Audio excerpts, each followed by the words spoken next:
Hi, are we on the TV yet? Or Hey everybody, how's it going? It is the 14th of April. Yeah, it is. Day before taxes. Yeah. Yeah, I know what I'm doing tomorrow. Oh my goodness. That's a very boring and sad topic, but anyways, you are seeing me start on a very new painting. This is the panel that last weekend you guys saw me when I was doing a tutorial on how to gesso a piece of wood. I decided to go ahead and use this piece of wood to do a new painting on. You see me with my ruler here.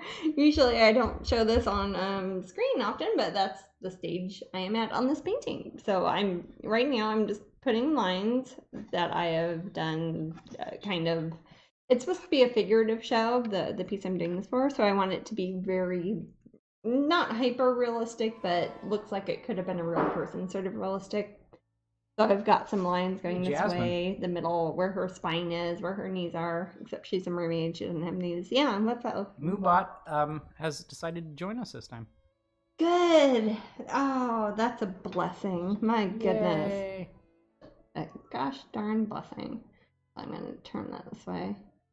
Gosh darn blessing. Gosh darn blessing. Oh, I don't... Oh, wow, the wolves are howling outside already. That's not a metaphor, it's just a noise that it makes when it starts to get windy here in Florida. It's probably going to start raining about halfway through. Maybe so, yeah. Yeah, well, it's kind of, once it gets to be proper spring or summer here in Florida, it totally just starts raining every day. Not for long. Most of the day you're fine, it's sunny, it's lovely, but then it starts raining. That's why we have all the beautiful plants and palm trees and pretty flowers, is because we have a lot of rain. Like a very small, pointy Hawaii. Too true. Not mountainy though. We're very flat. People say, "Oh, Kansas is very flat." Florida has got to be the most flat state. I don't know if there is a way to measure. Well, we're or mostly compare. just sand suburbs. Yeah. If you go in our backyard, it's like there's dirt like this deep, and then you dig 6 inches deep, and it's sand, and like a foot deep, and it's water. It is not very hilly around here. Oh, Gabriel has holidays. Ricky's Gabriel. Nice. So he'll be watching the entire Twitch for once. Fabulous. Oh, well, you're going to see me starting from scratch. I haven't done a whole lot on this one. I started her about 5 minutes ago. We are having a good Sunday. I saw an alligator earlier. How many alligators did we see today, Love? Today I think we saw 7 or 8. 7? It wasn't like last week. Yeah, last week we saw 10, didn't we? Or 11? It was crazy. I forget how many we saw. Yeah. Well, still, a lot of people don't see 7 wild alligators in one day, so that's a lot too. But yeah, I'm drawing a character very loosely based. Let me see if I have. Did I print that out? I don't know if I did. When I was drawing her, I had on my phone, I was looking at a painting I did called Stranded, if you know that mermaid. I'm sort of basing that mermaid on this one. And this will be for the 14th anniversary show at the Corey Helfer Gallery in Los Angeles. They are doing an event. Did I write down when it is, Maddie? I won't be there in person, unfortunately, because I think I'm going to be in England or Kansas. They're not the same thing, but I'm in those places a lot. I think, is that the one that... I think it's in May. So it's... I don't know. Whatever it is, I think I have to be... Oh, wait, I think we'll be in England for Tintagel, Love. Probably. Yeah. I'm going over a bit on Star Wars darker Day. with the lines. Yeah, on May the 4th. We won't be at Disney World, which you think we would be at because Disney owns Star Wars, but we will be in England then, which should be also fun. So, we do have some raffles today. Oh, yeah. Let me see. Sorry, I just want to... I usually don't... I feel like I made a big smudge right on our bosom there, and it was very obvious. Take your time. Yeah. If you want to talk about the raffles later, it's fine. No, it's okay. I just want to make sure I try to make her look like something. So people are like, what is that? Where's her face? Where's her knees? I mean, she kind of has knees, but she's gonna be a mermaid, so she's gonna have like a big tail. I'll do that now. People are excited for Game of Thrones. Yeah, I realized earlier this morning that today is going to be the next Game of Thrones season. Not what do you call it? A premiere? When it's the opposite of a finale. Yes. But it's a series finale though, right? Series finale premiere. Yeah. Series premiere. Series premiere finale. No, yeah. And yes, that will be happening. I think it's after we will probably finish broadcasting. It's funny, usually we do it for like 4 hours. Hearing people's theories. Oh yeah, well I've got my theories, but no, we can't really have spoilers yet, right? But no, unless people haven't seen if you haven't seen Game of Thrones yet, then. But the cool thing is you can watch this broadcast through, and you still have time for Game of Thrones. I think 2 hours. Yes, I think we've got 2 hours in between when we're planning to stop here about 7 p.m. Eastern time and when it starts, which is 9 o'clock, or is it 8 o'clock? 9 o'clock. I think it's 9 o'clock. It's always late. Yeah. It's late because it's a bit adult. Oh, I guess so. Like it matters because everyone's DVRs it anyway. I was gonna say, does any 8:30? I don't know. We do know some people who are having like Game of Thrones watching parties that they're having. So I don't know if anybody's doing something like that. That sounds like a lot of fun. If I'd thought about it ahead of time, I would have tried to talk about it more. But I didn't really think about it being that for that. So everybody's probably at some Game of Thrones party, which is fun. That Nintendo guy says my prediction is Matt is actually the 3rd Dragon Rider. All right. How did these spoilers get? Oh my goodness. That Nintendo guy, you are correct. Is that it? Oh, yep. You're right, man. No, my personal theory is all White Walkers win, and that's how it ends. Mel Bill says they had a MASH final episode party when they were in college. Jasmine and I were lucky enough to last year see in California, Malibu Creek State Park in California. The site where a lot of the outdoor areas were filmed. We went out beautiful there. Area. Golly, that would have been in October. That was just October, wasn't it? Yeah, and we walked out there, and it was right before the fires came, and apparently the fires might have messed up the MASH area. I've been to the park since then, and we didn't go out there. We went to the waterfall and did some hiking trails and things, but we did go out there, and they really left like a bunch of Jeeps and stuff there, and you could have gone and looked at them. I don't know if they're still there. Alethea's here. Oh, hi, Alethea. Good to see you. Some of you guys here might know Alethea. She is a wonderful author, Alethea Contis, Kontis. Patreon. And yeah, she has a magnificent Patreon. Since people in the room cannot put up She sends happy things links. on Fridays and fun things like that. Yes. I'll put up her Patreon. Yeah, please do. But it's funny. I think we first met Alethea like years ago at Dragon Con, didn't we? We did, but we didn't know. But I didn't know she was a writer. Right. I just thought she liked my paintings. Then I just became friends with and her then on Facebook, knew her from writing then we stuff. met a little bit more formally, I guess, on at Dragon Con. Are there writers who are up here at Twitch? Is there a thing that you can do if you're a writer? You know, writing. I don't think there really is there?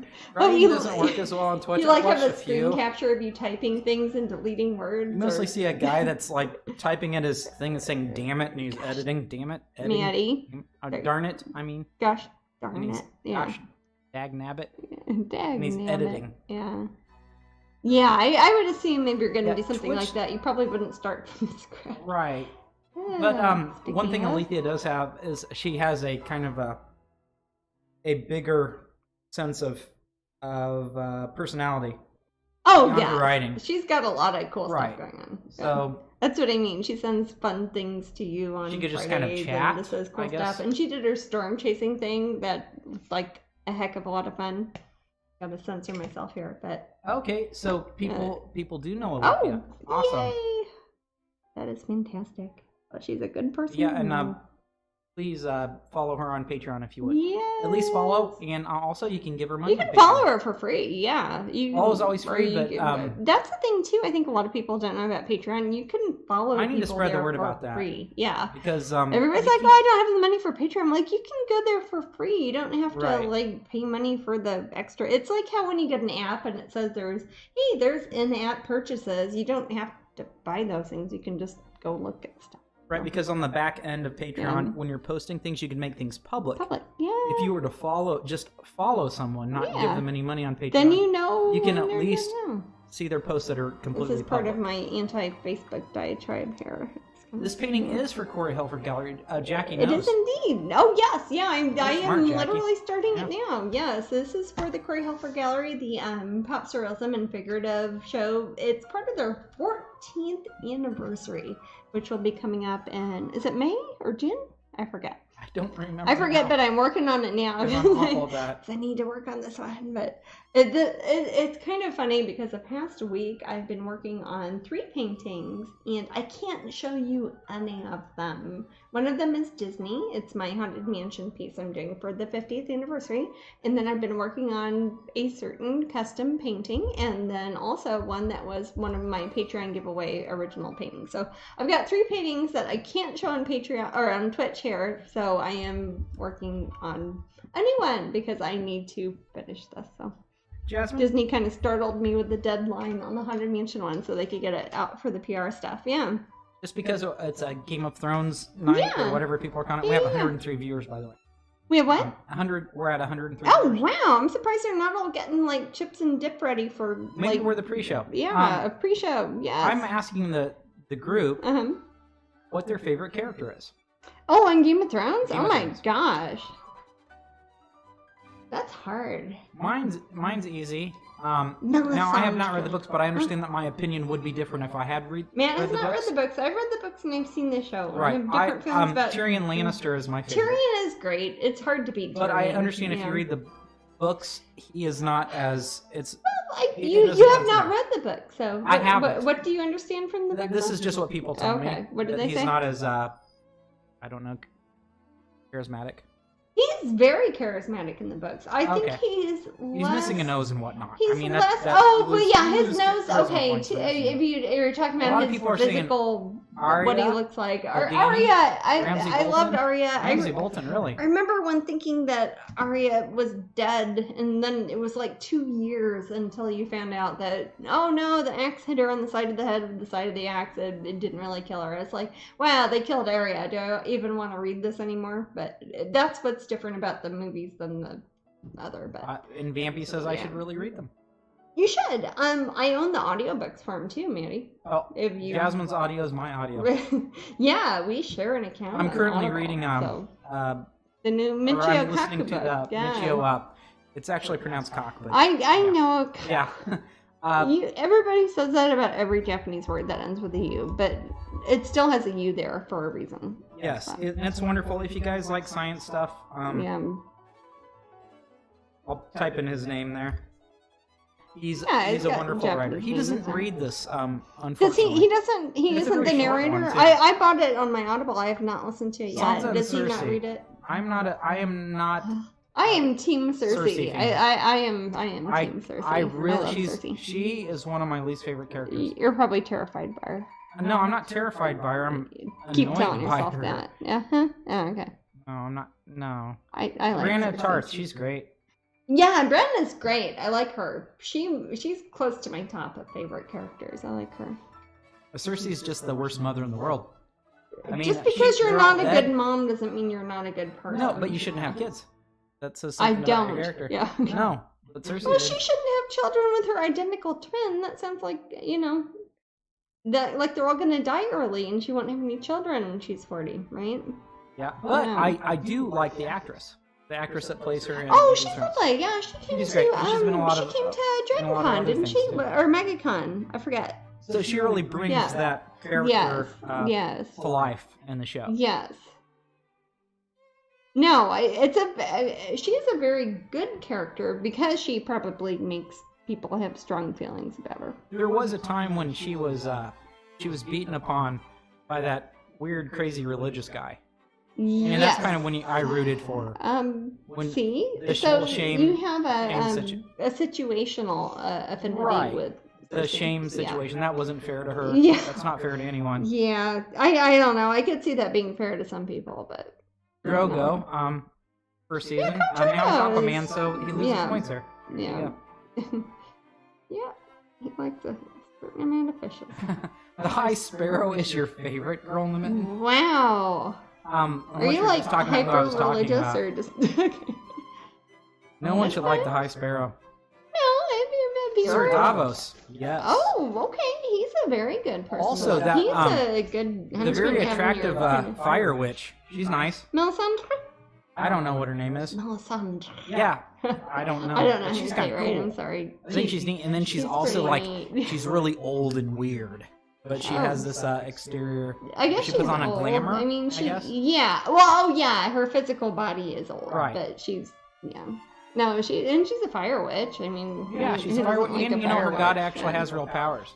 Yes, that's the thing. Magic actually exists in their world, and some people ignore it. That bothers me so much. Seems like the northern people, kind of their gods are like slow, but they don't care. Maconian's god. Yeah. He's god of Crumb. He's like, I'm going to pray to you. I don't know if you're listening, but I'm going to be praying to you. Right. Yeah, that's But the gods for, there are some gods that are definitely there. Well, that's kind of why I wear my shirt. I'm not wearing it now because I'm wearing my apron, but I had my octopus shirt, the Kraken looking one. It looks like the drowned god of the northern rock people there. And I like that one a lot. So I'm team drowned god. Actually, it's kind of funny because, and I promise you, we did not plan this, but I was thinking about doing an kind of Innsmouth themed mermaid because this is supposed to be a figurative piece, but also now, I want it to be explain to people what Innsmouth is. Okay, yeah, Innsmouth is a town that exists only in H.P. Lovecraft universe, which is public domain because this painting is supposed to be a figurative painting for the Corey Helfer Gallery, but it's also supposed to reference some sort of pop culture that people can use as a touchstone, sort of like, hey, we know where that's from. And since that is kind of a weird, octopusy sort of strange town, kind of in the northeast of America, theoretically, but I'm thinking about painting her like the top half above the water and the lower half like under the water with maybe some weird Cthulhu looking stuff happening. So it might not look like much now, but it should look pretty cool when it's done. But I thought that would be a good example of something that is pop cultural, relevant, sort of whatever, but it is public domain and also a figurative piece that looks like it's based off of a figure study I did many years ago that I think I've used in one other painting. If you guys know my painting called Stranded, it's the same picture I did as a figure study when I was a kid, and I'm going to use her kind of flip the other way, but she's going to be under the water. So that is the plan, and we have a really cool picture frame. You know the one, Maddie, that has all the was it gladiolas? I forget, or chrysanthemums that are on the outside of it. It's a 12 by 16 frame. We just got made. Is it very aquatic looking? Kinda. They almost look like sea anemones in the corner. Ooh, Lady Dracula says, I'll need that in my Cthulhu-themed bathroom. You have a Cthulhu-themed bathroom? Well, that's awesome, yeah. Okay, first of all, H.P. Lovecraft says all of his words are unpronounceable, so however you pronounce them, that is fine. So, Matt, you're right, I'm right, you're right, we're all right, yeah. Yeah, I tried to read the dialogue. Somebody just did the, Long Will Cthulhu. But that's always and also, again, I read his biography recently, and he was a very unpleasant person in a lot of ways, but he did want his kind of universe that he created to be available to everybody to keep the whole mythos going. And just because you like something that somebody made doesn't mean that you like the person necessarily.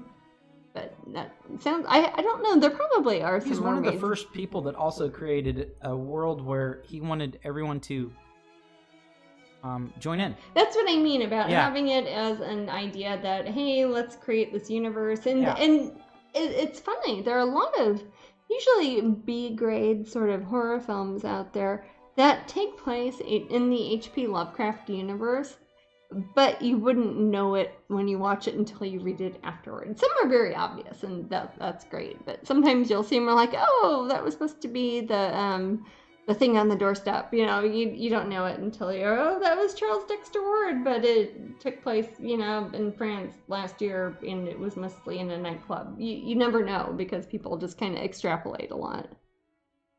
Right. So as MT Head says, public domain. Exactly. Yeah, and I'm the reason I'm more picky about that than other people probably, and no judgment, but I just want to make sure that if I paint something and it ends up being on a t-shirt or a statue or something, I have to be careful and make sure that I don't step on anybody's toes. And he was long dead, and he also wanted people to continue on, and it's been enough years. So SB Reynolds says Jon Snow and Targaryen is a song of fire and ice. Yes. It is. So there you go. That's how they work. Yeah, that is what most people song of ice and fire, they say. Yes. That is what we should all be probably calling Game of Thrones, technically. But the TV show is called The question is, who is Azor Ahai? I don't know, that sounds like a book thing. Again, there are things that... I could put my own theories out there, but I also don't want to spoil things for people who have not read the books. And I don't know how much the books are going to be reflected in the TV program, because at this point, timeline-wise, the books ended a while ago, and they're just gone. I know that George R. R. Martin does the outlines for the TV shows, so people fill in from that. So it should be canon, theoretically. He's not always hanging out at Planet Comic-Con. That TNG, that Nintendo guy says, let's try to be vague. Some people haven't watched the entire series yet. Exactly. Yeah, I want this to be spoiler-free, kind of. Eventually, Stephen King made jokes about, gosh, I forget what book he referenced, and it gave Bible. And it was like something from the end. Watch out, Eve, that snake is bad. Yes, it's like, you know what? Romeo and Juliet die in the end. Oh, man. Eventually spoilers are going to happen. No, but I am somebody who does not like spoilers. So if they cared, it's... Well, the thing with Game of Thrones, though, it is so different from when reading the books as opposed to the TV program. It kind of diverges, but turns into the whole kind of, not alternate universe, but a peri-universe sort of thing. So it's spoiler alert, the Titanic sinks. Oh, see? And then, spoiler alert, Kaiser Soze. Oh, hey, I would actually take umbrage to that one. Not like in a Harry Potter umbrage way, but I would take umbrage. I mean, think about something like, I'm sure one of our friends here, one of the 103 people in the room, can Google when the... Don't, honey, if you're giving away secrets. No. I mean, even older things, I like to be surprised. We saw The Mousetrap in London and didn't know the ending after 61 years? British people are better at keeping secrets than us. Yeah, apparently. They have a thing when you leave the theater, they're like, it's an Agatha Christie play. Literally, it's been going for like 50 or 60 years. They're very good at keeping secrets. And I didn't know the ending. Somehow I avoided learning the secret. The V-2 bomber went off a few times. That was a German bomb during World War II. I know of it, yeah. And the UK government at the time blamed it on gas.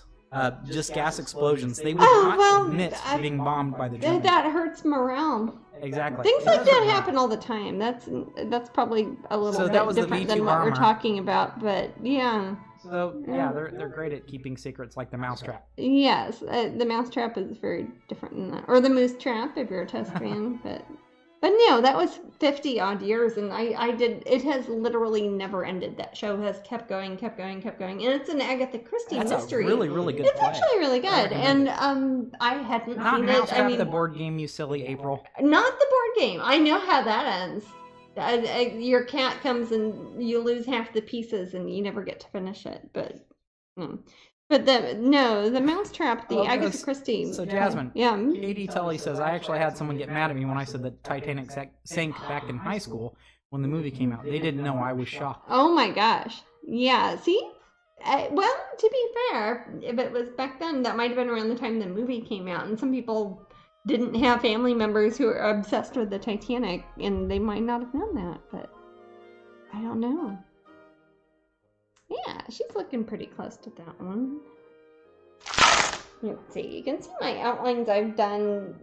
I kind of draw a line. If it's a character, like a face that is looking at the front, at the camera, like you're doing a selfie right in front of the camera, I do a kind of a plus sign, and I divide the face up into thirds. This is probably very old school sort of drawing faces. Put a line down the middle, line there, line there, line there, line there, nose, mouth. My proportions are different than you would see on an actual human being, because I've kind of developed the idea of my characters with the big eyes and the pointy chins and the small mouths and all that. So I've kind of got a mathematical equation going where I put lines down, and I use a ruler that is covered with paint. I don't know if you can tell, but this thing is covered with paint, and I use it for outlining things and drawing kind of dimensions on stuff. And the show I'm doing this for is the 14th anniversary of the Corey Helford Gallery, if you can believe it. It's been there 14 years. If y'all know anything about galleries, that's a long time for a gallery to still be alive and kicking, because they do a magnificent job and they've earned every minute of it. But the show is it in May or June? I don't know. I think I wrote it down for you, but I think I didn't see it. I apologize. Well, I can okay. look in your... Oh, yeah. Well, the thing is, I think I'm being a little bit confused by it, because they're doing a 2-month anniversary kind of soiree that's happening. They're doing the first month, which I think is probably May. I hope so, unless it was April. I don't know. But this will be done. I have to have it done by next weekend. So if you're here, our next broadcast here at Twitch will be next Sunday, also starting at 3 p.m. Eastern time, and I will be, if I'm not done with this one yet, I'll be working on it then, because that's when I have to have a scan Jasmine, finished Dougie's here. to send to him. Who's here? Dougie. Oh, Dougie! Oh, we just saw him at Planet Comic-Con. If you guys don't know Dougie Hops, you are missing out, because he does magnificent artwork. Do you have a link to his artwork? I'd have to Google it. I'm sorry. You'd have to Google it. Oh, it's I'll so do that hard. in a second. He might, I don't know. He's probably not Dougie on his website. It's probably Doug Hops. He's got 2 P's and an E, I think. I should know this. But Doug Hops. He does really kind of dark, creepy, cool stuff. And he does lovely things. And if you were at... Try not to post the, like it. Here we go. I'm going to go ahead and... Gentleman's might be his website, because he's working on a, kind of a larger branding thing. Yeah, I don't know, man. I just paint pictures. So I have kind of. I'll go ahead and link him to this, because this will link him to other things. Okay, that sounds good. Yeah, or just type his name. People know he is. Is he up here at Twitch? Does he paint up here? I need more friends who paint up here. If you don't, you should do. It's fun, and lots of people find you up here. So, the first month of their 2-month Corey Helford extravaganza is graffiti art, and the second month is figurative and pop surrealism. So I'm part of the second month thing. Yeah. What is the background going to be like? Well, that's what we're going to figure out now while you watch me, because I've literally just started this. I'm trying to maybe make it kind of H.P. Lovecraft themed. And if I'm thinking of places in the kind of Cthulhu mythos sort of universe, I think of mermaids. If I was going to think of something in water, I would think of Innsmouth. If you think of something like Shadow over Innsmouth and you think of like a port city, I might show a bit of a coastline, with maybe make some weird little buildings or something that makes it look like she is, I don't know, maybe 100 yards in front of a New England sort of Rhode Island-y sort of seaport as of 50 to 100 years ago in the background. So you'll probably see a little bit of a harbor. I haven't gotten that far. I'm focusing on the figurative work, because it's supposed to be figurative and pop surrealism, so I'm kind of knocking it in my head right now. MT Head says add some fish in the background or fish people. Yeah, so it looks like a little fishing village. And that's does a this very piece have good a name? Yeah, what's that, love? Does this piece have a name? Not yet. I'll probably call it something like Mermaid of Innsmouth or Innsmouth Mermaid or something along those lines. So I will have a little bit. It might not be big. It might be like a couple inches over here. Hopefully, maybe we'll get to that point when you guys are watching me, and I'll start painting in my idea of a Rhode Island fishing village from 50 to 100 years ago in the background. That's also kind of creepy because it's not a real town. When you hear Innsmouth, it sounds like it'd be a town. It's like Innsmouth, like the Innsmouth, the little welcoming harbor. So I'll have a little town in the background that will look like all the creepy, weird people who live there. It's one of those things. It's like a Hot Fuzz situation. If you've seen that film, you go there and it's a guy, he's trying to figure out what's going on, and the people there are weird, and they're very inclusive and very exclusive of people who visit them. It's like, no, you're a stranger, get out of here. We're weird, creepy, and spoiler alert, they're kind of like weird, creepy octopus fish people. You guys have had 100 years to get caught up on this. Yes, a stench to it. Yes, and they can look at people even in the surrounding areas, and it's like, oh, they've got that smack of Innsmouth about them. They look kind of Innsmouthy. They've got their ears kind of look like gills in the back of their head, and so she might be a little bit creepier than my regular mermaids. The little sea monsters you could have grown when we were a little from the ads of comic books. The sea monkeys. Oh, I had sea monkeys. I've had sea monkeys on multiple occasions. I've also had triops, if you know what those are. They are. You were talking about trilobites earlier, Maddie. They are one of the closer relatives to trilobites. Triops, Triops. Yes, and cute. You can grow them like you can do sea monkeys. Some people call them. Oh, what do they call them? Something shrimp. They're not shrimp. But Dougie says, are you going to do some of the inhabitants in the background? You could do it. I might do. Do it like them coming out of the fog. If I was going to, that would be appropriate to the story. So that I might do. If I do, I'll probably, again, if she is kind of half submerged underwater and I show a bit of the shoreline or whatever, I'll probably have to have the people very small, but I'll probably show some people because I want it to be, you know, like when you go to a museum and you see a diorama and half of it is like filled in with clear, solid stuff because it's like the underwater stuff is down under there and the above water things are above the water. I'd like to kind of draw a line. I'll probably decide it while y'all are watching. I'll probably use a ruler.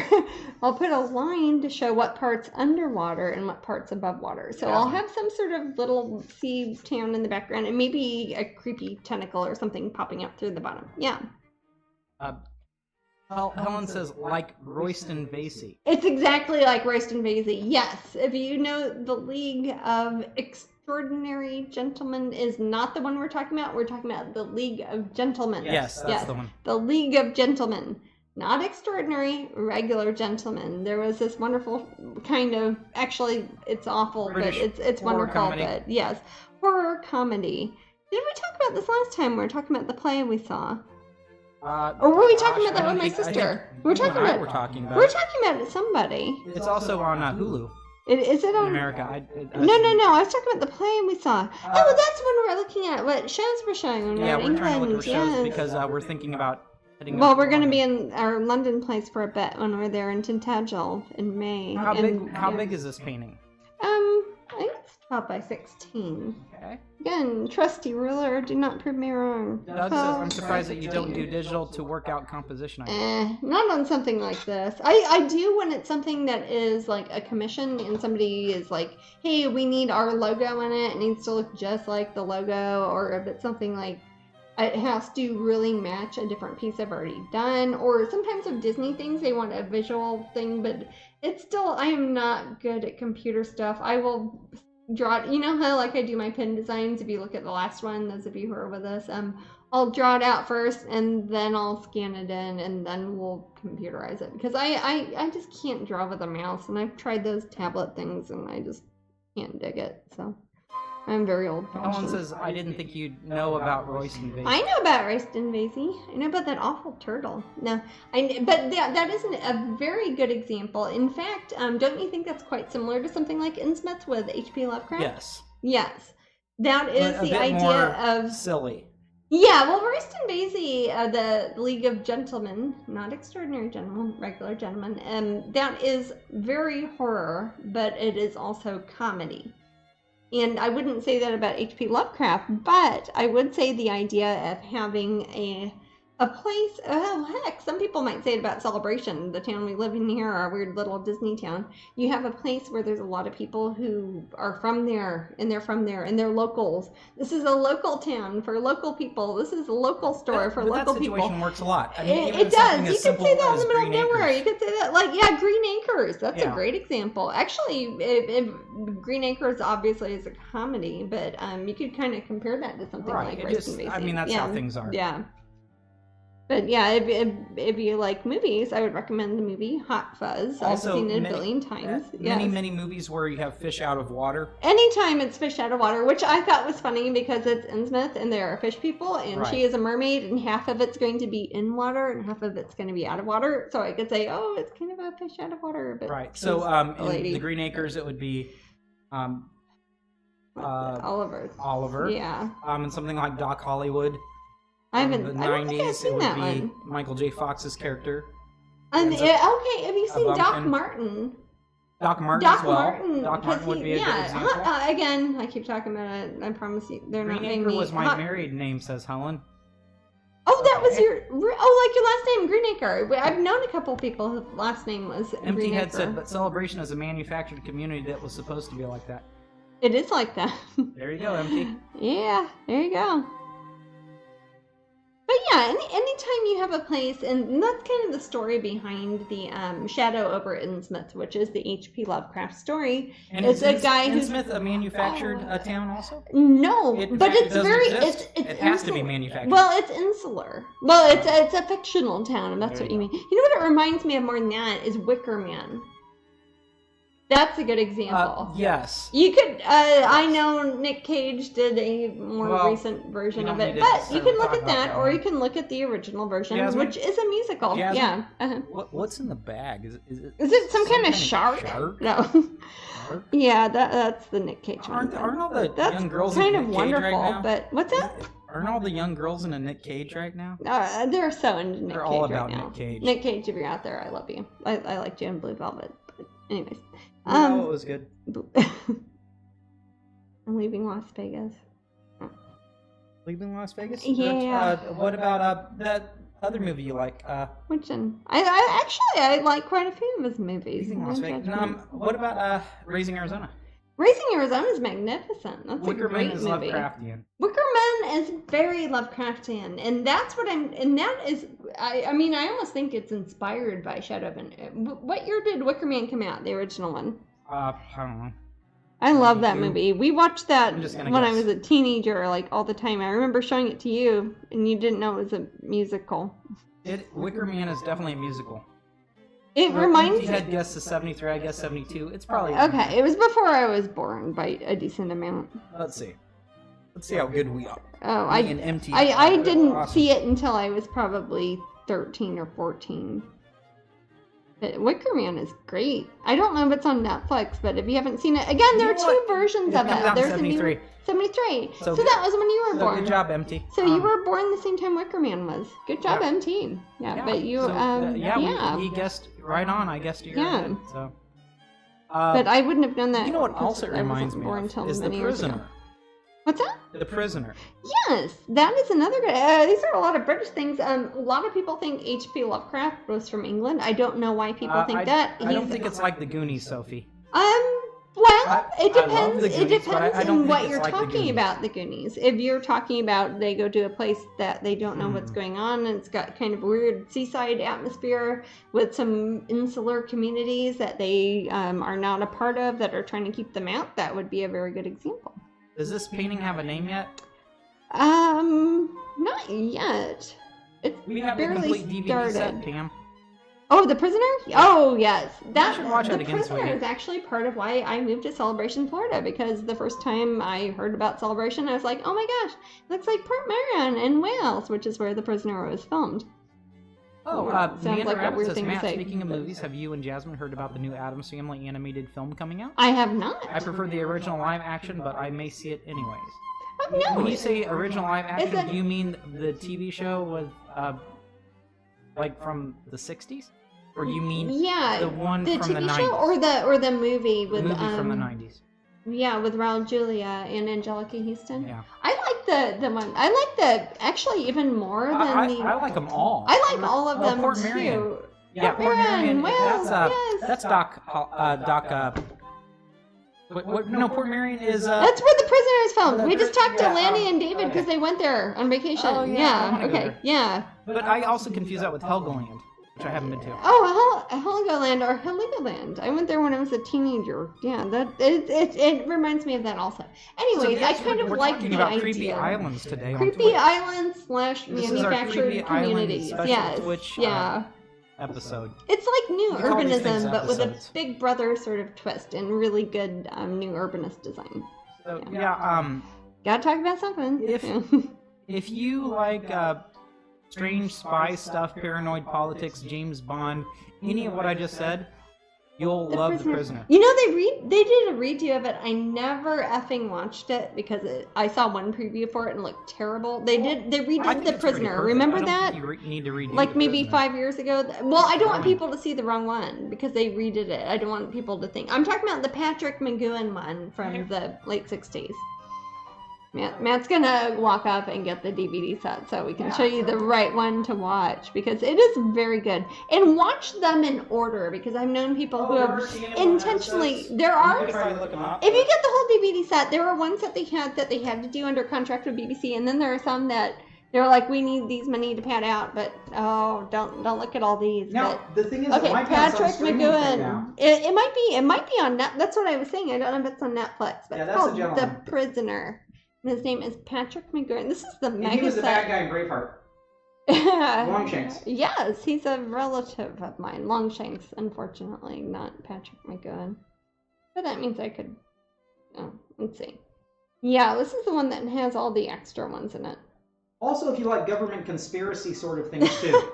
You would like this. Yes, everybody would like this. It's a good show. Give it some credit. Sit through 2 episodes. It's made by BBC in the late 60s, so which is kind of wonderful. But anyways, why were we talking about that? Somebody said they saw the Simpsons episodes based on Prisoner. Yes, let's talk about Rover. Yes, once you have seen The Prisoner, you will know what things are making fun of it. It's a cultural touchstone that you can.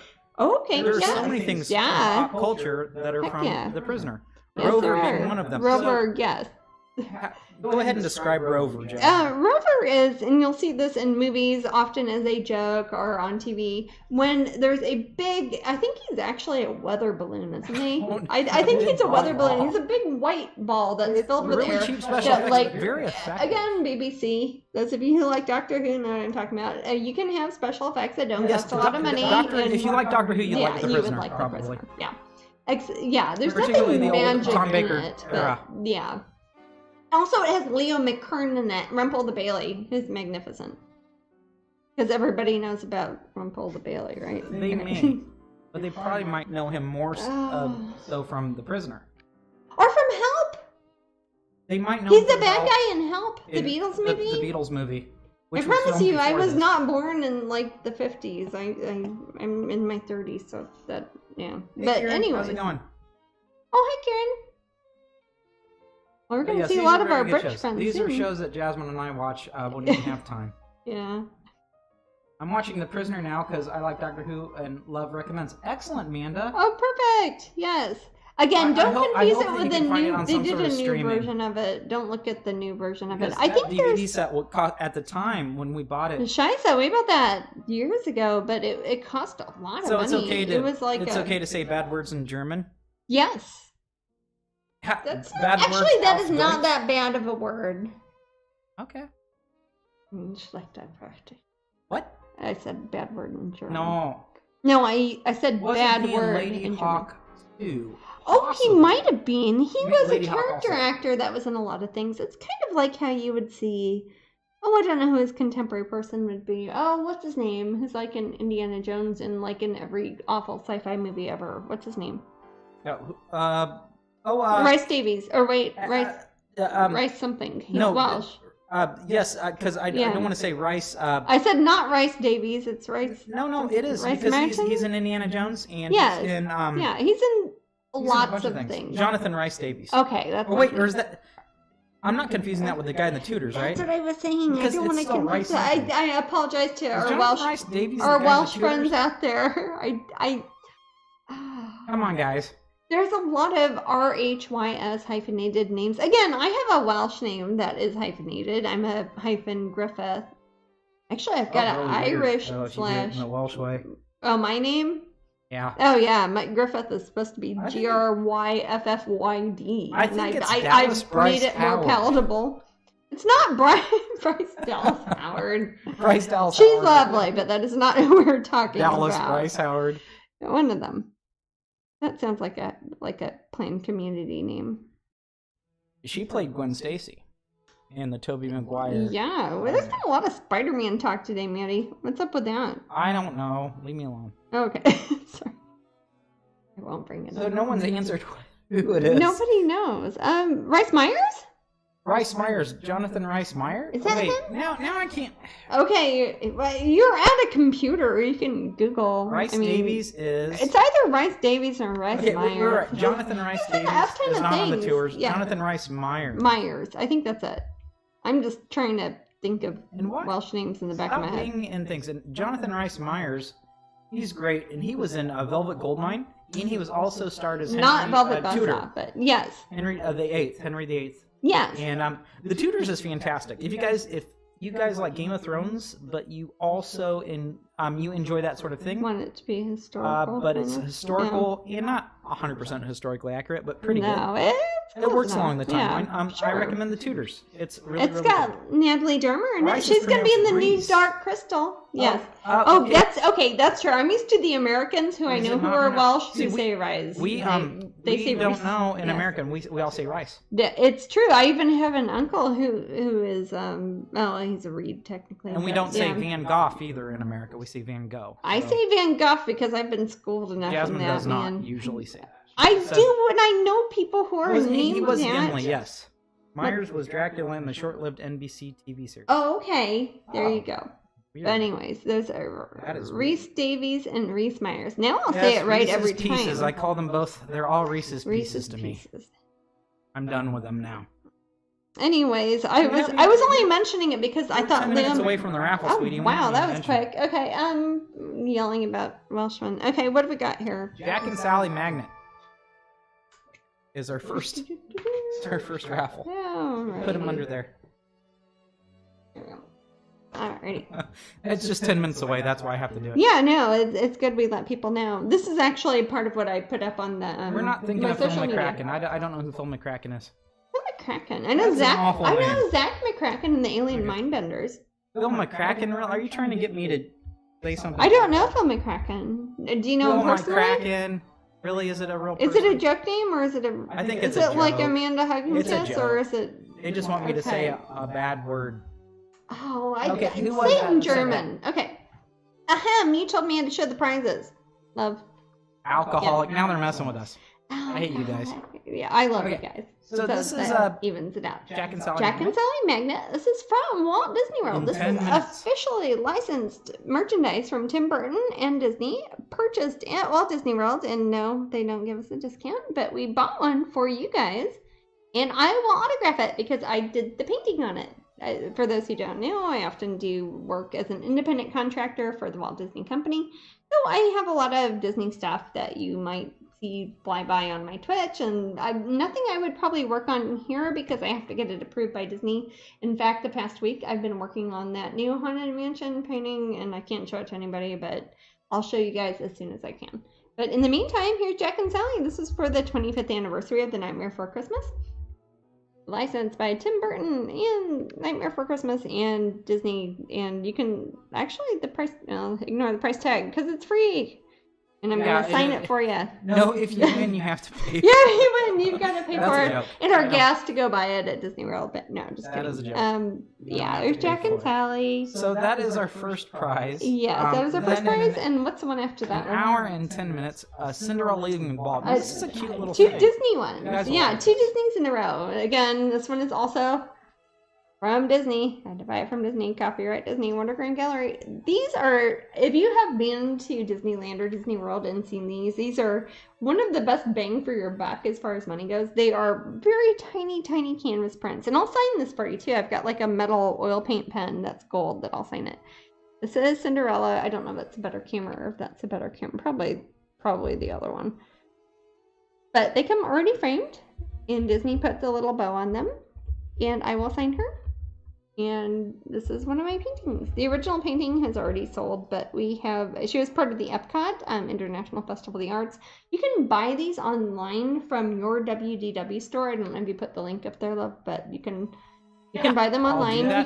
So if you live in Botswana and you want to buy one of these, they will ship it to you worldwide. You can get it there, or go to Disneyland or Disney World. There's probably a dozen different shops on Disney property that make and sell these. I just did the painting originally. Disney prints them out and sells them. So if I want one, I've got to buy one, and I can give them away here. Official Disney merchandise. And I will sign her on the front, probably in gold to match her frame.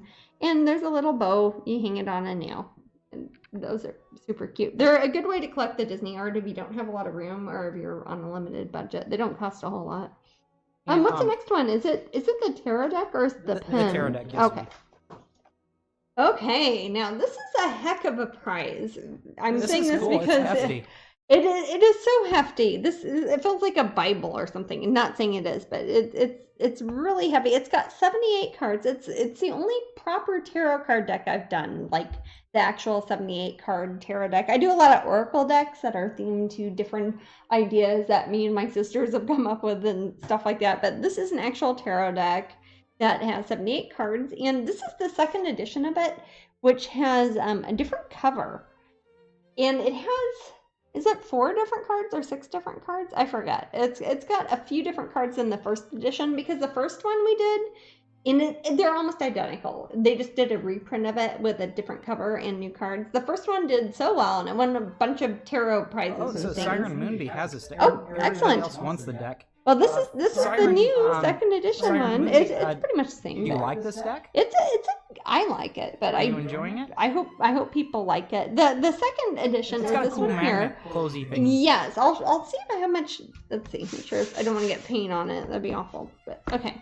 So it starts off like a box, and it's got a magnet on it. I don't know if you guys know the coolness of boxes that have magnets, but it means it closes and nothing can fall out. If you're taking on an airplane or you've got a million of them and you don't want them to fall out. But anyways, so it's got a little thing. And J.R. Rivera is the author who did the book. That's him there. He's the one who actually started the whole process of us working on this, and he talked to me for probably years before we finally found out a time in a way that we could figure it out. And there's me. Look, and I've got the same palette. So I think they sell these up at Pop. Oh yes, yeah, they have them in the Pop Gallery at Disney Springs. I have a link too. It has that cute little Google shopping. Too. Yeah, that's how you kind of it's got a ribbon on it. It's really fabulous. And the book is a significant book, and it has a lot of writing in it. Siren Moonbee says that deck is her pride and joy. And she has all the oracle decks too. Now this is not an oracle deck. It has this is an actual tarot deck. All of the major and minor arcana. Yes. Am I correct? Yes, it does. Some of them have different names, and there are some interesting spreads that you would not normally see in a lot of tarot decks. Also, the book is like shiny, fancy book in color, which is unusual. Usually, you get a little black and white deck, and it's almost like getting an art book. It's raining now, isn't it? Yes. Oh, our cardinal went away. I know. Right. I was going to tell you it was there earlier, but... But yeah, a lot of the cards I did for this are all reproduced in color. And then you got the little book, and I will sign the book, and I'll sign the box too. And these are still in the plastic, so I won't open them, but there are 78 cards. Jasmine, I forgot to put the all in there. Yeah, phone in the closet. Oh, please do. I don't want to get people calling me on the phone. So we have, these are still in the plastic. Should I take them on the plastic? Oh, this is, okay, the second edition too, if you haven't seen it, has like metallic purple sides, which is pretty fancy. I almost feel bad like opening this up, but there's 78 different cards. Not so bad, though. Well, I'm gonna leave them in there because there's like a plastic thing around it, baby. Okay. Oh, that one's got a frog. Yeah. But yeah, there's like, for example, the 9 of Cups, and it will have the number on it. It will say satisfaction. So if you are used to reading traditional tarot, you could use this deck. All right. It's unlike an oracle deck where we kind of made up things based off of the artwork or made it themed to a different narrative that was specific to the deck. But yeah, what a neat little set. Yeah, the second edition is almost ridiculously, wonderfully produced. It's all glossy, fancy paper. And they I don't know if Paul has them at Tintagel. He might do. I don't know. If he does, I don't know if it's the first edition or the second edition, but you could definitely ask him because it is distributed in the UK, so you can get it there. Oh, I'm the illustrator. Yes, a lot of purple. Your people have issues with purple. Purple is winning. This is the year for purple, man. Yeah. Okay. It's always been purple. This is the second edition, Maddie, because you can see on the back all the prizes that this deck won. Okay. It won the 2016 Coalition of Visionary Resources. Yeah. Hey, I've never won that. The International Tarot Foundation's Carta Award for Best First Work by an Author. International Tarot Foundation's Carta Award for Best Tarot Deck. Wow. Oh my gosh. The Tarot Association's Reader's Choice for Best Tarot Deck. There's a bunch of prizes at one, which is why they did a second version of this that is super fancy. And there you go. In fact, it is technically, if you're going to go by fancy qualifiers, probably more fancy than our last prize. Usually we go from the least rare to most rare. It depends how you think. But we're giving away an At the Easel pin, which this week I have seen 3 of these, not mine, I don't get a penny from them, but on eBay, these are going for the $300 to $500, and I'm sure everybody in $500 range, and everybody probably wants. And if they don't know about the pins, they'll want them. If you don't know about pins, if you win this one, you can just put your kids through college. Well, not quite, but anyways, you can put this on eBay, and yeah, these are going for lots of money, which is pretty cool. And also, I have a couple of these for my own that I've ordered. Matt has some on his lanyard. I'm going to put them on my lanyard at Tintagel. Well, to be fair, we got some back, which sounds funny, but when we were at Planet Comic Con, we were trading pins with people. Sometimes people are like, we're like, here's the free pin. They're like, can we trade that for that purple one? And we're like, yeah, you can trade that. I'll keep that one. I'll put it in my lanyard. So we have a few more of these. Some of them we're going to give away to my Patreon pin collector tier. Most of you probably already know, but if you are a pin collector tier on Patreon, we do randomly surprise people with these. So we've got a couple for you guys. And if you come to see us in person at any point, we've got lanyards on. If you see us wearing a lanyard with pins, we will trade any lanyard pin for any pin you have, as long as it's a strange lane pin. Show that what the first prize was. Yes, I will. See if I can find it. This is the Jack and Sally magnet from Walt Disney World, officially licensed by Tim Burton and the Walt Disney Company. I will. You can see the little castle on the back and the little Disney thingy. Made in the USA. I think it's amazing that Disney still makes their magnets here in America. That is a rare thing. Siren Moonbee. Siren Moonbee. Yep. You've and I will autograph her down here. I'll just sign my name. And it's a solid chunk of magnet. So be wary where you put it, because it's actually a pretty strong magnet. Like, don't put it on a credit card or if people use CDs. Didn't they mess up? Or no, they mess up videotapes, right? I forgot. What, sweetie? I'm sorry, what? Magnets. What, you don't want to put them close to? Just leave magnets away from stuff. Yeah, don't put them by technical stuff, because this is a solid chunk of magnet with a piece of artwork on the front. So, there are the instructions there, signed. Oh, I misspelled your name on there. I'm sorry. Were you trying to tag them with it? Yep, and I will do it again. Okay. Make it. You'll mistag them again. Okay. I'll do a correct job this time. All right. Sorry about that, Siren Moonbee. So that was our first prize. If you have not watched our Twitch before, we do a prize every hour. We usually go for about 4 hours before my computer tries to restart. And that's generally been the trend. Yeah. I often wonder, like 7 years from now, will we still do that? I don't know. I Twitch might be even cooler then. The thing is, we're lucky enough that Jasmine's been doing this for years and years, and we have so many products and different things that we that we have these. Well, to be fair, a lot of these we buy ourselves. Little scratches from Kitty. On the on my hand. Yeah, golly, on my those ones. On my, oh wait, or the ones here. No. I have a lot of wounds. Okay, again, this is not self-harm. What? I'm gonna show. That's not self-harm. Okay. I'm gonna show people also. I'm gonna put my hand in it. These here, these look like vampire bites. These are kitty cat scratches. And this is me. Is my hand in there? Kind of. Can you see it? Scratches? I don't know if they can see it or not. I have scratches too. I have to have more. But I have kitty cat scratches on my hand. No, I've got that one. Yeah, all 3 of our kitties went to the vet this week. I heard, I was not there because I was painting, and Matt said all the kitties were good girls, so take that as you will. MT Head said if you guys need technical help in the future, I'm in the area and available. Oh, okay. That's a good thing, because I don't know what the heck I'm doing most of the time. Oh, we have no idea. Yeah, I'm kind of amazed I'm even on the internet, really. Yes, so our kitties are horrible monsters. Oh, but you took them to the vet. What was that, Wednesday? Yeah. I took all 3 of them at the same time. And they were all healthy. For those who don't know, we have 3 cats. All of them are feral rescues, which were kitties who didn't know about people before we trapped them and have made them be inside kitties and got them all fixed up and shots and all. But 2 of them were overweight. My first thoughts were vampire bites or piercings. Yeah, this one here, again, it looks like a bite. Like a vampire, doesn't it look like a bite? But yeah, I'm gonna do like a 12-gauge barbell piercing through my veins that was a there. Yeah. Huh? Was that Gammy? No, that was the great kitty that lives in our backyard. Oh, that's the bat. Oh, that's not good. Yeah, that's why I put. That's why I got the hydrogen peroxide out and like put it all over my hand because I put mouthwash on it because I didn't know what else to do. This is a wild kitty. Now, Jasmine. Bye, Dougie. We'll see you later, Doug. But yeah, kitty cat in the backyard. They didn't bite me. It looks like bites, but it was actually her hand. And I know she's a girl kitty, but we call her Mr. Gray Gray because we thought she was a boy. But that's not one of our cats. These are random feral cats that live in our yard.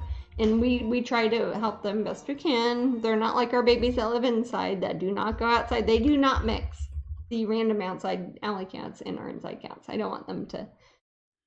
But I do my best to help out the backyard kitties, and some of the backyard kitties turn into inside kitties eventually, but we have a maximum of 3 that we keep inside.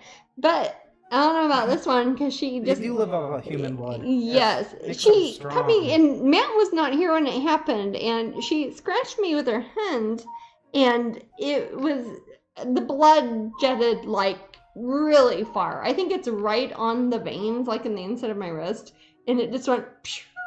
It was like bad special effects. I mean, in a way, I laughed and thought it was hilarious, but another way, I was like, oh, why am I even bothering to feed you? But, oh, she's probably out getting rained on now, though, because she's a stray kitty. I'm going to go check, actually. Okay. But I felt bad. This may only last an hour or 2. What's that, baby? This may only last an hour or 2. What may? The rain. Oh, well, yeah, honey. It's getting to be summer. In Florida, it rains every day for an hour in the afternoon. In the summer. Oh, I don't see her. Yeah, she's probably hiding under the bushes. Poor little thing. We have a lot of weird outdoor furniture, and I've got like a gazebo and stuff, so cats like to come hide when it's raining. And then I give them num-nums, and they thank me with this.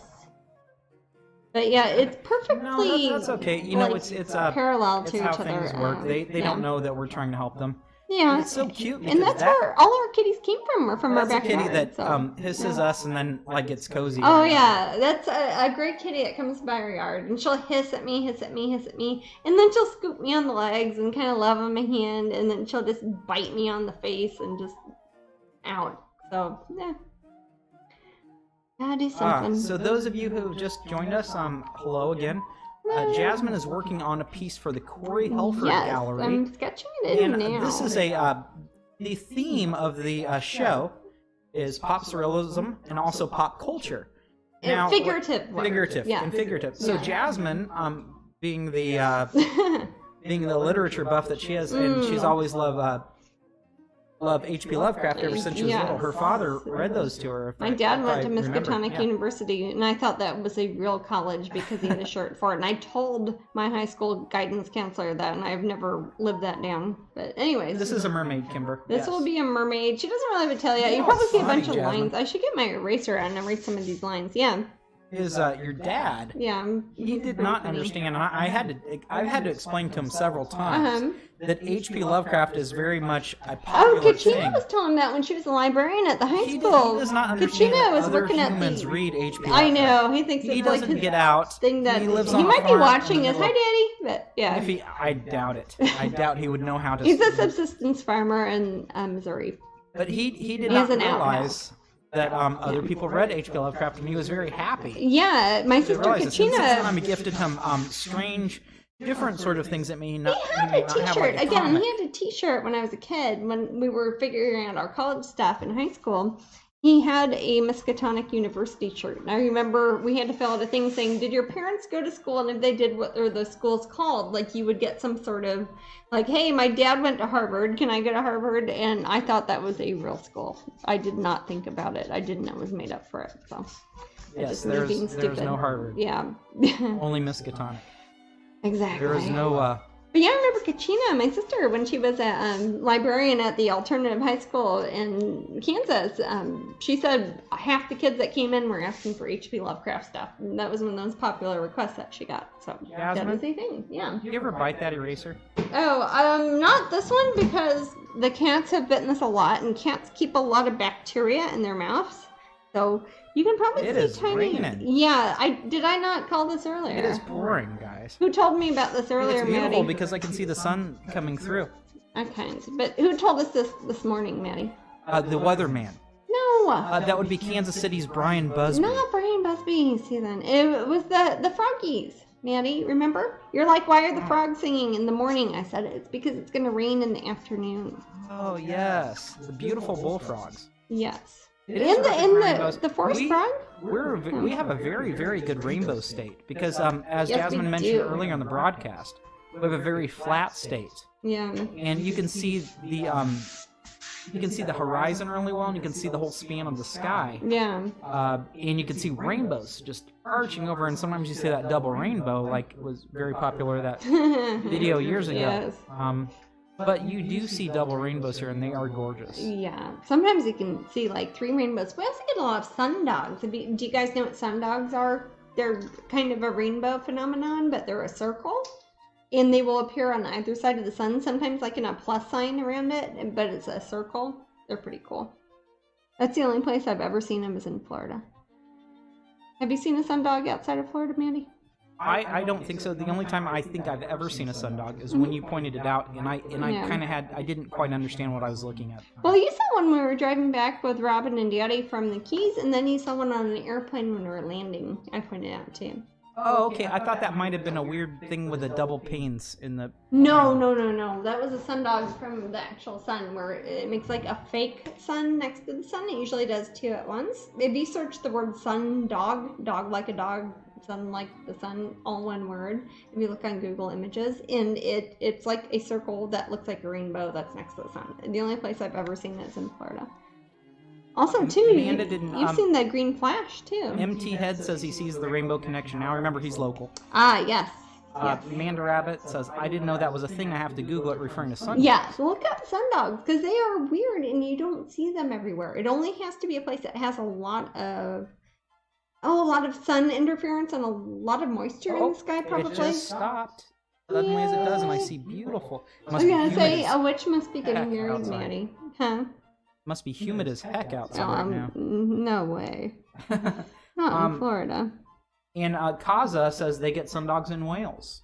Oh, okay. I could see that happening in England because you have a lot of moisture in there. Then you've got like fog and a lot of kind of misty mornings and whatnot. Layla says, when I was younger, I wanted to go to St. Trinian's, but I was told it doesn't exist. Only in the movies. Oh, see, that's always kind of sad. And you're like, oh, that's a place I'd like to go live. And you're like, oh, wait, that's only on the movie or in a book. Or like wanting to go to Hogwarts. No, I still want to go to Hogwarts. Mm-hmm. Well, we've been as close as we can, I think. We have, and we're not talking about Universal at Disney, or at Universal we're talking here about in Florida. The studios there in the UK. In the UK. You can lot go of fun. See where it's actually filmed, and they've left everything there. You can, as I mentioned before, you can go see Bellatrix's teeth. You can see every costume used in the film. It's pretty neat. But it's not like Helena Bonham Carter's wearing them right there. No, not when I was there. Amanda Rabbit said, I cried when I realized Hogwarts was fictional. Amanda Rabbit is 45 years old, so that's kind of weird. Yeah, that's not I'm weird. just joking, Amanda. I don't know how old you are. I was gonna say, I don't think she is, first of all, but... I'm being silly. Yes. No, yeah. I remember when I was a little girl not realizing that the Beatles were not a contemporary band, and how sad I was when I found out that John Lennon died, even though he died, 7 years before I found out. That was very depressing. I'm trying to think of what realizations I came to. I've taken my ruler and put in a white line just across here because I'm trying to decide what part of the painting I want to be underwater and what part of the painting I want to be above water. So I'm kind of doing it in the middle. It's not exactly, this is 12 inches high, but it's about... Actually, I did not measure it, but it's exactly 6 inches. I just spend that much time around rulers and math and paintings, I think. But half of it will be above water and half of it will be below water. Yeah. Empty Head said, wait, Paul McCartney was in a band before Wings? He was. And if you like Wings, wait till you hear his other stuff. Yeah. Somebody ringing the bell. Somebody's knocking too many silly love songs with Wings. I just... that's bad. Silly love songs. I love Wings. My mom played Wings records, and I like the Beatles. I like Paul McCartney singing. Think of the other crap that was... No, compared to a lot of music, it's better than a lot of things. I was a John and George fan, and I still am. They're just Lady Dracula says Hogwarts is at Universal, LOL. Yeah. But not where it was filmed. No, yeah, if you're in England, and they have I actually think it was in England. Huh? Just a guess. Yeah, well, yeah. In England, if Hogwarts was in Florida, that would, well, it's supposed to be in Scotland, isn't it? Isn't it in Scotland? Robed students in Florida. Aren't there always a lot of robed British students in Florida? Or am I missing something? You're right. But no, isn't Hogwarts within the? I probably am not as well versed as a lot of people. Isn't it supposed to be in Scotland? I don't know. Or is it just like up in northern England somewhere? There are several Scottish I think it's in Scotland, actors isn't it? and people that speak. Well, they've got a lot of British people of all sorts in those films. It's supposed to be in Scotland, yes. Yeah, I think that's where the train goes to in real life. Well, in real life, in the books, I think it's supposed to be Scotland. But the only one I could think of offhand that's definitely Scottish was the really cute girl that Harry had a crush on. Before. Oh, you mean characters who are Scottish? Yeah. But no, it takes place in Scotland. Which girl did you like? In which class was she in?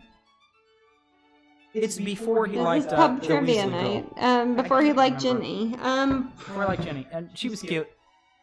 How could you tell? Because how she talked. In the film or in the book? In the film. Oh, okay. Cho Chang. Yes. Okay, yeah. I'm trying to think. It does show her in the movie Ravenclaw. too. Yeah, that's what she was. Yeah, I like that character a lot, and it was neat that Harry had a couple romances within his life school. He's gonna, isn't he? But he eventually found Jenny. No spoilers, Maddie. Oh, whatever. Come on. No. See, that's what I'm talking about. That is not a spoiler. Well, that wasn't 100 years ago spoiler. I mean, that was I don't know. Hasn't he? I mean, I'm not going to say it because when you leave the theater, it says, do not talk about the cursed child. What's funny is the cursed child actually happens in our future still. Parts of it do. Parts of it happen contemporary to what's happening now, but parts of it are in the future. No, because I'm thinking Harry's fairly... I mean, I don't know how old Harry is, but then his children are older. So I don't know what year that's supposed to happen, the cursed child.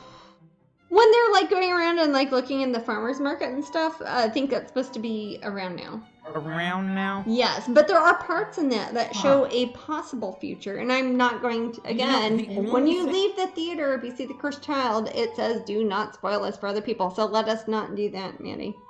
The only thing that I can see that has like puts a age on Harry Potter in the books is that one time in one of the books, yes, Harry mentions not being able to play his cousin's PlayStation. Well, you could say anything's a PlayStation. It doesn't say like PlayStation. Was born in 1980? Yeah, I think he's supposed to be about my age. Okay. Yeah. So then that's what I'm saying. I think he's around. That's right at my age, exactly. So yeah. So I guess the cursed child would be around now. That's what I'm saying, man. Yeah, exactly.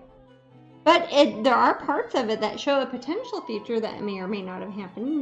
No comment. But in the play, well, I definitely wouldn't give away any cursed child stuff because that is a thing that either that's much like the Mousetrap when you leave the physical theater in London. It says, "Please don't tell anybody. Don't ruin things for everybody." It has a thing, and then you've just seen it in London. Okay, yeah. So you get Broadway. Okay, so you can see it in New York and you can see it in London. Okay. You see the dates of his parents' death on the tombstone in one of the movies. Aha! It's a wild world in the Potterverse. Yeah, well, there you go. Very true. Yeah. But Jasmine and I are very big Potter fans. My mom is a Potter fan so much that it's kind of maybe even more so. She's got issues. No, she has. She's probably listening. Yes. Hi, Kathy. Yeah. Hey, Mom. But we took her to London and we saw The Cursed Child, which if you have not seen it, it is 2 plays that you have to see in order. There's part 1. Each one is about 3.5 hours, and you have to watch them in order. It's like and they are live an amazing plays. amount of fun. And if you're going to book them, make sure you book them in order, because I've talked to people who have booked the second half before they saw the first half, and you just don't want to do that. So look at the first half first. Definitely. It will say part 1. You don't have to see them the same day, but we saw them the same day. You get a break for lunch. And we went over to Sarnava Bhavan, the Indian restaurant that we went to in India, but they have a location in London within walking distance. It's only in New York that you can see it now on Broadway. Oh, is it? Does it not have a traveling one that goes to Chicago or anywhere? I don't know. I haven't kept up with it. There's certain special effects that might be difficult to try to put on. I don't know. It's not like there are aspects to it that are a bit minimalist, which is clever because they're very creative with the sets. Yes. I love when I love seeing special effects that are done in real time. The Jeeves and Wooster we saw? Yes, that was magnificent. Was very cleverly I love done. that. Yeah, there were only 3 people. Where's the Woodhouse fans? Yes, huh? There were only 3 people in the whole play, but they pulled off the whole. Yes, 3 actors in the whole play. This is P.G. Woodhouse, spelled Woodhouse, Jeeves and Wooster, and a bunch of other things you've probably heard of, or probably not. But okay, so Amy says, here we go. At the end of the first book, before the last chapter, it says 19 years later, and they're 18 before that, so 18 plus 19. So they're like almost 40, like my age. It's 37. Like late 30s. Yeah. 37 from 1980 would be 2017.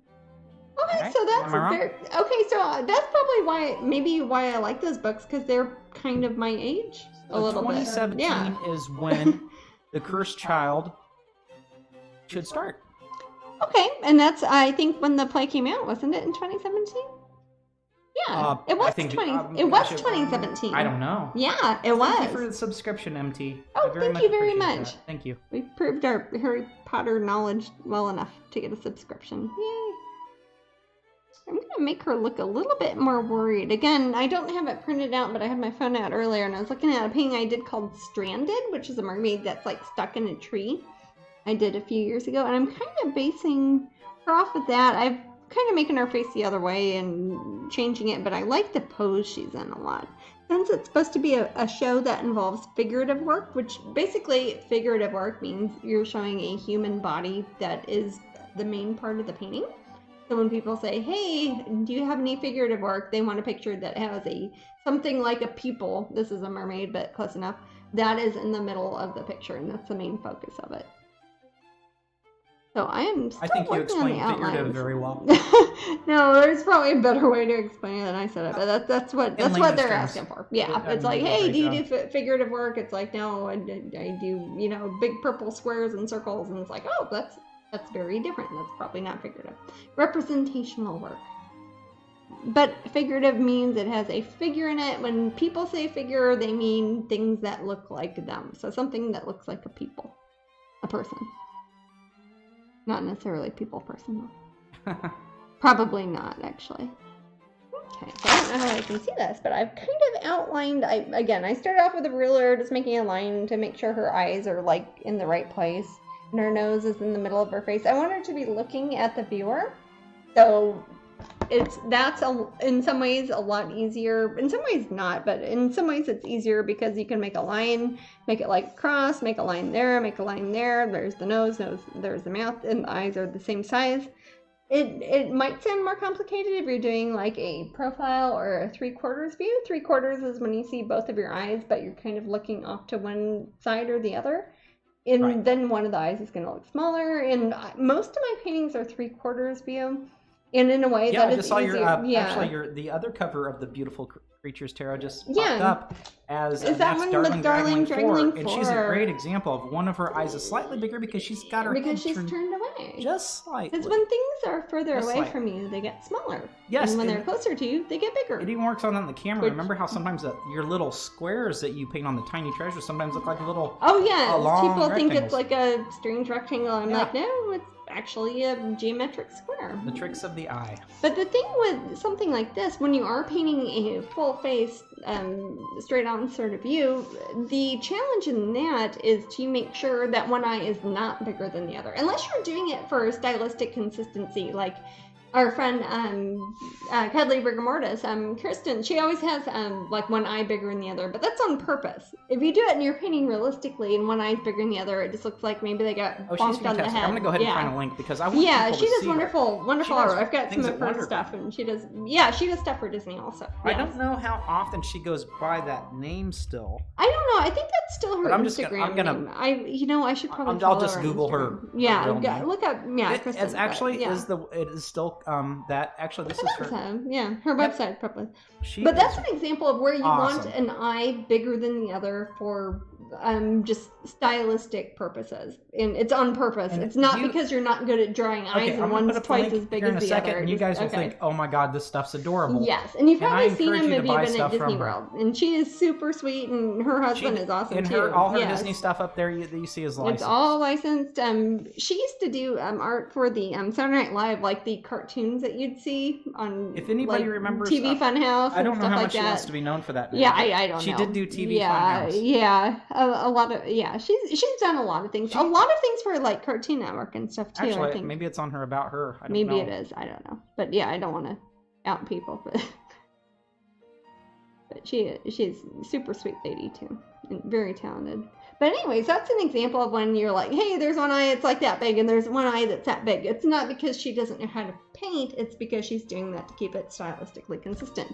If I am doing a painting and I'm trying to keep it in my usual style, and it's a character looking straight at the camera, I want the eyes to be about the same size.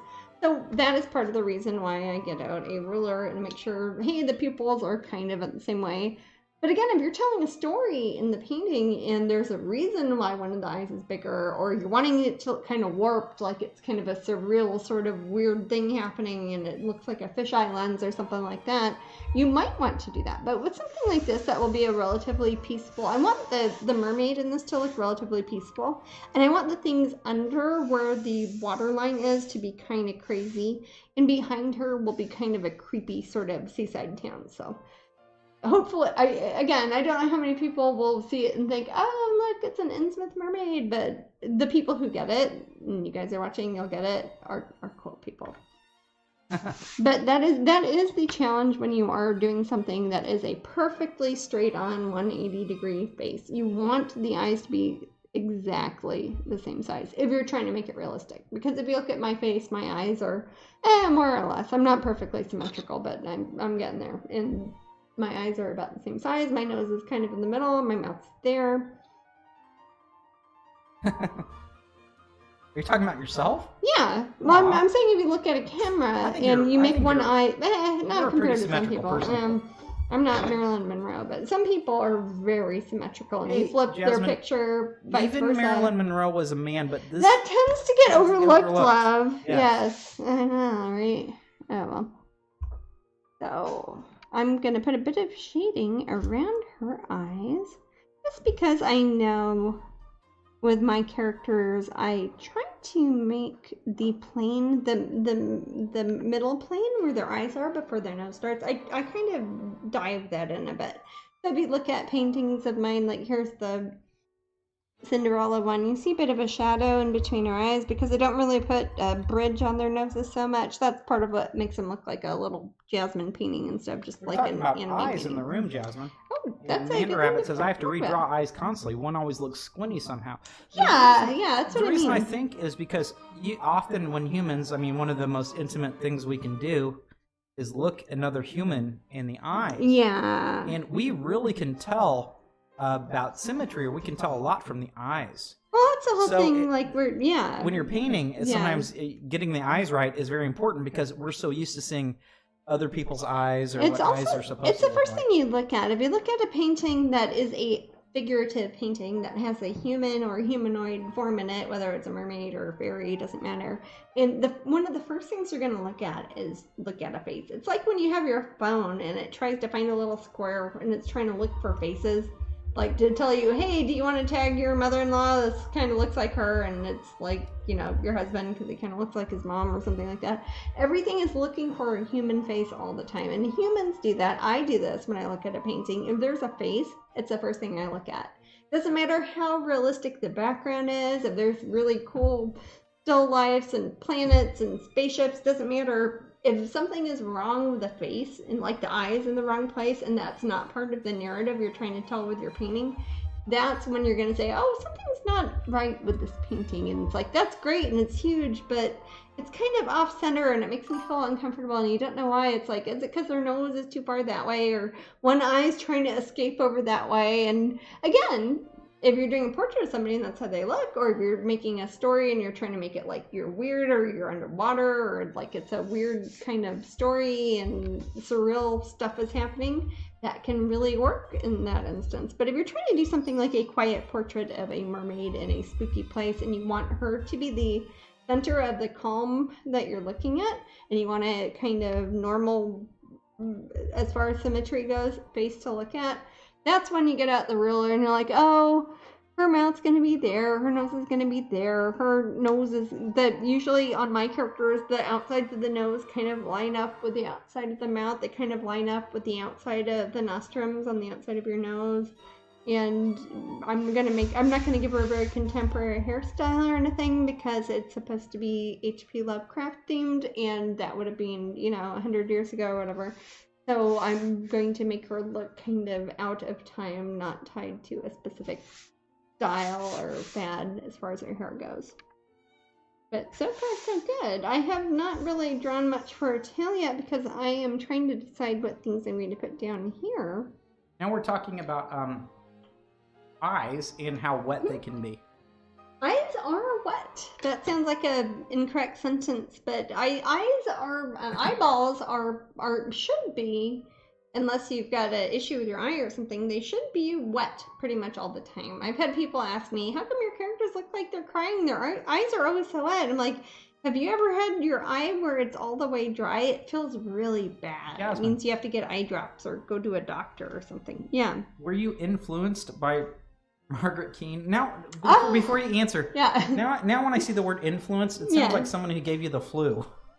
Did you contract influenza from the Ms. Margaret Keane? Yeah. No, yes. But very much so. Yes. When I didn't have a lot of exposure to a lot of popular culture when I was a kid, and one of the things we had were my mom's old comic books, and they had in the back you could get 4 prints for $0.25. I think it was something crazy. Maybe you got 4 prints for $1, and they're $0.25 each.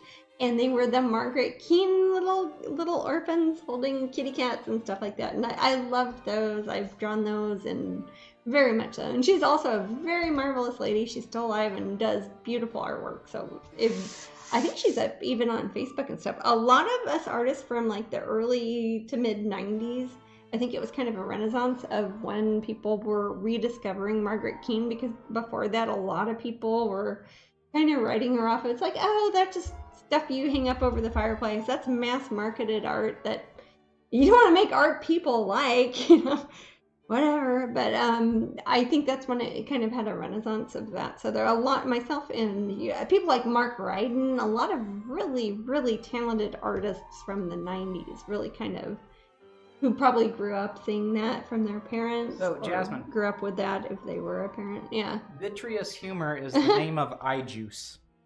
Yes, it is. That if you're going to talk about the humors in the body, humors not meaning haha. Yes, humors meaning like in a medieval sort of the fluids in your body being a hydraulic system and that type of stuff.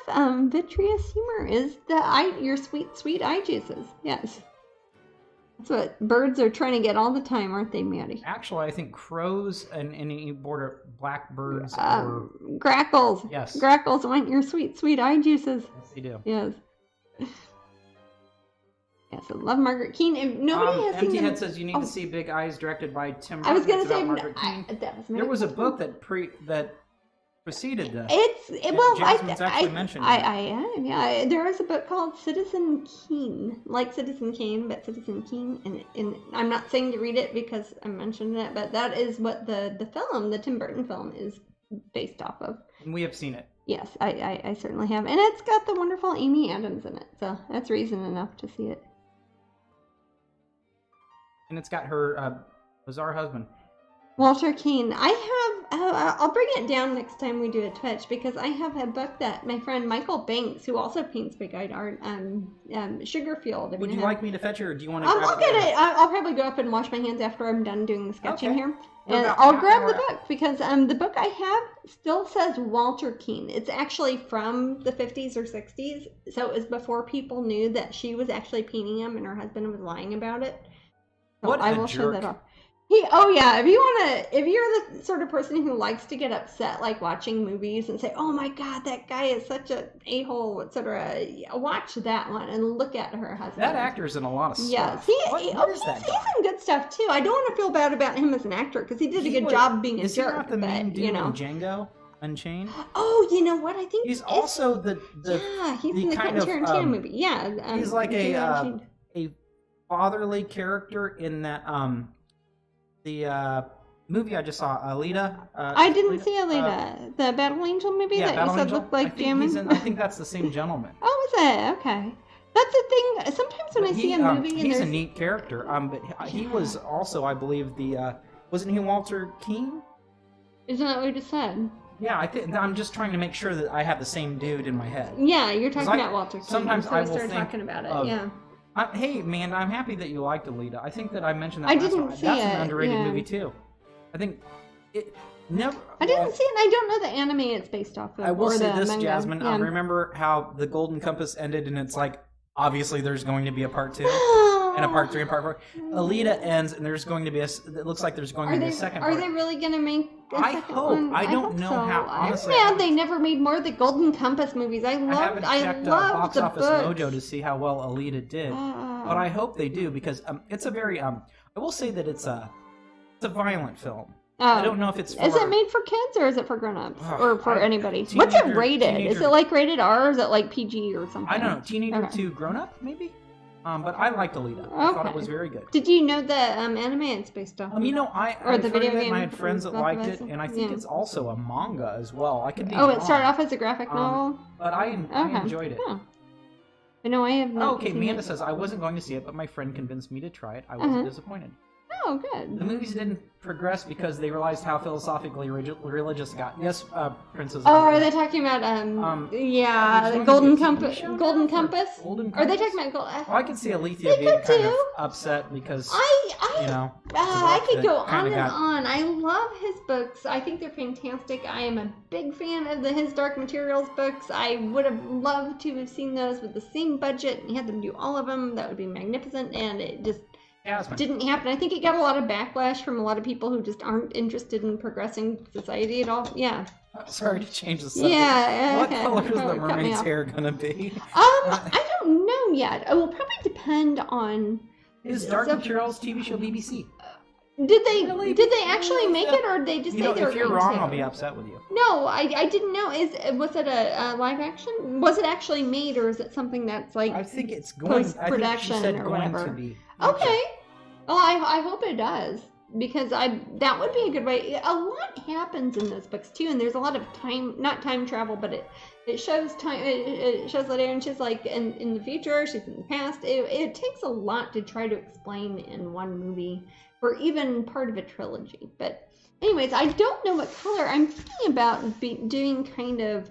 It'll probably be very foggy because it's supposed to be kind of a mysterious, defunct seaside town in the background, so it'll be kind of grayish blue, etc. So I probably won't give her like crazy green hair or something. It will probably be a natural hair color, but it will look like it was wet. even people who have, like my nieces who have blonde hair or anything, or my nieces that have blonde hair or black hair, doesn't matter. You go in the water, your hair gets kind of dark. So her hair will probably be dark, and I'm thinking about kind of turning it into, like, her hair starts turning into some weird tentacles at the bottom, as if it was a, if not Cthulhu, some sort of, old one sort of tentacles. Well, that's why I drew a line, because it's above. That's cool. That's why I got out my trusty ruler. And Maddie, I totally guessed, and you can watch this on video if you don't believe me. If you want. That Nintendo guy says I love North by Northwest. I guessed, and it was exactly 6 inches, and this is a 12 by 16. 6 inches exactly. So half of it will be underwater, half of it will be above water. I'm proud of you. And I'll draw, it's just because I look at numbers on I understand. It's not really a bragging point. Amanda Rabbit says dark blonde into sandy brown tentacles? Maybe so. It will be underwater. So even if you, I don't know if anybody has tried this, but I've done this with color swatches. If you put them underwater, especially under deep, like natural water, like in a pond or in a river or in an ocean, the color changes significantly. It looks very different. Again, if you're somebody who has light blonde hair, you put your hair in the water, it suddenly looks kind of bluish brown. Right. I remember having a tan in the summer, and then I put my arm underneath, and I was like, I don't have a tan anymore. And it looks kind of bluish white if you're a white person that has fair skin, and you put your... Yeah, my legs underwater look like they're blue. If I don't go out in the sun, I turn pale. Yeah.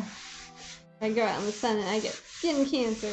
And Katie Tully says, I'm loving the concept behind this mermaid. Yeah. Jasmine has a lot of melanoma in her family. I do. Everybody in my male and female. Skin cancer. Yeah, we all get it. Is that mostly your mom's side? Mostly. Because your grandpa had it right before it passed, didn't he? What's that? Your grandpa had it right before it passed, didn't he? Yeah, my maternal grandfather. But no, almost, I mean, all of my aunties. I mean, when I say all of my aunties, that's a lot of aunties. I mean, all the cousin camp people, they've all have skin cancer of some sort. So if you're going to have a cancer, it's not a bad one. But you know what? I mean, it can be, because that's how my grandpa died, but it's not like getting, blood cancer. You have that knowledge, and you have their history. No, I'm careful about it. I'm very careful about it, and I'm going to live a long time. So I don't like talking about it. They might be listening. Sometimes I don't know if your sisters are careful. Yeah, my sister's though got more, Amber especially got more of the Indian side of my family, so she gets tan and stuff. Yeah, so. She has more of your dad's genes. And then Kachina gets freckles. Chi-Chi's freckles. She's got freckles though. I don't know. Yeah, we're all a big mishmash of a lot of different things blended together. Tigger says we're excited to come see you at May 25th at the Co-op. Oh yes, I will be at Disney World at Disney Springs on May 25th. May 25th at the Co-op. And then I need to put that on my Facebook. I don't think I have that. That's probably why. Yeah, that's probably why you don't know, Maddie. Yeah, because I'll be there April 20th. But next Saturday I will be at Disney World at the Disney's Market. So Jasmine, did you want to talk about some other things that are coming up, like a certain MegaCon? Yes, I do. Do you mind if I run to the bathroom real quick and wash this? Because I'm getting to the point I want to start adding color in here. Because I'll start off the sketch so far. Again, you guys probably caught me at the very beginning when I'm just kind of drawing outlines. This is very basic sort of anatomy figure drawing. I've changed. I kind of put where her knees would be, even though she's going to be a mermaid, because with my mermaids, I like to put something that looks like they were kind of a person a little bit further. There are a lot of ways you can make mermaids. Obviously, you can look at something like Ursula, and she's like waist down, octopus. I like a lot of my mermaids. I like to make it look like they have a skeletal structure in there. So her vertebrae might keep going. She might kind of have a knee, and then I'll put some sort of magnificent tail. As much fun as it would be to make her an octopus, I think it would be distracting if I also had tentacles over here, and you'd think it would be part of her tail. And also, I just did an Ursula for Disney, so I want to make this very different than that, because it's for a very different sort of gallery, but close by. I will be right back, and Matt can keep the story up with... I've got a weird story that I heard. Oh, you finally moved to Indiana, Ren Girl? Okay. Ren Girl said she's going to miss our pop shows and stuff. I said, good, now I don't have to wear cologne. Oh, Yay! They look... Hey, I didn't even spray the... No, they're just naturally lazy. Okay, so tell me if anybody else heard this story, and I didn't look it up, but... That's something I heard on NPR. It's about bees. It's living in a woman's eye. Okay, so I heard this story on NPR. Those of you in UK, it's kind of like BBC. It's publicly owned. NPR had this story about a woman who had bees living in her eye. I guess she felt this irritation in one of her eyes, and yeah, the bees were living in her eye, and they were drinking. You know how we were talking earlier about sweet eye juices. They were living in her eye. So they had to, I don't know how they took the bees out, but that is one of the most messed up stories. And I've got to say that even though that was an interesting story, and to me it wouldn't create a phobia, but I imagine there are a lot of people out there who are like, oh my God, now bees are going to lay eggs inside my eyes and, and have a honey hive or something. But then you've heard of things. What's also interesting is, I know that is gross, but for those of you who like medical grossness, sometimes when people have necrotic tissue in a wound, you know that doctors sometimes add maggots to the wound because maggots will only eat the dead flesh, and they won't go onto the live flesh because they're not attracted to anything alive. So they'll eat the dead flesh and they'll actually clean up a wound. So isn't that really cool? I mean, I think that's gross in a way, but I mean, that's just so amazing. Roaches crawling in your ear and living. I don't know about that, Ren Girl, because I've heard that our earwax that we have in our ear is natural DEET, and that bugs really don't like that. I could be wrong. I'm not an entomologist, so I don't know a lot about our earwax. We talked a lot about bodily fluids this episode. But yeah, I just find that fascinating that bees or other things can just find a little home inside your eye or a wound. It's just like so cool. So, I'm glad you guys think it's kind of neat, at least interesting. I saw a woman from Indiana how she had maggots in her mouth. She must have had, there must have been a lot going on in that mouth. Poor thing. I hope she gets better. Spiders can go in your ear and live in there. How tiny would those spiders be? Lay eggs under your skin, creepy. Oh, can you imagine it crawling around and then you looking at it and then you get a little razor and you cut it open and then all the bugs start pouring out? That'd be so... and it's cool in a way, but it's gross in another way. So, I apologize if I'm being strange right now. But Jasmine's not in the room, so I can be.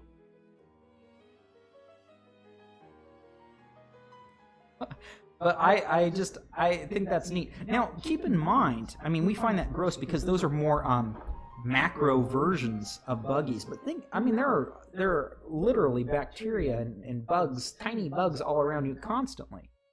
So we're covered in these things, and they do us a lot of service. So we are kind of our own little planet of bacteria and microorganisms just working together. But when something bigger is brought into the picture like that, we really have a fear. But yeah, we're just kind of this crazy ecosystem, just floating around in space. I just find it very abstract and very fascinating. Yeah, now Jasmine's back. We can. I found the book I was looking for. Oh yay! Is it that double book? Okay, yeah, this book that Jasmine. We're changing the subject now, and we have thousands living in our eyelashes. Yes, we do. So cool. I just think that's neat. They're kind of like our little babies, if you think about it. Yeah, it's more than, I mean, I don't have babies, so yeah, might as well. They're like our little offspring, or not offspring. I have a lot of eyelashes. They're not. They don't have our DNA, but they belong to us, and we belong to them. They might have our DNA. They're eating our DNA. They could be retrovirus. Yeah, that's true. So I don't know. Okay, this is the book I'm talking about. I'll have to see what year this is, but it's called Walter Keane. So those of you who have seen Big Eyes know how old this book is.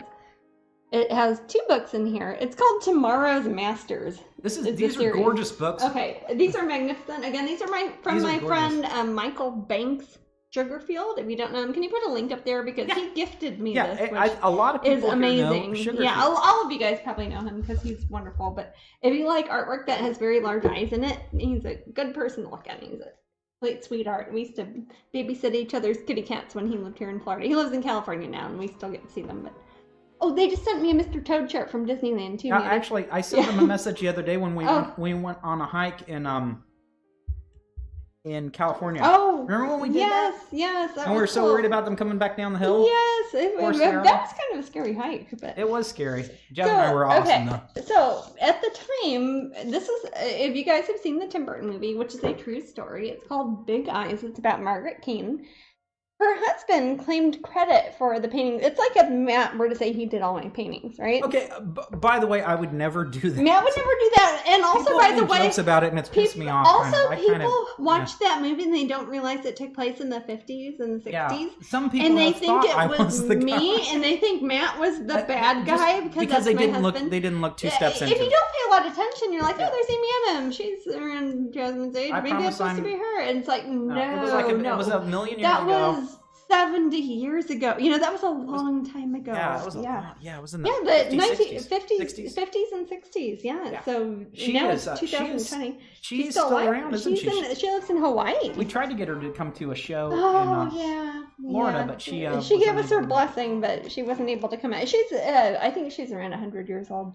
Oh, by the way, it was Beverly Cleary's 103rd birthday yesterday. Oh. Yeah. Isn't that cool? Wow. So it came in a box, and it had Walter Keane's name on one book, which are obviously Margaret's paintings, and then there was MDH, which is what Margaret Keane at the time called herself, and it has more realistic artwork in it, right? And you're supposed to get both of them.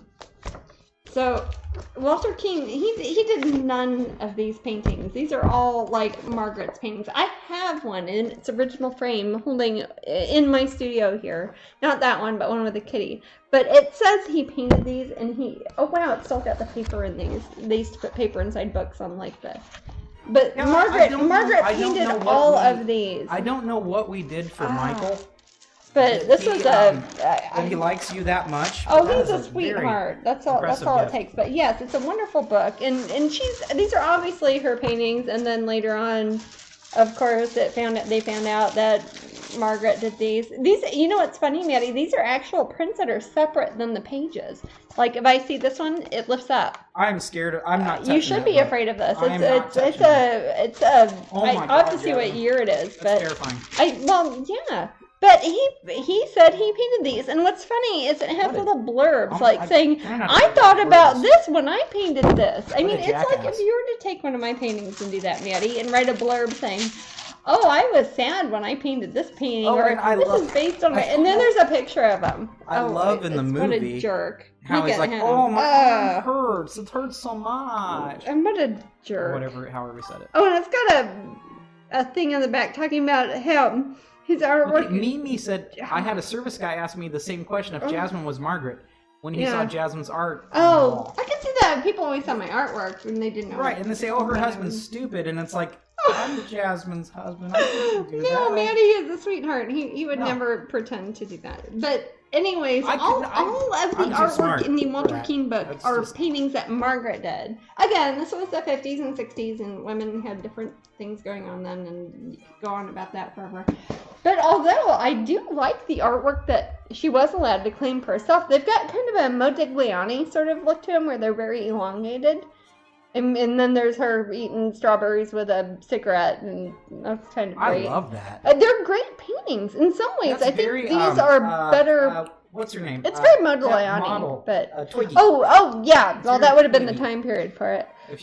I'm not showing my age. That was before me. No, these are from 1961, 1962 through here. Oh, these are And these are the ones that were allegedly her I don't painting. touch this book, guys. Yeah, you should. Again, these are actual prints that are in the book, but these are great paintings. But these are the ones that say MDH Keane instead of copyright Keane. So her husband claimed that he did all the big-eyed, cute ones, and he just lied. He was a con man. That's all there is. Am I wrong? But wasn't in part of the movie she started doing these, right? What's that? That she started doing ones that weren't as. Well, she'd been doing these a lot, but the ones that were the more cutesy ones were the ones she got popular for. Anyways, I could go on about this forever, but that one's kind of cool. So the moral of the lesson here is to get Sugarfield is a friend, and apparently he'll give you. He'll give you cool books from the 50s that are like. I mean, again, Maddie, everything in here. I'm terrified of this. Do you see this? Each picture in here. Do you see this, though, Manny? I don't remember looking. Yeah, I can't Each believe he gave picture that in to you. there, or actually, yeah. Well, I think we were at a art show together. And I thought, oh, Commander Rabbit says, Matt, you sound like me with my grandmother's Ouija board from when she was a kid. Oh my gosh. Hey, that might be worth something, man. You have a story about that? I love Ouija boards. I do too. But these are darling. Anyways, these are magnificent. She painted all of them. The ones that say Walter were alive. She actually painted them, and her husband just thought it was at a time in America that if you, well, you could say it's that time now a little bit. If you were a man and you did artwork, people would perceive it as having a higher value. So it was just a con man trying to take advantage of somebody that was around her. Hey, Jasmine? But it's not Matt for those who keep asking. Yes. Can you talk about the second raffle? B and Chica just got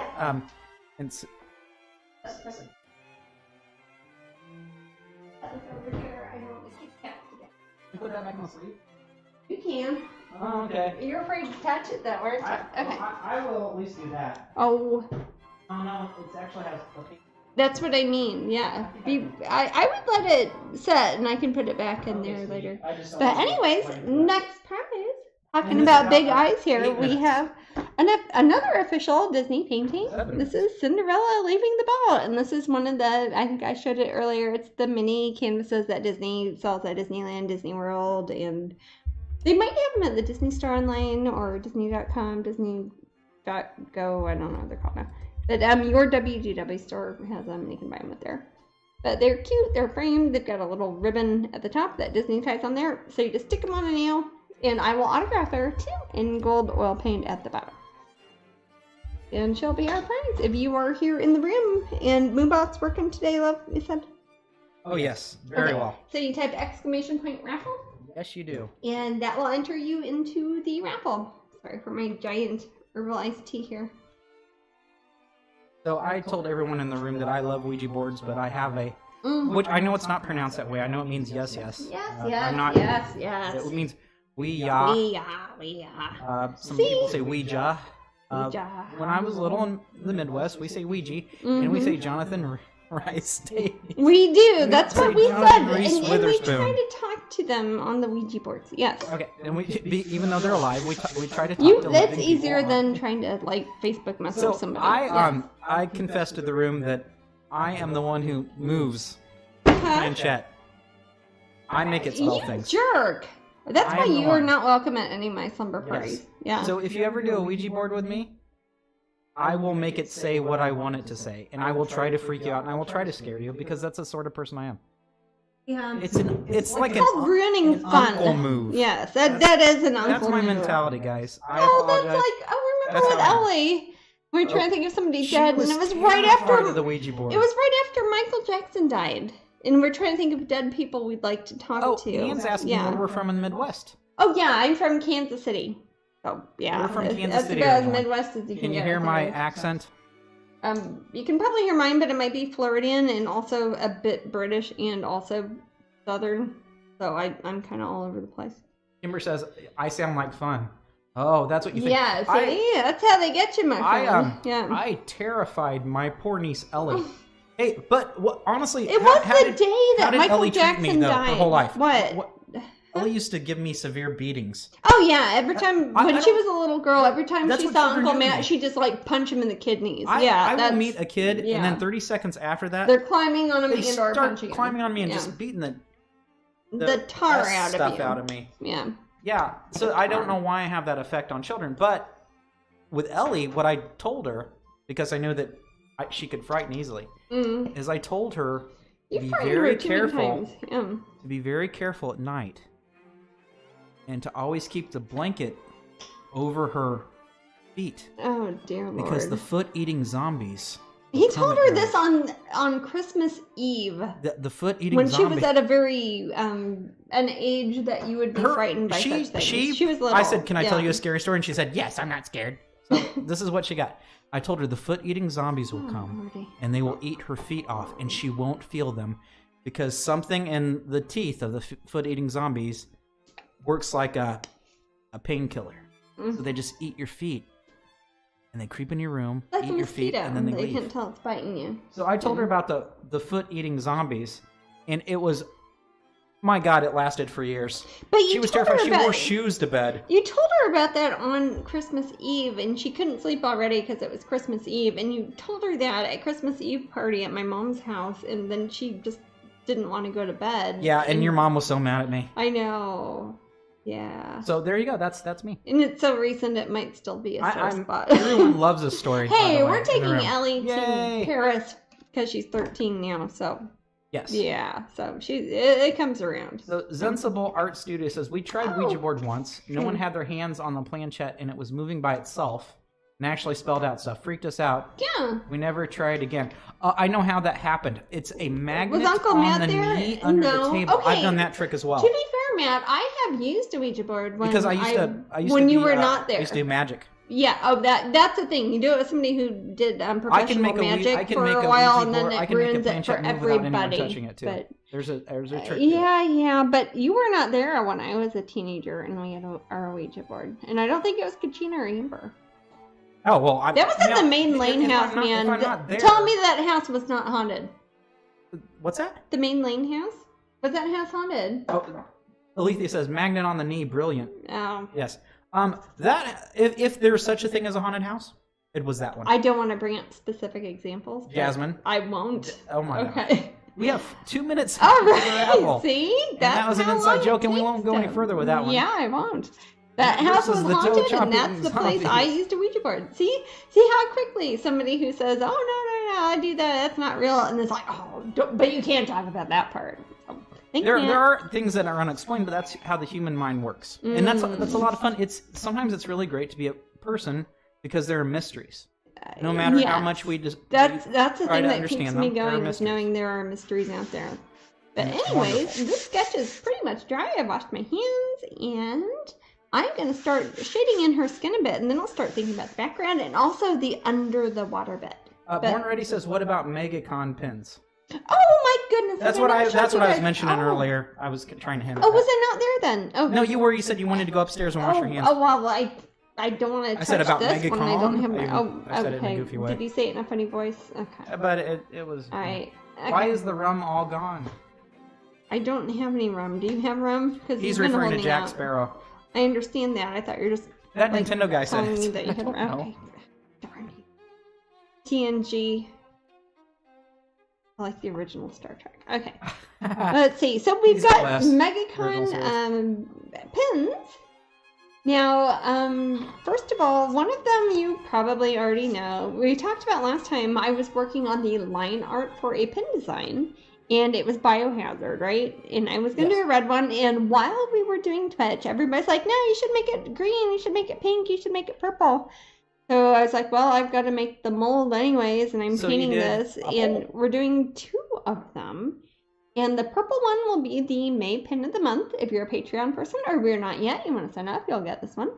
The red one, since that's one of MegaCon's colors for their logo, we're going to have her as one of the MegaCon pins. So we'll have a red one. We're going to use the same mold. It's a new mold. It looks a lot like the old mold. And the purple one's going to be the May pin of the month because y'all asked for that and you voted up on Patreon. And then the red one will be a special one you can get at MegaCon. Okay. Ricarda Super B won the Cinderella. She's not even purple. I don't know. She's still in the room. I don't know if she is either. If not, I know how to contact her. So congratulations. And I will sign her. I will sign my name on her. And the one after that is the Beautiful Creatures Tarot, right? Right. The one that people really seem to want that one tonight. It is pretty cool. I mean, it's like getting 80 paintings at once and a huge full color book in a massive box I can barely even hold up with one hand with a magnet in it. So, she and Gabriel have won before. So this is sometimes we use this in an example of someone who keeps coming back. That means it's actually random. Well, it's random, but also the more you hang out, the more you might win. And you can't win if you don't somebody play. Asked in an email to us, hey, do you care if myself and my family watch. Like if we have 5 accounts, we're all watching. Oh no, I don't care. Twitch probably likes that. They probably want to invite invite your whole block. Have like 180 friends with you. That's Ricky's in the room now. Okay. Oh wait, well, can you write it down and Nikki, say that? Okay, Ricky, you won. Nikki. Not Nikki. No, not Nikki. No, there's like 4 Nickis up here. So, and there's a couple Rickies, but it's the one that Matt's talking about has one Cinderella leaving the ball from Disney. And if you have not won this and you would like to buy her, you can get her at Disneyland or Disney World. I have to or say, at your WDW this is store. in my opinion, it's one of the cutest sort of products they have. Yeah, I like them because they're already framed, and then they tie a little ribbon at the top. I was thinking if we had a little dollhouse that could go like in the living room of the dollhouse. It's like getting the small version of one of my big crazy original paintings with a cool frame on it. It's kind of like this is the little version of it, and that's pretty cool. And I'll have to go through like our orders to see if Ricky happens to have one up at right now, and then I could just send it along. If not, I'll just send it out, Ricky. Just please email us still. So, anyway, so purple. Well, congratulations, Ricky. And we. Oh, she said she never wins. Maybe. Was it her kid or her husband? I think Matthew, was it Gabriel? I think Matthew wins sometimes. I don't want to. I think Gabriel won the pin one time and he was dancing. Yes, I remember that. She is never. Okay. Oh well. Heaven's sake, well, it's about time. Congratulations. Jasmine, how long? The con is just one day, Amanda. Which con? The UK for the 4 con. days. Oh, for the UK. Oh, this is the, I was going to show that one too. Sorry, the La Belle Dame Sans Merci that I worked on. That's a pin design for Tintagel. I don't think I've shown her yet, have I? No. I think I did on the pin group and probably Patreon, but not here. Okay. But this was the painting I did on Twitch, like, I don't know, 4 weeks ago or something. I don't remember. She's the one that had the poppies and the Anglo-Saxon helmet and the little fairy girl there. And she'll be the pin at Tintagel, and that is only for 1 day. I think it's from like 10 o'clock to 5 o'clock, and it's there in Cornwall in England. So she'll be this is not the actual pin. The actual pin is in a shipping container in England, and I am currently here in Florida, so I don't have a picture of her. But she will look something like this. I see why Amanda's asking. Yeah. She's going to be in Ireland on the 9th. Oh. Sorry, Amanda. Oh, shoot. We're just barely going to miss it. This is the tiniest... I don't even want to call it a con. I have not actually been to the show before. It's my friend Karen runs a show, and she does a lot of the fairy festivals in the rest of England, and she's like, why don't you, and she lives down in Cornwall, so she's like, why don't you come to Tintagel? I'm like, I would like to come to Tintagel, and we're going to be in London anyway, so might as well. It's close by, so that will be May 4th. I have to say, I think even over half the reason we love the Karen K events is because they're such great events. They are. They're fun. They're wonderful locations. They're like having a vacation. It's like always picking something like in a national park, like having something at the Grand Canyon or something. I mean, it's as much fun as like Atlanta or something like that. These are a little different. These are. Yeah. It is like going to the Grand Canyon or something, or going to a national park, or going to Mesa Verde and doing a show, or Burning Man or something like that. They're fun. Anyway, so the purple one is the May pin of the month. The red one is one of the MegaCon ones. Another MegaCon one I've done. And she is not exactly what people have been asking for, but it's been something in the back of my head. People liked the pin I did that was a Pop Gallery exclusive that was called Seashell Collector. This one is called Seashell Mermaid. This is the cleaned up artwork. This is not the actual painting. This is on a piece of photo paper. But she'll be a mermaid that has seashells with her. I'm using part of the same line art I did originally for Porcelina back when I thought I was going to do an enamel pin of her, but I changed it and I flipped it sideways and I traced it over on my canvas and I painted her and put seashells on her. So she will be Seashell Mermaid, and she will be one of the, I think is she the Saturday one? I think with the red biohazard one, I think we're doing half of them on Thursday and half of them on Sunday. And then I think I could be backwards. I think Saturday is the mermaid pin, and then the other one, and this is for, as per popular request, some of you might recognize her. This is a portrait version of her with a twist of lime here. We've got, I'm calling her Lime Green Mask, which is kind of a portrait version of my alligator girl character, but with some limes because it's Florida and I have a lime tree in my backyard. I can see it from here. You can probably see it if I turn my camera that way, but you don't want to see it because there's a bunch of raccoons out there. But this is her, and her name is Lime Green Mask, and also it's a convention, so the people are freaking out about. Cool. Amanda Rabbit calls her Mojito Girl. Aw, that's kind of cute. Yeah, there she is. I don't know if it's better up that one or not, but these are the cleaned up computer versions. I will say that this set She's I'd say cute. This is for the fans. This yes, again, very much so. And then we've got a mermaid with the seashells, and I use the same palette, like the different types of the Pantone enamels that we used for Seashell Collector. We used her on the mermaid, and she's got seashells because actually these are both pretty Florida specific. So we've got Lime Tree from Jasmine's backyard, and then we've got Seashell Mermaid because Florida. And then we have the, again, the purple one will be available on the website, and that'll be for all our Patreon pin collectors. We'll get her automatically. If you're not a Patreon pin collector and you like to collect pins, go sign up because you're going to get some cool ones very soon. But the red one... Oh my god, Alethea says, I should sell my alligator pin so I could buy a camera for storm chasing. You probably Alethea, could. Oh my gosh. Made yourself a target. You told people you have an alligator girl pin? Oh my god. I don't have one. I don't have one either. Yeah, I have none. I gave one away for one that got damaged. I traded it, and that was my last one. Jasmine, are they have gone for over $5,000 on eBay. Just to put this in perspective, you guys aren't pin collectors. There you go. You can like buy a car for that. You'll make rent for a while. Yeah, you go on a cruise. You can. Tig says, are the crowds at MegaCon similar to Pop or WonderGround? How do you describe MegaCon crowds? MegaCon gets over 100,000 people at it. So if you think of a city about, does it get that many? Oh, you mean over all 4 days, not gotcha. per day, but they get over 100,000 different people visiting it. So this is, I think, what their website quotes, but it doesn't matter. Actually, it's terminal. To be fair, I think they actually get more than that. They say they have less people, kind of like how DragonCon does, off the record, because they don't want to be shut down by the fire marshal, who is the nemesis of every convention, until there's a fire, and then they're your best friend. So, you know. Anyway, so on with the red biohazard one, I'll cover her up there. This one here. Alethea says, I think MegaCon sets it up well, so it doesn't feel like that many people. They all do. At once. It's also they are very slick. They are professionally run there. So that So those are a little bit too. No comment. I'm done with that. No comment. Informa. Okay. Yeah. But I have made the event page for MegaCon, and as I'll post the artwork up there that I've finished, that will be there, and do you have the event link for the MegaCon thingy that I'm doing?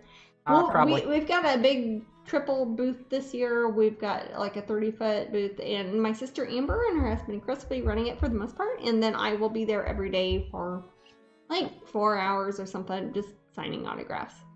But every day you can get some sort of pin. I have your events page. Does that work, sweetie? Yeah. Just give the events page. We'll have them. I haven't put the May 25th one though for PopGal or for the co-op yet. That's okay. We got a lot of stuff going on. I won't. That'd be a whole different Twitch channel. Yeah. I'm basically an accountant. I'm a certified accountant, but I'll be doing that tomorrow. Okay. So this is all dry.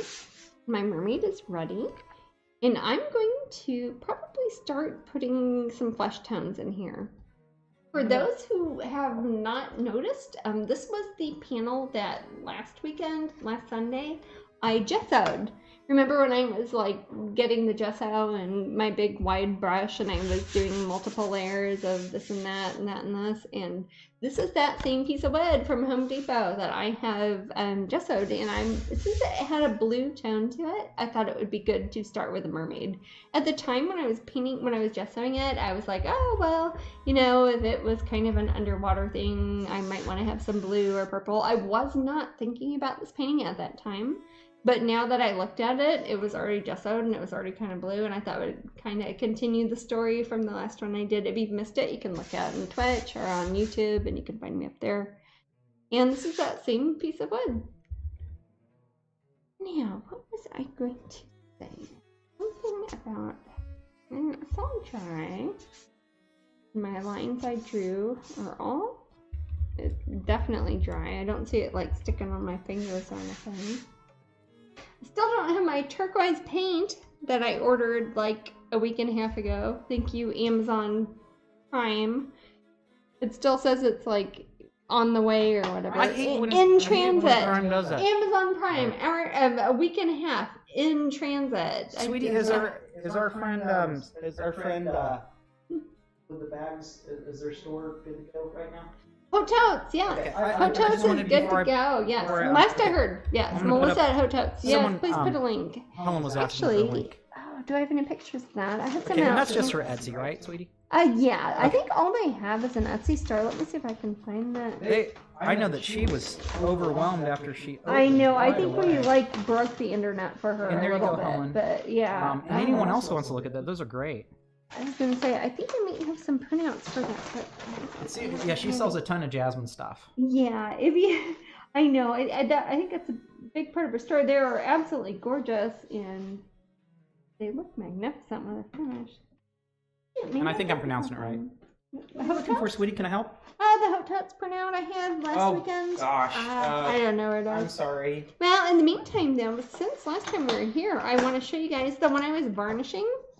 We've already sent the painting to Germany, but here is a printout of how she turned out.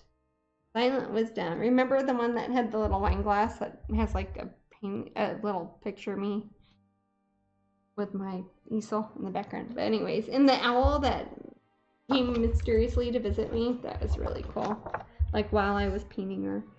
But she's all done, and she's on her way to Berlin to be at the beautiful, bizarre Gaia show at the Modern Gallery in downtown Berlin, and she will be there.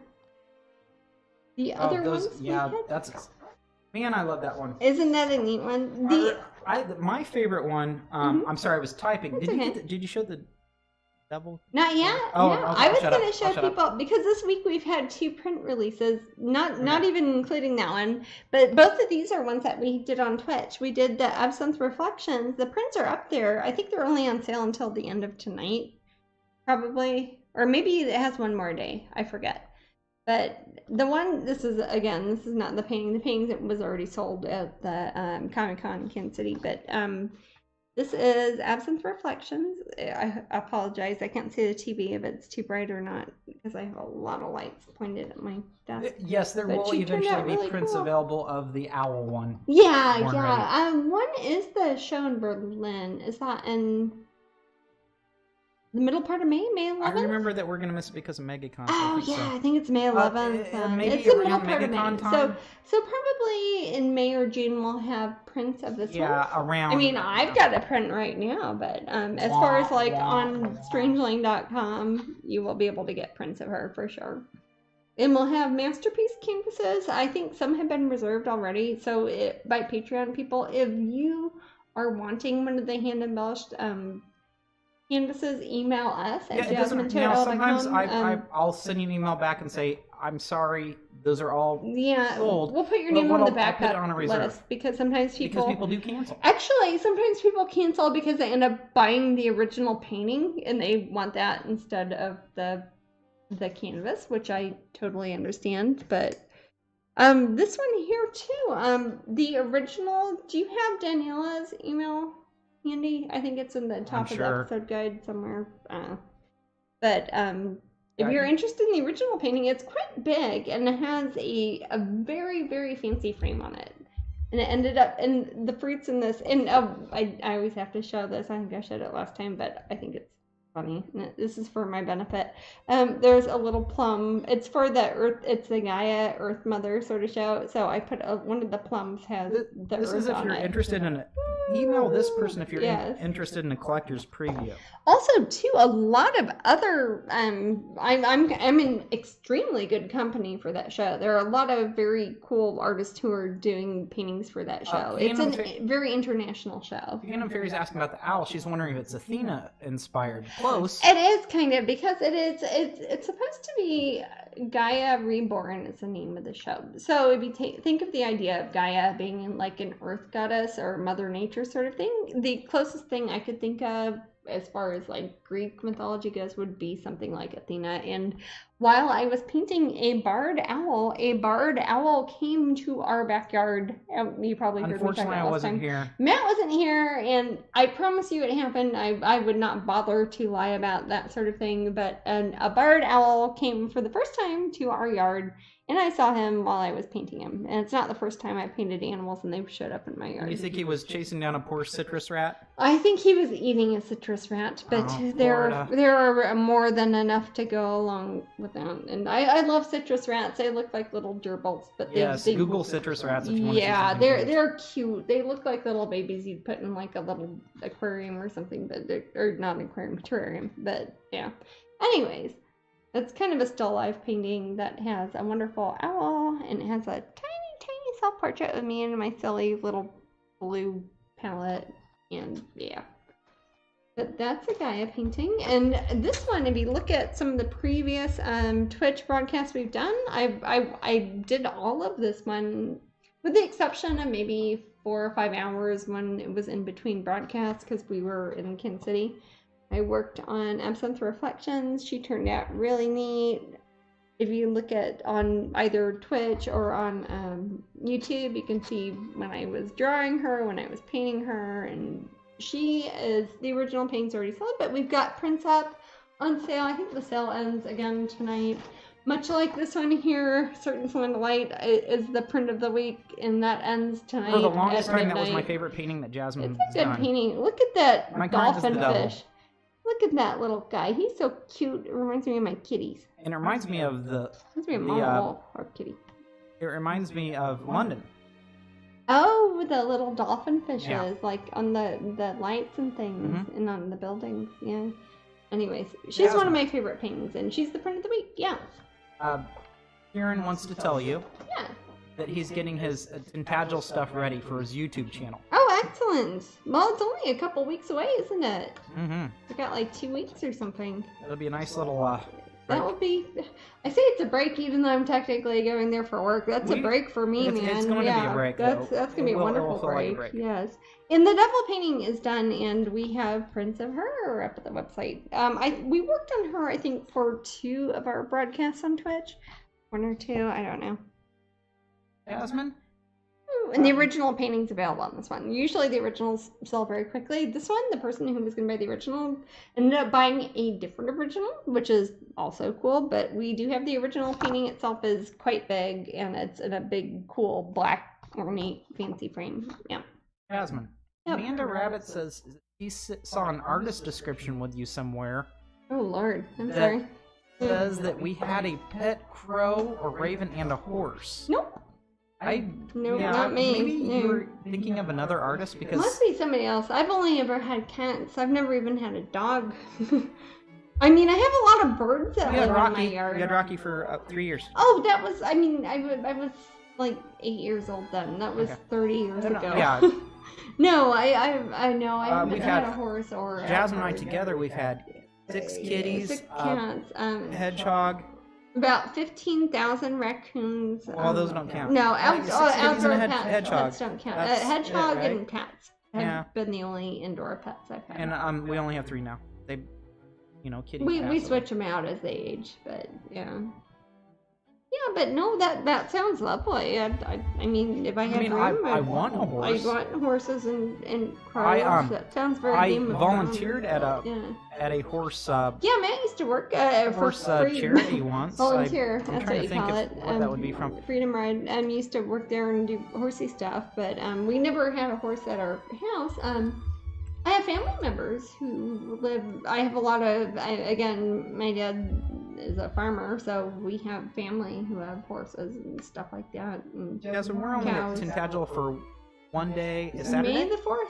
Yep, just the one day. Yep, it's just a one-day event, so it's not like...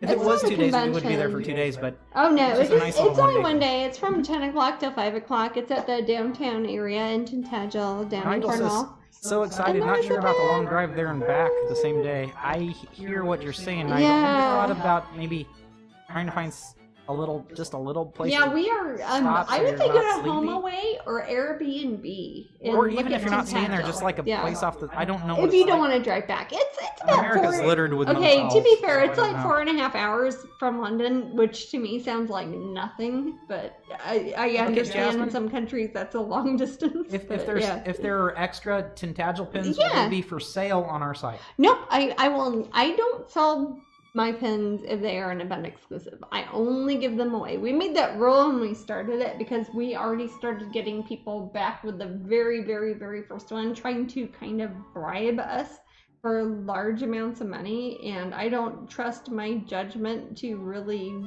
make that sort of decision. So I made a rule very early on that me or anybody who works for my company can't sell the pins that are exclusive. Jasmine. We give them away. We'll give them away at Twitch. We'll give them away at Patreon, but that's it. Yeah. Will we be going to Glastonbury in October? Yes, we will. I will. Are you coming? I said, will we? Are you asking me that? Yes. Okay. That's because Layla's asking. I'm okay. Well, you sound like you're asking. I'm like, well, you're welcome to come and be like, baby. You know I love Glastonbury. I'll be there. Yeah. Yeah, I'll be there. We'll be at Glastonbury in October. With bells on. Possibly. It's Glastonbury. I'll be there with jester shoes. Those could have bells on them. I just found out what those pointy shoes are called. Now I can't remember. What's that then? I don't know. Little pointy jester shoes? You know what? The shoes that are like from the times that you would have like 500 years ago, and you have shoes that have a little pointy at the end. I don't know what they're called. I always call them elf shoes. I only know it because it was in that painting I bought from David at his show.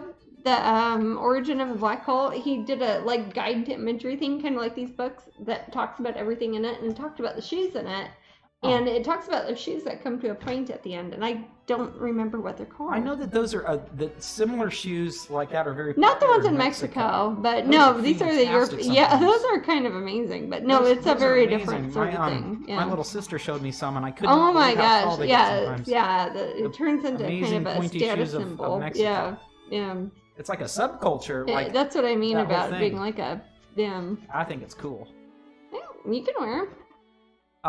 No, but not for you. There's certain things. I mean, I like it. For example, there's a lot of clothing I like. I love to look at people's tattoos, but I myself don't have any tattoos. Want a tattoo. No? It's just a preference thing. But I love. I don't want any. I just don't have any tattoos yet. Much like Louis said, I'm fond of looking at crucifixes. Yeah, there you go. No, I would maybe like to get some tattoos. I just can't really pick one I'd want that I'd like for more than a week or something. I'm far too flighty to pick a tattoo at my age. Right. I could. It's not like I'm too young either. I should know by now. It'd have to be something that if I was going to get a tattoo and it was of something like pop culture, like we're talking about today, one of the subjects today. It would have to be something that I liked as a child and I still like now, because I'll probably like that when I'm old. Well, that's the thing. I think about tattoos I would have liked to have gotten when I was like 14 or 15, and I probably wouldn't want them anymore. So I don't want to be like 40 and 50, and I don't want that anymore then. Right. So it's a very personal choice. Yeah, but there are people who are very, very sure of themselves at an early age. And I mean, I had friends who were like 13, 14 and got tattoos and still like them. But you shouldn't do that, kids. Don't get tattoos when you're 13. But yeah. But yeah, I think it'd be Grover. I can't think of anything else. Grover? I'm trying to think of what I loved as a kid. Mickey? I liked a lot of superheroes. But superheroes are probably very common tattoos, I betcha. That's true. I mean, I've seen over 10,000 tattoos of my own artwork, which is cool, and I love that. But the fact that I have so many paintings, I don't know if I'd be able to pick one that I would want. Or I've had a lot of people are like, "Well, why don't you get your signature tattooed on you?" I'm like, "Well, I don't know. Maybe I'd get my I don't know, my social security number or something I forget and I want to be reminded of. I don't know. I have to think about why I'd be getting the tattoo. Else, again, I've got a lot of weird, stupid skin cancer things, and I worry about... Your artwork lends itself well to tattoos because it does, and beautiful. And I've seen some of the best tattoos I've seen in the world, not just because I did them, but they look really well done. And I've had a lot of people email me, and I love seeing them. Born Ready 1977 says, I have to take off, but if I win the tarot set, please give to someone else as I already have it. Oh, okay. I will remember that. Okay. Yep. If your name comes up, I'll... And it was Born Ready 1977. We'll okay. Yep. So if it's... They're here nearly every week. And yeah. Well, that's something I always tell people if you do win and you don't... Let's say you want a statue that you already have or a pen that you already have and you're not a pen trader. Just, yeah. Or a book. Bloober Fraggle was the Eeyore of the Fraggles. I don't remember any Bloober Fraggle. Bloober? I don't know though. I never had HBO when I was little, so I don't know Fraggles as much as I should. Oh yeah, okay, I know who Bloober is. I'm more of a Gobo sort of guy. Actually, I am literally Uncle Traveling Matt. Yeah, he is. Yeah. We were actually, Alethea, we were talking about Fraggle Rock probably 3 Twitch sessions ago, talking about how Uncle Traveling Matt is way tall compared to the other Fraggles. Because he goes around and he's almost as big as a person in the real world. Does it show him next to the other Fraggles, or do you say he that because he's he by writes like letters. buildings or by cars? I know Uncle Traveling Man. I mean, no, you never see him again. Yeah, so I think that he is a monster among them, and he comes through, and every now and then he cleanses the He's a giant Fraggles. among them. So yes, and he starts the Fraggle over again with, well, I don't know, like he pinches off a bit of his pinky and it grows more Fraggles. Really? Yeah, that's what I think about Uncle Traveling Matt. I think I didn't know that was part of the story or this. Again, I did not have HBO. Well, it's a good song. The little intro song is wonderful. Oh, I know the song. Yeah. My stepsister Brooke Sonia singing has it right now. What's that? Brooke Star singing "Can't Get Your Cares Away." Oh. Worries for another day. Doesn't go with the wonderful chamber music we're listening to right now. Sorry. That's okay. It's probably not copyright free either. I could talk to the Frauds and be like, can you help out with this? Or it's like, no, it's more of a Henson thing, and also it's owned by HBO. I think the Frauds didn't have anything to do with the Frauds. I don't think so either. I think it's just the Henson connection. It's not the Rainbow Connection. Oh, and it's the Henson's probably connection. Yes. a wee bit litigious. No, it's all owned by Disney now, isn't it? Oh, yeah. Yeah, they own everything from that. Which might mean that maybe I'll get to do some artwork for Labyrinth someday. Which I'm still crossing my fingers on. Jasmine, you like a cashew? I'd love a cashew, thank you. Layla, remind us of cashew time. Hey, that sounds good. So if you aren't seeing what I'm doing here, I'm taking a color that is very similar to the one I used to tint the gesso with in our last episode, and I'm using that to highlight the areas that are for flesh tones that are above the waterline. When I work on the parts that are below the waterline, which I've made a bit more blurry, thank you, sir, I'm going to mix some blue in them, so that will remind me, hey, Jasmine, that part's underwater. So. Wow, I should probably redraw her hand, too, because she kind of looks like she's flipping people off with her other hand. She totally does. No, okay, honey. Yeah, have fun. I don't know what I mean by that. Or my own crashes.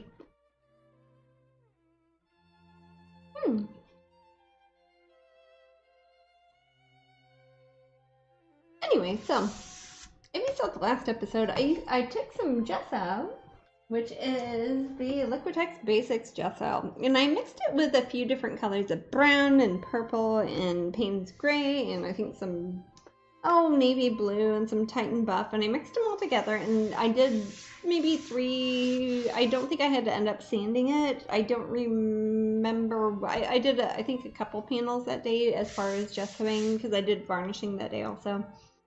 They're very similar in a way. One's a preparatory, one's a finishing sort of thingy that you do. But anyways, since this is a mermaid, I picked the one that I worked on last time because it has a blue tone. And since I'm doing the flesh tones on top of whatever the tinted gesso is like plaster of Paris. It's like plaster, like gypsum board that you would have on your wall. But I mix it with paint, like acrylic paint, to make a colored version of it. So like the parts under her eyes, if I don't put paint on it and I want it to show through, I want it to look like it would be the shadow color of her flesh tone. Which is why, since it's a mermaid, I went with kind of a blue cooler tone. Not quite purple, not quite brown, not quite blue. But I'm putting warmer tones above the layer. If you remember when I took my silly ruler out and I kind of divided half of the canvas panel, or it's not really a canvas. Sure, yeah, give me 1 second. I want to show. Oh, okay. Thank you. I probably should lose my voice if I talk too much. Hey, it's the first time, like in a few weeks, so that I have not been snuffly. Yes. Well, Matt and I have both had colds for an indefinite amount of time.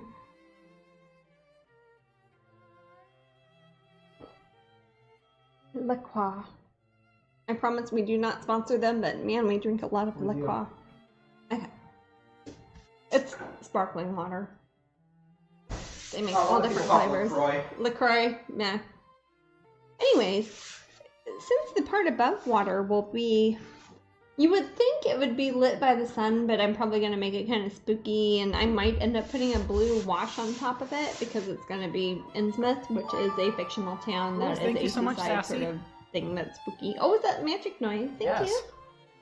But below the water, I am definitely going to... We met Sassy in Kansas City. Oh, sure. Oh, yes. Oh, for heaven's sake. Thank you so much for finding me up here. Alethea's suffering allergies. Oh, no. See what else is going on. That's one thing I can, if you guys have been typing stuff, I can't see the TV. I would say the TV, but the computer or the phone or whatever. I made my step goal. Yay, Maddie! Okay. I must have been walking to the bathroom. Yeah, I was going to say it's probably walking upstairs to the restroom. Anyways, the part below, which is really just like the mid part of her torso and like her right arm here, I will mix some blue in there because it doesn't matter what color the water is. If I make it gray or green, it's going to be darker than the part, or at least more smudgy. I might also kind of go over the lines a bit so it doesn't look as closely outlined. Like Matt was talking about earlier, if you're in a swimming pool and you put your legs in it and you look at your legs, they look kind of wobbly and maybe not as tan or more blue. Or if you have brown skin, it looks kind of purplish green. And, you know, it doesn't look the same as your skin does above the water. Right. Same with the hair. When the hair hits the water, that's going to change. And I'm going to be more thoughtful of that on this painting than I would do a normal one because I don't want to detract from the fact I'm going to have some weird little Lovecraftian sort of monsters coming up through here. That's exciting, Jasmine. Yeah, I think it should be a cool painting. I also have, again, that painting I have that looks like it's got the sea asters in it, like the sea anemones in the corners, the frame. I'm going to put that on there. So I don't have that here. That's at our other house here in Florida. I'm telling you guys, having multiple places where you do stuff can be a pain sometimes. Yeah. There's nothing like leaving a painting at the wrong house that you only go to twice a year, and yeah. We have another place across town, and I'm leaving. That's the one I'm talking about, where the picture frame is. That's where we had to do our broadcast, not last weekend, but the weekend before, right? Wasn't it? Oh, I'm talking. That was not us at our best. I was Jasmine, very can I put the Priestess of Nyarlathotep up? Yeah.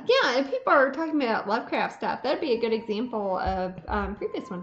For those of you who read it, there's I only remember that name in one of the stories, and I can't even remember which one it is. Does it say it in there? It's in a couple of different stories, chaos. Actually. Yeah, the Crawling Chaos is in there. It also doesn't it mention that in the one when he's sleeping with the pharaohs and the weird tomb. Oh, you put in your description. You have the little. I don't know how to say it. I didn't know what you said, baby. I'll put it in the room. You can't pronounce it. Oh, yeah. There you go. Now I'm painting over her fingers, and she looks like even more she's flipping people off. I'm sorry. I'm not meaning to do that, Twitch. Don't ban me. By the way, we're at 97 viewers, sweetie. Oh, hey. Yeah, we've been hovering around 100. Thanks for visiting us on Games of Thrones. Oh, my gosh. Also known as the eve before the destruction of... This is the best holiday of the year. April 15th is tomorrow. And on April 15th... I will creep out the door and I won't come back. Gets the heck out of our house while I do our taxes. Yeah, I'm not going to do it before the 15th. I don't want people getting my interest on my loans. Okay. I don't. You're the boss. It adds up, man. Okay.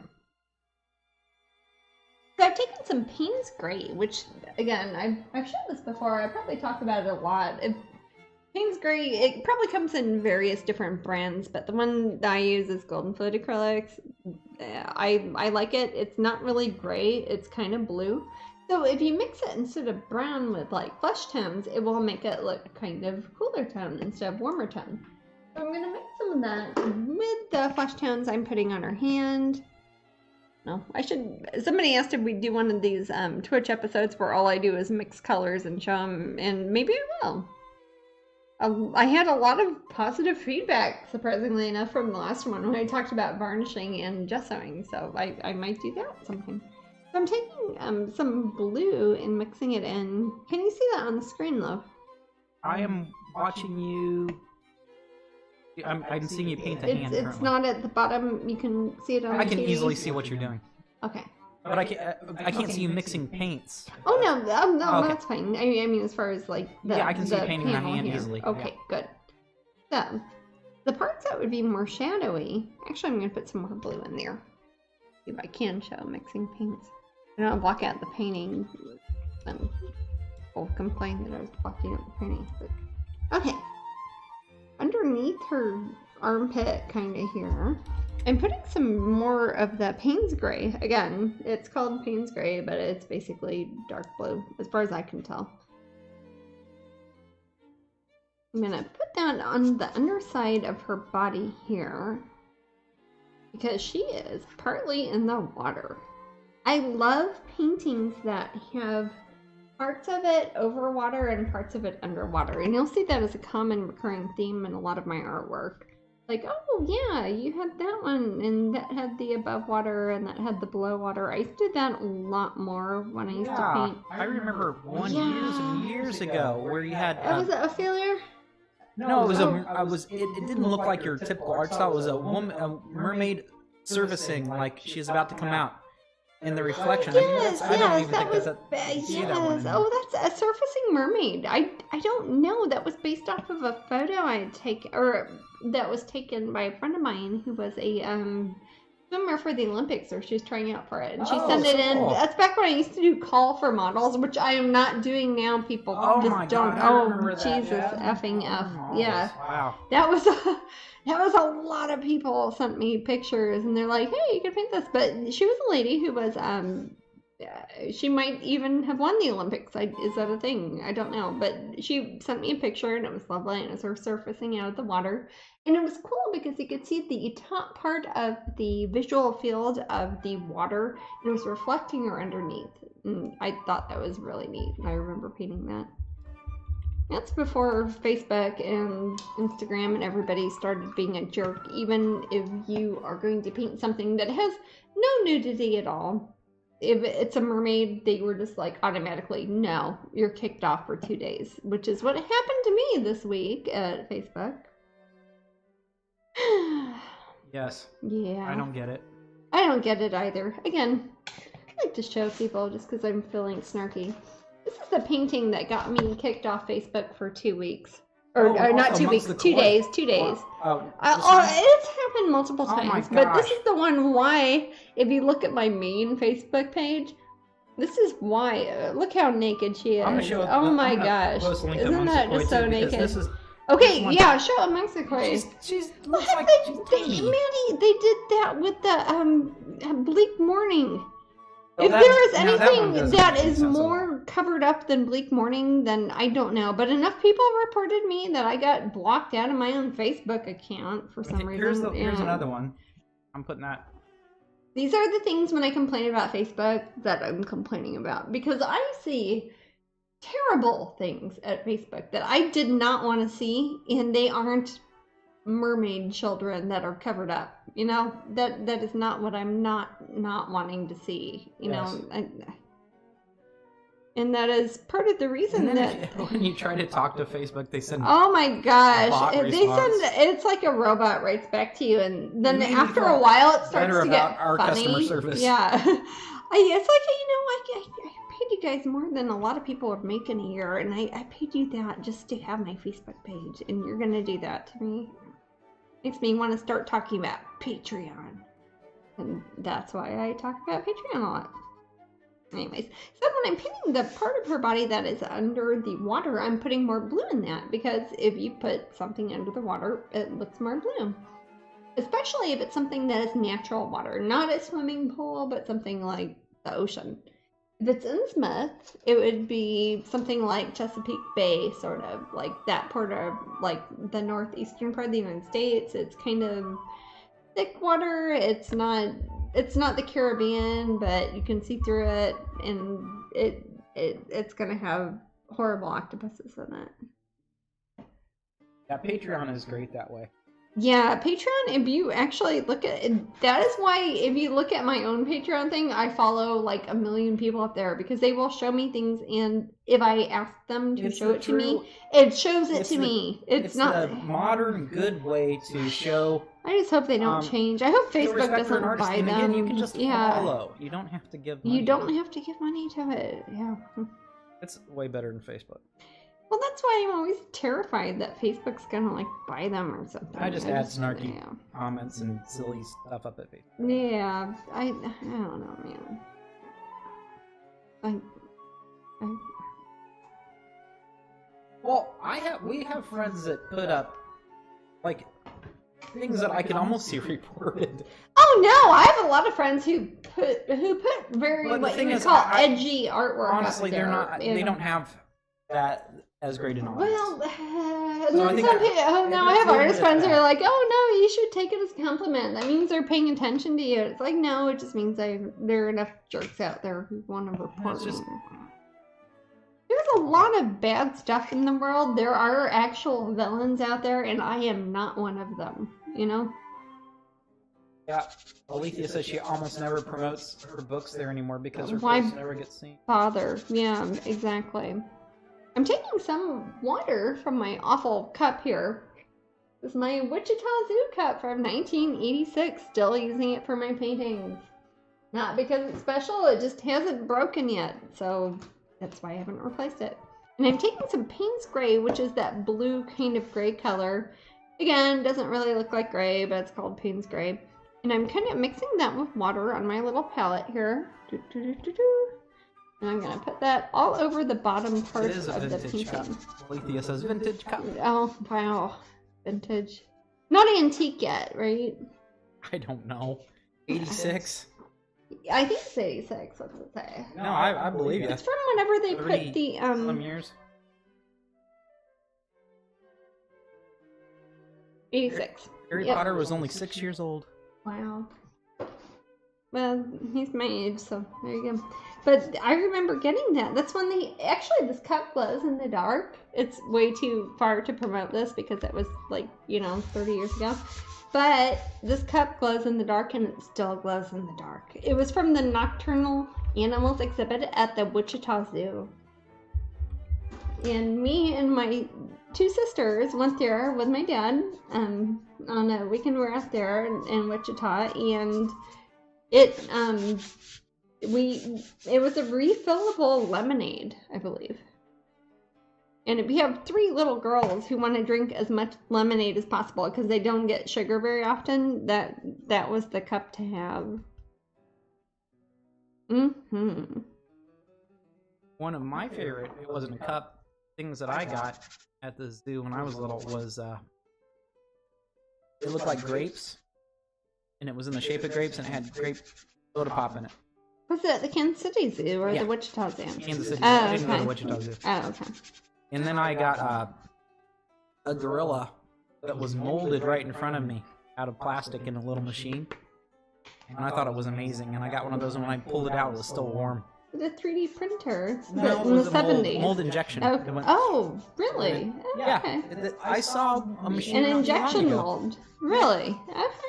Yeah, I saw a machine not too long ago. believe Where it. was I? Was I with you, Jasmine? I was it at when you're walking around at like Spectrum or Planet Was it at Comic Con? Spectrum. Gosh, I cannot remember where it was. Sorry, I don't know if you mean injection mold, or do you mean it was a regular mold, I or don't was it injection molds cost about $45,000 to Then it make? wasn't They are that. they're the ones that we use for a Hamilton But collection Penny and Mouse stuff. remembers it. Okay. It was just it was melted plastic, and then it went inside and created a Oh mold. And then it was yeah, it's hollow. probably just a three-dimensional mold. Yeah, that's cool. It was cool. What year was that then? Oh, gosh, I was little, 76. Wow. Yeah, and that thing is more cool than most things I've seen since, in general.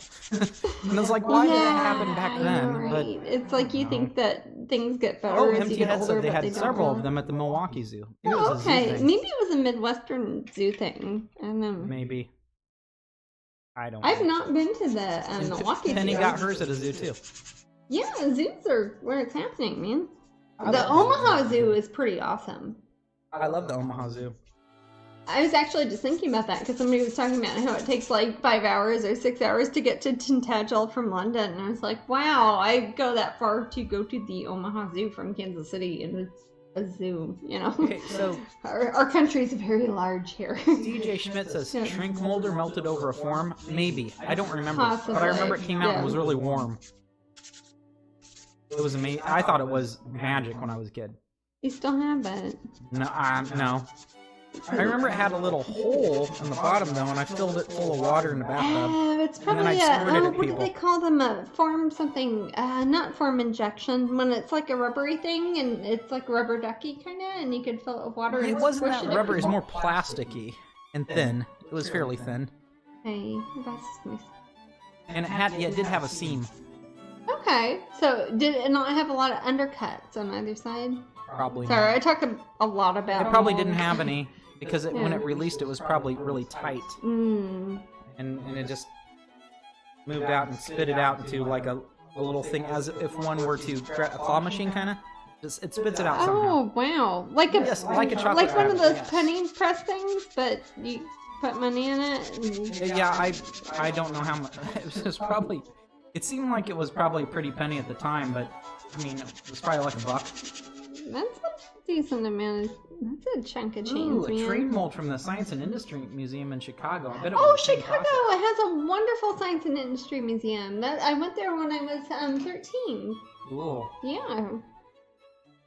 I remember going on the thing that they had that was talking about mining, and they had the little mine cars you could kind of go behind. That was cool. I'm kind of a museum junkie, though. This would have been in, let's see, if I was 13, it'd be 1983, 84, something. Or 94, Jesus. Yeah. Not that old.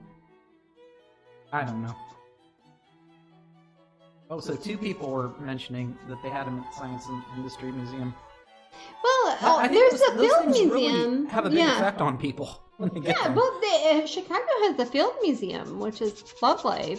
Mm-hmm. And they even have a store at the airport that has stuff from the Field Museum. That's where the big dinosaur that they have if you're at the airport, like at O'Hare. Lincoln Park Zoo in Brookfield had them too. Oh, that's probably a It's thing just a that thing. maybe they just did at like zoos. And But at I the heard it time, I was a smelled little good, girl, too. and okay, yeah. There's a lot of senses going on there. Touch from the heat. Visual is really neat. It made a weird I sound. don't like going into the smell things. I probably at even zoos, tasted it. really. Yeah. I think I tasting bit things it. that I you probably bit it. Tasted something. I remember eating the food that you give to goats at a zoo. Yeah, but how old were you? 34? No, I don't know. I'm taking some of that Payne's Gray, and I'm trying to make some of the area darker here. I'm just mixing it with water and kind of going from her armpit, which is where I've arbitrarily decided that's the water is going to start. And this is not trying to make it look like fancy waves or anything. I've just got the same brush I used. If you look at my last broadcast from last weekend here at Twitch, that I used to gesso, I'm using this exact same brush and I'm mixing it with Payne's Gray and a bunch of water. I don't think you can go wrong when you're painting water if you have a lot of water on your brush, because it's going to make a lot of very organic sort of shapes, a lot of natural forms, very non-linear, non-geometric sort of things that are going to happen. I'm just kind of smushing this around all over. Even though I might lose where her arm is, I can draw it in later with my tiny brush. Some noisy painting here. Now the thing about this, when I'm doing this painting, there's always this kind of intramural area where you have where the top part of the land and the above water hits the below water, and how much of that are you going to show in the painting?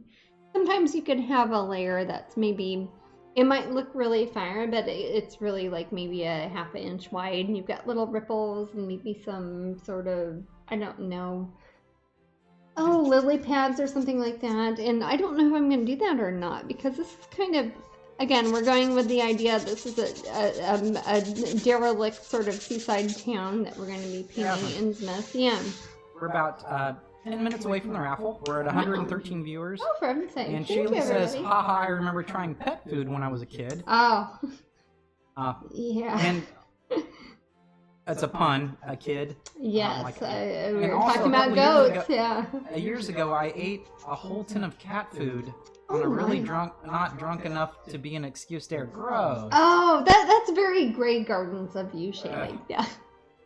Oh, by the way, Shaylee, I owe you an email. I know that you've contacted me. I'm just very, very far behind because of taxes. I let her know. Oh my gosh. Don't. I could talk about taxes for 4 hours. If anybody has any pending emails in there between Jasmine and me, we're really busy now. Talk to me after the 15th. We'll get back to you this week.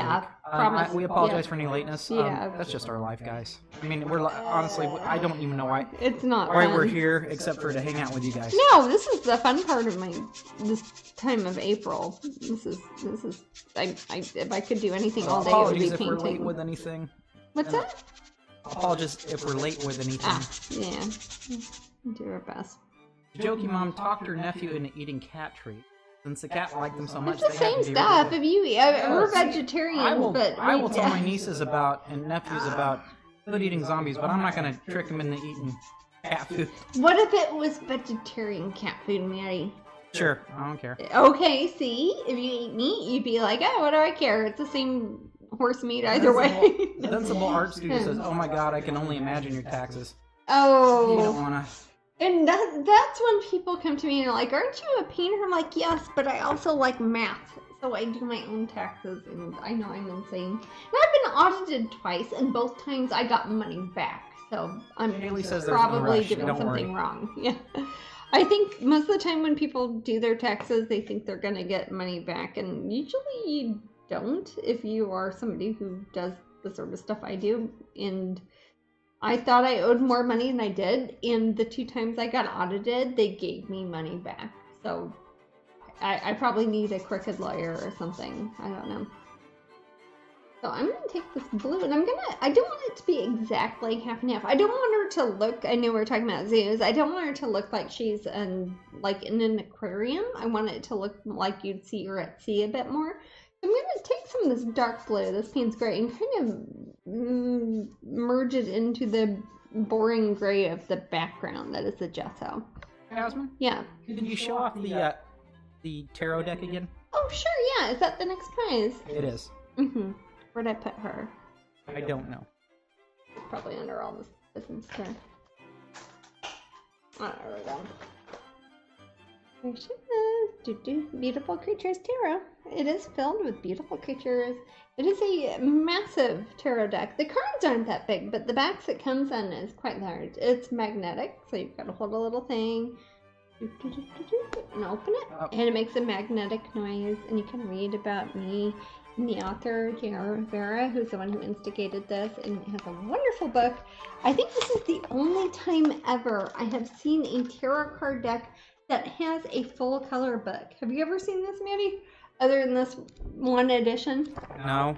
Where there's full color glossy in the book itself. Usually it's black and white because they look like the cards themselves. Yeah, you could like cut it up and like hang them on your wall. I mean, some of these are even big pictures. What's that? I said you can, sure. Yeah, I mean, it's pretty great, and it's got close-ups of some of them, and it talks about different layouts that are specific to the deck, which is cool. And this is the only time I've done a whole tarot deck that is a standard 78 card deck. Oh, yes, and they're full color. And then it has places in the back for, well, it's got some descriptions here. And then it has some bonus cards too. It's not even 78 cards. I think it's really like 84 cards or something like that. Oh, and look, there's fishes on the back. Manny, look at that. Isn't that lovely? Yes, very cute. Anyways. And places to write notes. Jasmine. Yeah. Alethea said she's had an accountant ever since her first book was published, and she's not even going to pretend to know all the ins and outs. Oh, yeah. And she admires you. Oh, thank you, Alethea. And Amanda Rabbit tricked her nephews into thinking that graham cracker Scooby snacks were dog food, and eating them so I could have them to myself. I don't know if there is a difference between the Scooby snacks that are for dogs and the ones that are for people. I know the dog ones I think are vegetarian because I know that Shaggy ate them. Well, yeah, and as we know, they're not real. They're on a cartoon. Huh? They're on a cartoon. Yeah, I know, and we know his voice. The person who does the voice. Casey Kasem. He was a vegetarian, so. I guess they were then. April said my kids ate dog biscuits and cat food occasionally. They love animals, so I think they turn out fine so far. Sassy One says the machines were called Moldorama. In 2016, celebrated 50 years in Brookfield Zoo in Chicago. Well, that's a great name for a molding company. Yeah. Princess Alethea says, I got the Mermaid Oracle deck as a gift for my birthday in January. It's so beautiful. Oh, I wonder if that's the Alice one or if it's a... But this is the only time I've done a tarot deck, which is basically like, as far as cards go, it's like having two of the Oracle decks put together. And can you tell how shiny those purples are, Mandy? It looks pretty shiny. It's really shiny. It's like how you get a Bible that has like gold on the edges. These ones are purple metallic, and they're really cool. Gilded purple. Woo! Not gilded gilt. Yeah. Yeah, it's probably not something you can show on the internet very good. It's fancy, I promise you. Take my word for it for your free prize. So in about 2 minutes, I'll draw that raffle. All right. So anyways, they come in this wonderful box, and there are 80 to 100 cards in there, and it folds up in a wonderful little coffin. In the front cover, I think we talked about this earlier, won a prize for best tarot card cover of the year or something like that. And the book in itself is kind of worth it. And I like that the second edition has like my D20 fairy on the front, because that kind of has the idea of like, oh yeah, it's very random, and it's like roll a D20, see what you're gonna do. There is a spread in here if you're into tarot spreads that is pick a card, which is pretty common for a tarot deck, but this deck in specific has so much information for each card. It's kind of worth looking at a card. It's kind of like, hey, how's my day gonna go? One card draw. Yup. But there she is. You can also find the first edition ones online. You might find them on Amazon, but this is the second edition, which I think has probably sold more. So the first edition is probably rarer, but I will sign this for you. Usually I sign the backs, and I sign the little book that goes in it too. All right. Jeez, Ian tricked his friend into eating a bar of soap. Oh gosh. Told him it was white chocolate. Well, I told you I ate a bunch of. Oh golly, what was that horrible soap that you weren't supposed to eat? Lye soap. Ooh. When I was little, my mom says I ate a bar of lye soap when I was little. Who had lye soap back then? My parents, or actually it was my grandparents, and I ate what are they, from the Depression? My grandma was, and I think it was at her house. Like she still had it from the Depression? She had lye soap at Grandma Griffith's house, and I ate it when I was like 2. I also ate the mercury from a whole thermometer when I was about that age, so take that as I will. Whiz jammy. All right, that's let's why draw. I'm now a vegetarian. I only drink herbal tea. Okay. Old and wine Dude at Games. What is it? Old Dude Games won it. Well, that sounds like somebody who might appreciate a tarot card deck that has a D20 on the front. Maybe so. Maybe so. Aw. Are they somebody who's in the room a lot? I have not seen them chat before, but if they did, I missed it. Oh my gosh, you heard Mr. Blue Jay out there, Maddie? I do. Wow. Is it Mr. Blue Jay or is it like Mr. 5 Blue Jays? It sounds very loud out there. I'm gonna put this up almost there you in go, her old dude armpit. games. If you're in the room, just follow those instructions. Have we talked to everybody who won things like from the previous? I have. Okay. I still need a couple responses too. I'll keep at them. Okay, I was gonna say if you do want to talk to people, it might be a good time to tell people if we haven't been able to contact them because we're on Twitch again. Right. I'm just gonna kind of muddle this. Yeah, this is Payne's Gray just mixed with water. This weird piece of paper I have that is in my cup here, or my plate here, is on top of a sponge. I've cut kind of into a half-a circle that I put on a plastic plate. It's part of the Masterson's What canvas thingy. And if you like that, I believe it's in Jasmine's. Yeah, I think it is, because people keep asking me, and they're like, why are you wasting all those plastic plates? I'm like, I've used one plastic plate for over a year. I just now switched to the new one, so I am not wasting plastic plates. That is not something, if you knew me, that I would do, is it, Maddie? No. Am I into wasting stuff, Maddie? You're into reusing them, maybe. Yeah. Oh, night, Layla. Have a good one. Oh, night-night. I'll see you not too long. 3 weeks? Yeah, about. I think right at. Yeah, less than. Yeah.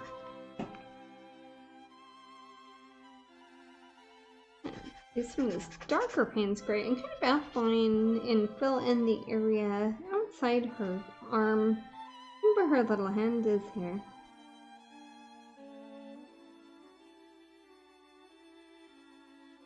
Amanda says it's only 6 p.m. here, so I'll be around for ages. Well, we're only on for another hour, and it's 6 p.m. here, too. I thought we're on for... We try to have Is it only 1 hour, or do we have 2 We have 1 more hour. Oh, okay. Ow. It's just more light than usual. It is more light than usual.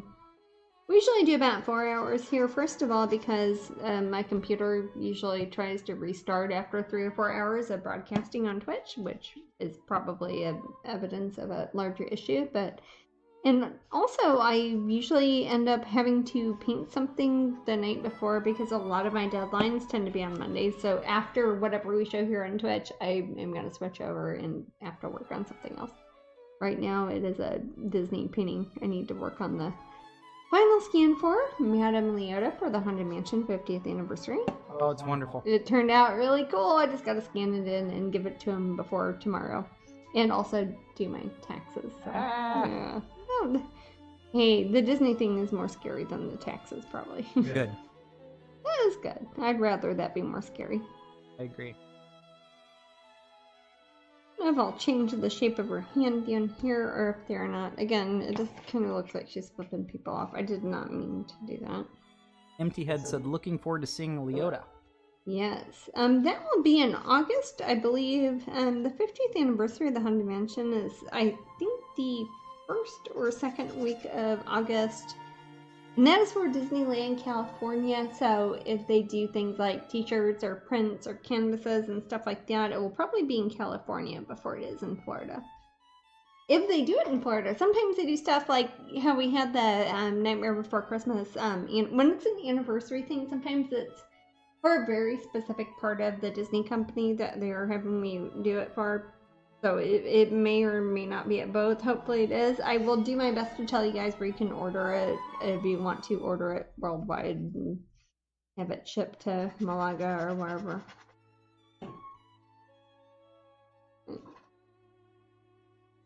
Spain? Straight to Spain. Yeah. Or most of them go to Spain. Always Spain.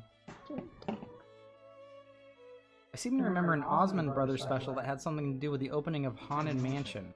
Very likely. Well, I'm trying to think. That would have been 1969. I know it was. Might have been that I don't want to Disney keep World bringing one. it up, but no, the Disneyland It'd be 50 years. It'd be 69. Yeah. Yeah.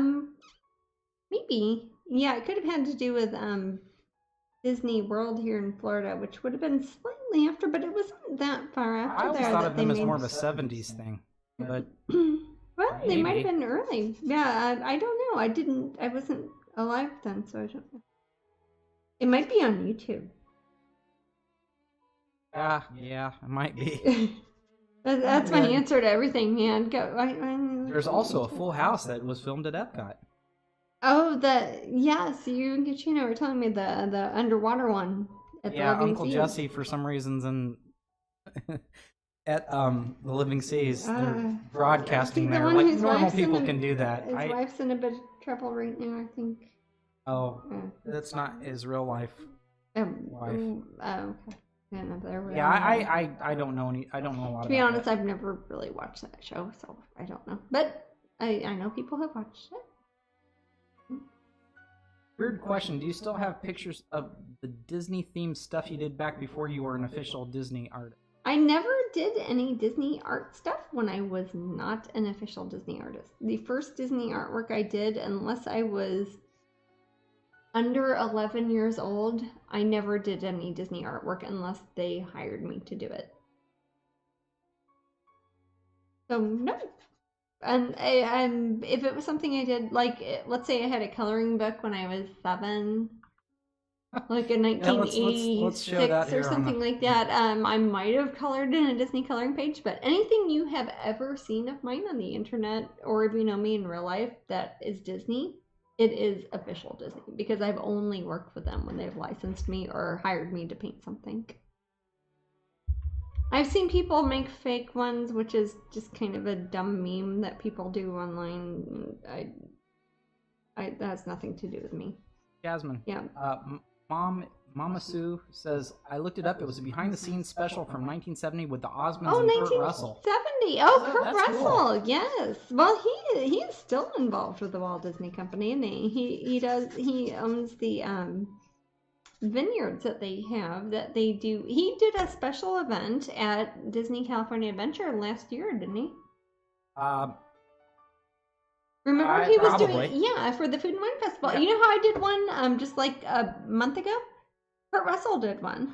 And he had his Goldie wine that they had there at the terrace at DCA. Yeah. He did an event there. They could go there and learn about his vineyard. So the Dragon Star 2019 says even the first Alice or Snow White art. I think they might not. Are you not knowing that Alice and Snow White are public domain characters? They're public domain. Okay, yeah.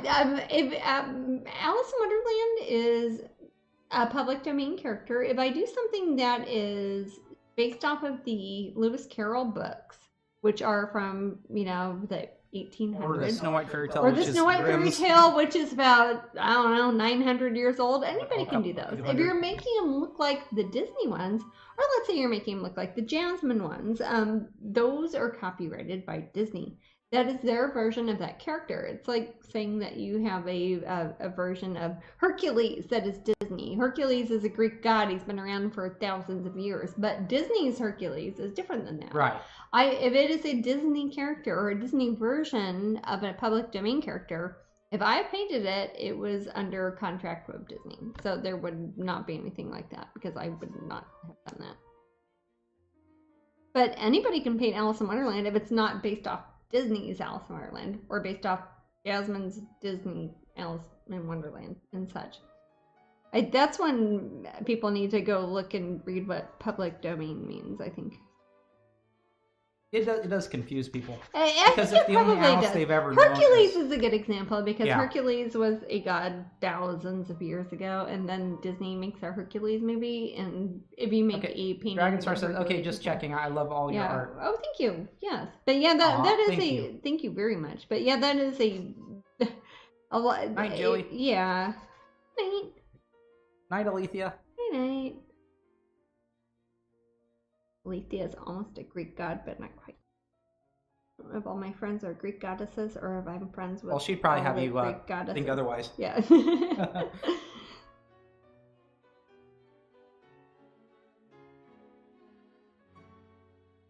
Right, so it's 10 now. 50 minutes to the raffle, and at the easel pin. Oh yeah, so that would be the next one is at the easel. And I do have like 2 more of these. I think that I will be giving away as Patreon giveaway. Pretty sure. Where'd you go? I just had her. And if anyone's in the area next week, next Saturday, yes, Jasmine will be at the Disney at Disney Springs. Yes, here in Florida. At the Wonderground area there. Yeah.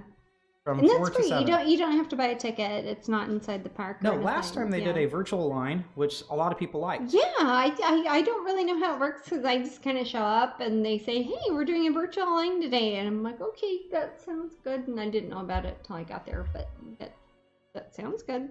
Yeah. So otherwise, it does get kind of credit, and especially this time of year in the spring or summer or whatever it is in Florida here, if it's raining, nobody wants to wait in line outside. So if it's a line that goes around the outside of the building, you don't want to stand in the rain or the extreme sun, either way. So the virtual line, I think, is probably the way to go. So just find a cast member if you get there and say, hey, I want to be in line. And then it's like kind of like a fast pass, right, Maddie? Yes. You probably know more about it than I do. That's I just kind of show up and start signing Jasmine, out of the box. Yeah. Amanda Rabbit says, if you two could be any gods/goddesses, which would you be? I'd be Persephone. I asked her why. And then I said, I'd be Zeus. Eat double hockey sticks for like 9 months Zeus of the year. That's such a funny one. Why? Zeus is not, it's just an easy one to be. Zeus is it easy to be Zeus, really? Well, it seems like it would be like being the manager at a Dairy Queen. I'm saying that because I used to be a manager. All they do is they grumps around. It's like you're in charge of other people, though. I wouldn't want that. I would want to be somebody underwater.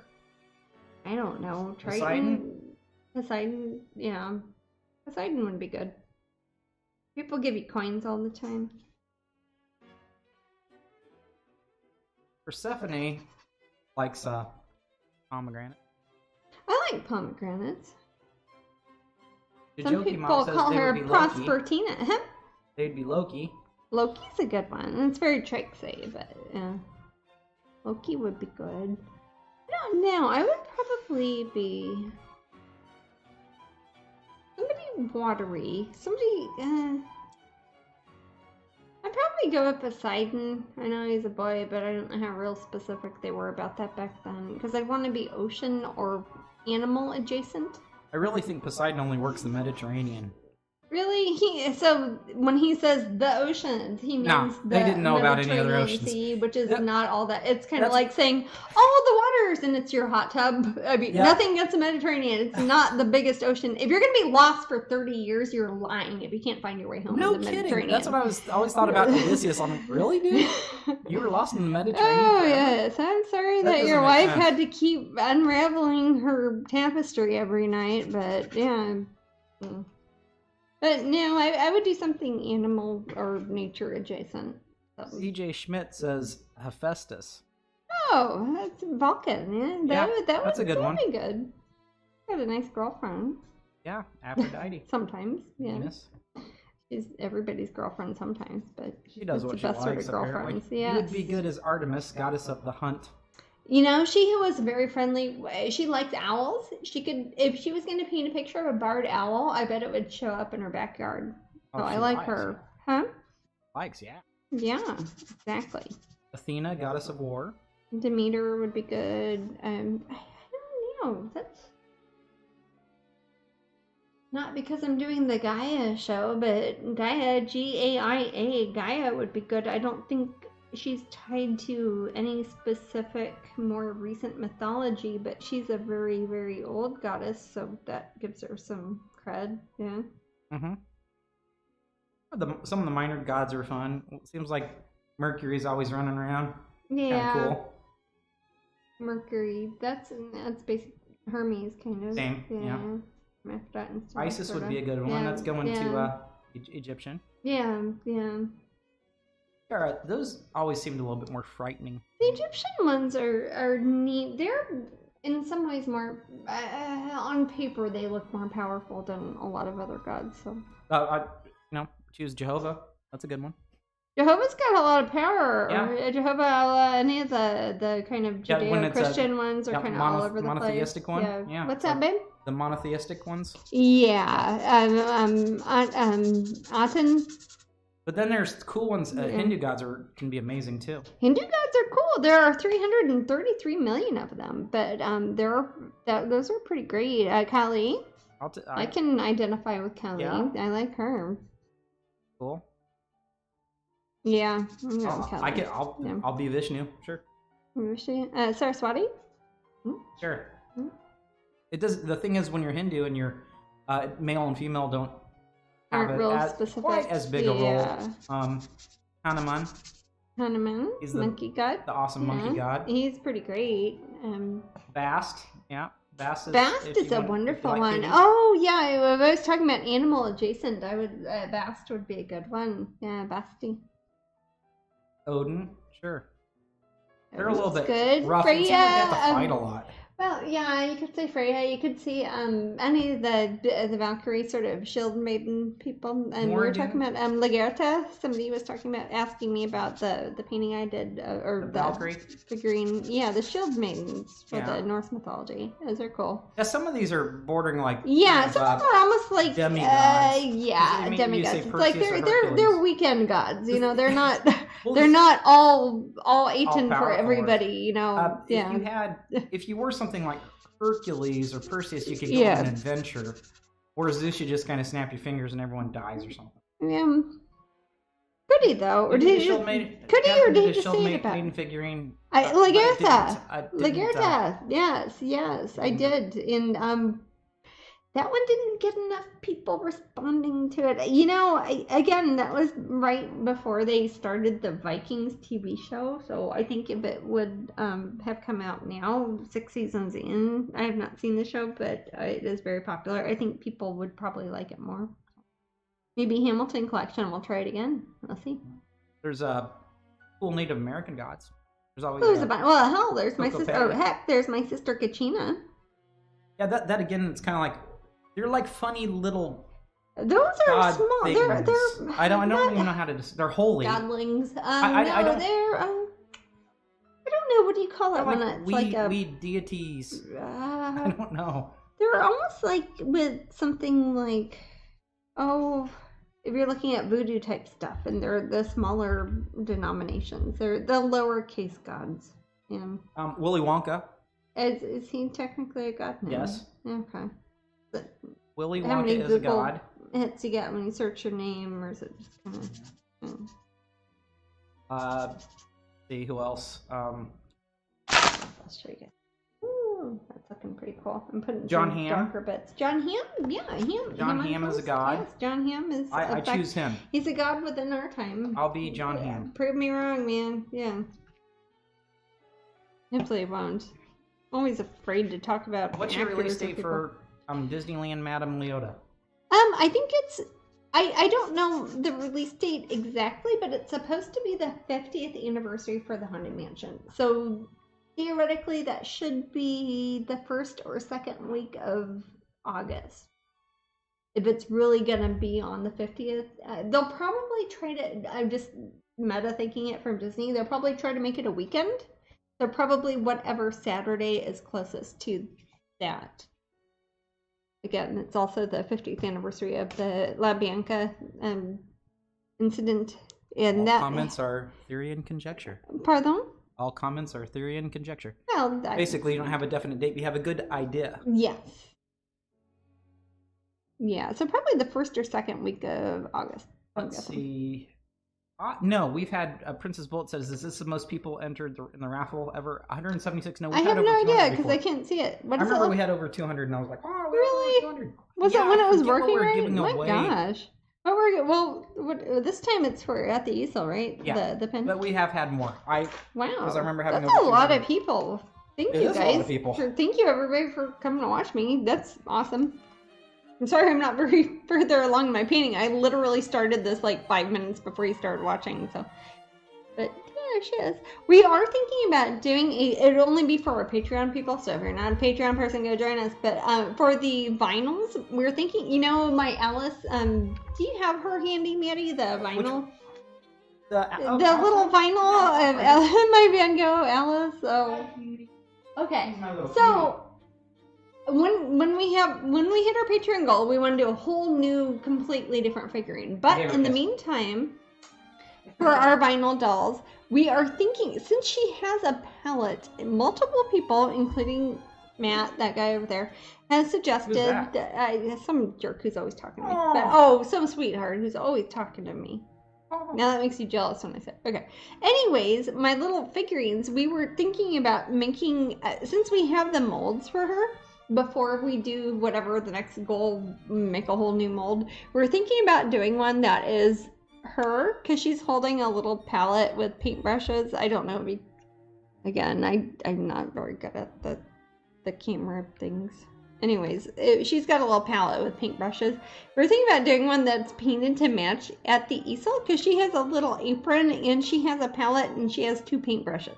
So we're like, hey, we could do one of these, but just make it for Patreon people to buy. So we are thinking about doing that in the interim period before the next vinyl comes out, to make a special one that only Patreon people can buy, that is basically the same exact mold, people but love this idea. Painted completely different, yes, to match at the easel. Idea. Yes, that would be epic. And then, and if I did that, I'd have to make a different. Well, I like where this is going. This is probably why people keep suggesting it.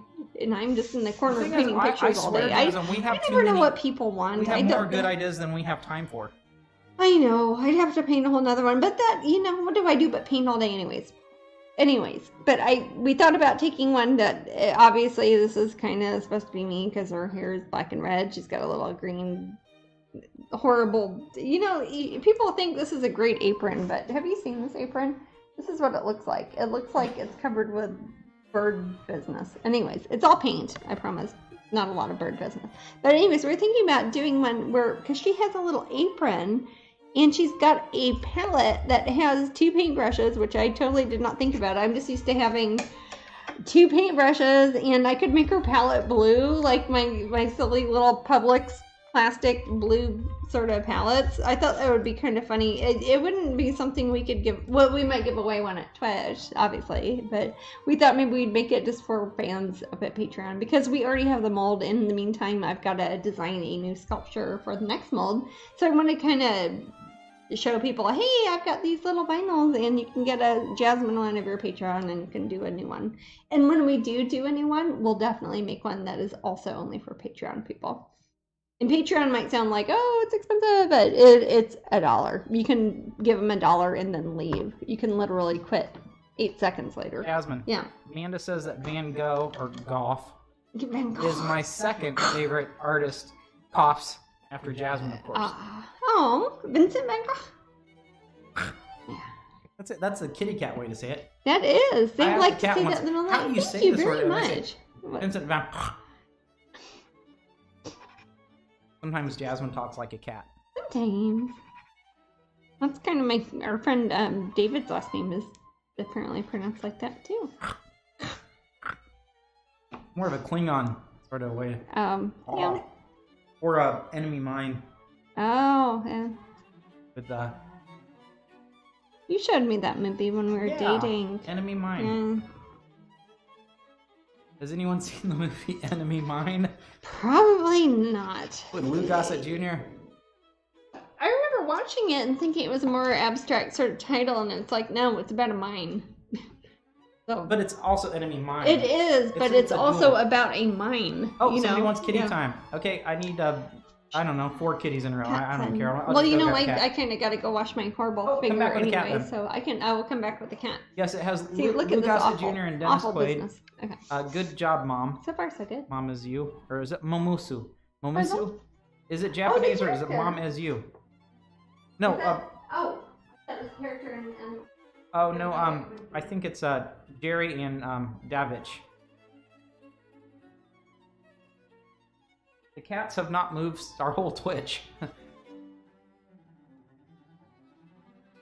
No, I gave them nothing. They're just... Oh, Mommy Sue. Okay. Maybe that's why they're out then, I don't know. Okay, I'll think Mommy Sue. But yeah, Enemy Mine's actually not a bad little sci-fi. I love inside jokes with kids. Those are the best jokes. And now you have it as your name. But Enemy of Mine is a good little sci-fi movie about two enemy races. One is human, and the other is kind of a reptilian thing. And these reptilians are actually kind of cool. They're asexual, which means they can produce offspring without any other being there. So I suppose that if they had a baby, it would be a clone. I don't know. But it's a neat movie. It's from the 80s, and I watched it quite a bit as a young teenager. Yeah, I guess it's kind of like Gremlins, I suppose. I don't know. Gerber baby drag food. But I remember really enjoying the film. There were some interesting aliens. Yeah, it is kind of like that asexual aspect. Although, yeah, it seems like the Mogwai... I don't think it's like Gremlins at all. No, he's just referring to how they would reproduce without another thing happening to be there. Not having to, consummate. At any rate, there's this really one cool thing that lives in a pit. And it comes up with this tentacle, and it just latches onto you, and it drags you into this pit, and then it eats you, kind of like the Sarlacc pit a bit in Star Wars, but I always found that as a cool alien creature. But eventually the alien, the Drac, the reptilian, and the character played by Dennis Quaid become friends, and they form this bond, and it's kind of a neat film. It's a decent sci-fi flick from the 80s. So I enjoy it. Yeah, I'm still talking about Enemy Mine. And then it really makes humans look bad. These horrible, weird white trash people from, I guess, Earth come to mine on the planet, as Jasmine says. And they're just kind of horrible. Van Gogh rock, but I always loved Gauguin. Okay. The best of the Impressionists, the colors. Sigh. Pretty hardcore Van Gogh. Ren Girl says it's a good movie. And Mommy Sue says, I agree, good flick.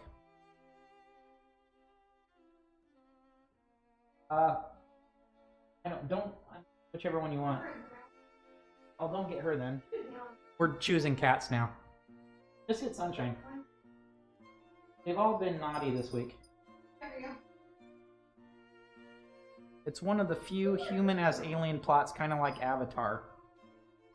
Yeah. It kind of has the Dances with Wolves vibe that Avatar had.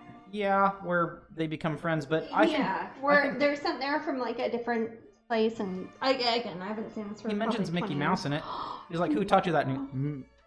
Mickey Mouse. And I'm taking splash when you're talking about how you learned English. Oh baby, here's Sunshine. Every time we have Sunshine on here, she feels like a stuffed animal without her stuffing, but she's usually pretty wily. Oh, Sunshine's like, what are these lights? Who are these people? You don't even know. That's the cool thing about kitties. They don't know if like a million cameras are on them or not. They're just like hanging out. I think she knew that our first broadcast, which I don't recommend. Pardon? I said I think she knew that our first broadcast. Though. Oh yeah, well to be fair, the first alone. couple times she was just she's still asleep. Are you asleep, baby? I want to go on my back or the back of my chair. Bet you do. Okay. Oh, here she goes. There she goes. I think I was looking at her yesterday, and she looks so much like a squirrel. She's more squirrel than cat, if you're gonna be real. Or if you're again, that's an American Midwest pronunciation. Squirrel. And yes. In England, they won't know what you're saying. And that's like, what? It's squirrel. Squirrel. They do have squirrels. We say squirrel. We say squirrel like it's one syllable. In England, it's got like 4 syllables. Versus squirrel. Yeah. Gotta say it like Mary. Yeah. Okay. So, I'm going to start thinking a little bit about where I want the shoreline to be, which might not sound very interesting, but if you look at something that is half under the water and half above the water, and we're going to want to show that she's from Innsmouth because we want to, again, we have to bring in some sort of pop cultural reference because it's a figurative piece and it's pop surrealism piece for a 14th anniversary at the Raffle Gallery. I'll have some sort of shoreline, and this is the time that you just got to make stuff up. There isn't a way you can go to Innsmouth and take a picture because I have never been there because it's a fictional place. But I think you've been there in the mind. Maybe that's to be fair, that's probably true. But I have been to other places, and I know what it is to see something close up in the water. In the distance to see little buildings and maybe a bit of sand or a terrible place to get snacks at or a bad ice cream place or something like that. And you're going to see that in the distance. And if you're thinking about things on a horizontal plane, you're like, it turns into like a tilt shift sort of thing, filter you put on Instagram. You're like, oh, here's the lady in the water. That's what you want to look at for the main thing. And then in the background, there's going to be more water. Actually, I'm going to do that with light paint. I can change this later because it's acrylics. I can paint over it. Yeah, what is it? Radovich says, just checking in from Star Wars Celebration where it's snowing. Oh my goodness. Where is that, Radovich? It must not be the one in Florida because it's like 91 here. Yeah. Scheiße. Sorry. Sorry, German people. Again, I would not cuss in German if it wasn't my dad thinking that was a good thing to do to teach us not to cuss. His goal was not completed. Jasmine? Yeah. It's pretty esoteric, but the reef outside of the harbor in Innsmouth is where the deep ones live. Yes. Maybe it's an not idea? Far out. Well, the thing is, I would like to show her by where the things that live out by, like if you're going to take a shore excursion in Innsmouth and you're going to go like snorkeling, and they're like, hey, let's take us to the reef outside of Innsmouth. I want that to be where the mermaid is. And that's why I might even put a bit of coral or something in the background, like right by her. And I want to have the town in the background. Because as you know in the story, it is not right by the city that all the deep ones are. It's like, oh no, it's out a bit, you have to go on a boat for, 15 minutes and go out there. Oh, so I want to have what's that? Kitten has a tornado watch. That's up in Oh, Georgia. Where are they? Georgia, really? Well, it's springtime. Gonna happen. So she is effectively going to be on the reef where one would go to if they were going on a shore excursion through a cruise ship to go see the deep ones. She will be by the coral reef that the deep ones are at. So I want to have in the background, again, I don't want to have a whole lot of negative space, not negative, but I guess it is negative.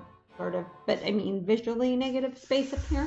I'm going to have some sort of little town and try to make it look like, I'll probably, nothing against Disney, but I'll probably think about like the Liberty Square area of Disney as being a place that you see buildings that are from 100, 200 years ago that are along the water, and I'll probably think about that because that's the closest thing I'm comparing that to. Yeah. Radovich said they're going to sign off because they're going to go see Anthony Daniels.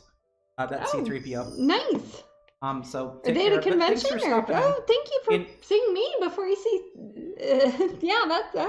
I'm in good company. Thank you. And Empty Head says something tells me snorkeling is not something you do in Innsmouth. Oh, I don't know. If I was going to do something, I'd probably go snorkeling. Jasmine I'm not there for Jasmine the food. Wants to commune with the deep ones. Yeah, I am not there for the French fries. I mean, or the ice cream.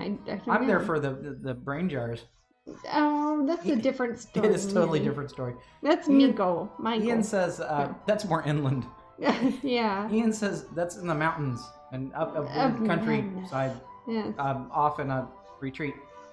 So, do you have any fun adventures planned for while you're over here for Tintagel, or will it just be a flying visit? Oh, we're going to be at our house in England or in London for a bit. Probably before and after. I don't know if we have anything planned. We're hoping that the castle will be open. I don't know. Well, you were thinking about seeing, I don't know if anybody here has seen it, but they're doing the new Twilight Zone live action. Yeah, I would like to see that. I have not known anybody who's seen it in person, but I've heard good reviews of it. So if anybody knows about that, I would like to hear feedback. Because that might be something that might do you. So basically, as I say distance, but as the panel that I'm working on the painting goes further upward, the lines I would do as far as waves and bits of the ocean, they're going to get closer together. Here I've got 1, 2, I won't even do a third one by her, the rest of it's underwater. But as you get closer, you make more and more horizontal lines closer together, and that makes it look like it's further away. And that's just something that you see when you go on a boat, or you look across the sea, or you look at a lot of pictures of oceans. Or again, I need something where she's not flipping me off. It's probably rude. That's okay, sweetie. Yeah. You'll fix it. Yeah, maybe or maybe you won't. Maybe I won't. Maybe it's a message to Facebook. Yeah, it's not Facebook. I'm going to scoot this over. So I've got a line here, a line here. Do some more lines here. And they do not have, I'm not getting my ruler out. I'm just going to make sideways lines. So. And while they're still wet, I'm going to with my finger, and I totally just licked my finger. This is not hygienic class, it's painting class, man.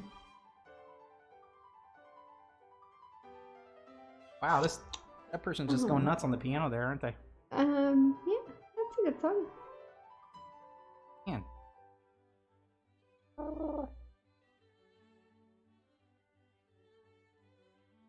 One thing I've not figured out is the light source for this painting. Usually I'd be like, oh no, the light's going to come from here. The sun's going to sunshine on her knee, and it's going to be no as if you have a knee. It doesn't even have a knee. Yeah. I'm thinking that when I'm painting her and adding color, that I might, if I have some creepy sort of like tentacles and things coming from the bottom, the light source might come from that. So I might have 2 competing light sources, one from the top and then one from the deep ones, and it'll look kind of magic-y, and that might be pretty cool. I'm not really paying a whole lot of attention to that. So when I've done things, I don't know if you can see her up close. The shading I have done on her face and like on her shoulders and on her, I promise you, she will have seashells. She's not naked, Twitch, Facebook. She's not naked. She's a mermaid. If I have those are going to be just based off of, if you just look at yourself on your phone or something. It's not a directed light source. It's going to be just an ambient sort of light source. So the other things are where the light sources are really going to come into play.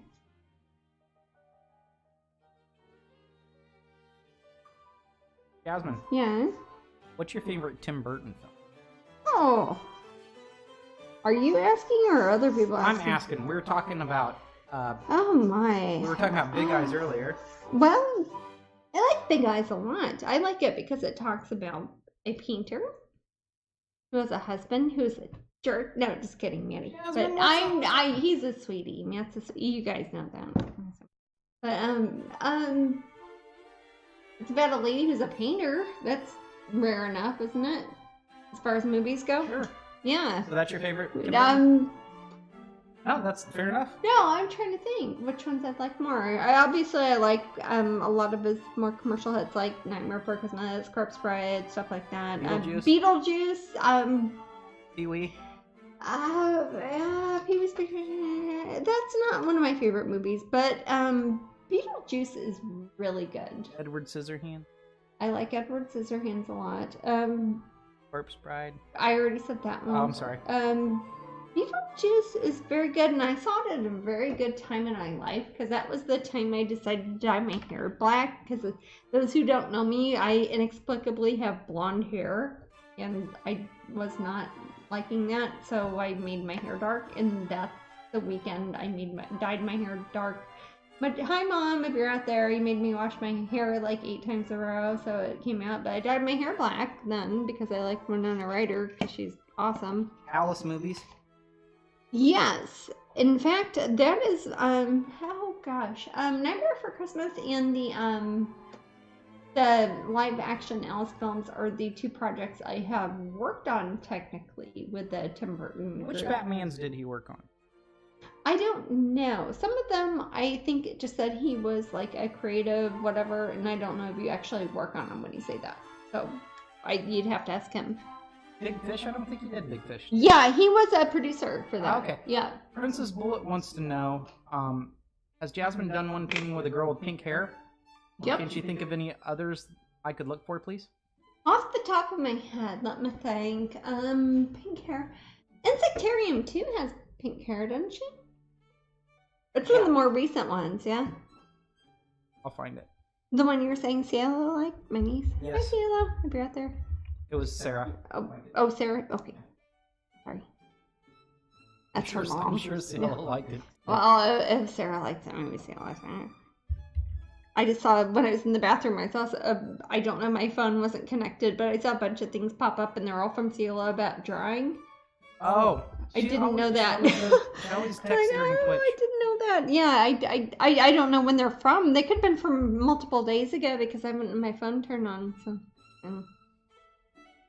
but, Mars Attacks. Oh yeah, that's Tim Burton. Oh golly, Ed Wood is a great movie. Yeah. I most want to talk about other movies that have Ed Wood, Patricia Arquette in them. I love Ed Wood. That's a fantastic movie. That's hard to beat. It's first of all, I like that era of movies, and I like Finding for Outer Space. I like a lot of terrible movies. So don't ask my opinion on movies ever. Ask Matt. He's better at that. But that is, I like Ed Wood, and I like where he was going. He was very enthusiastic about what he did, and when I am looking at things that I want to appreciate as a consumer as opposed to a producer, I like people who are enthusiastic about stuff, and that would be a very good example. Don't you think, love? Yes. And it's got Bela in it, that your mom likes. Not Cielo, not Sarah, but the grandma in that family really likes Bela. Yeah. Yeah. My mom loves Bela Lugosi. Yeah. You heard it here first folks. Yeah. That's, yeah, no spoilers. Vincent, yeah, that was kind of a short. Yeah.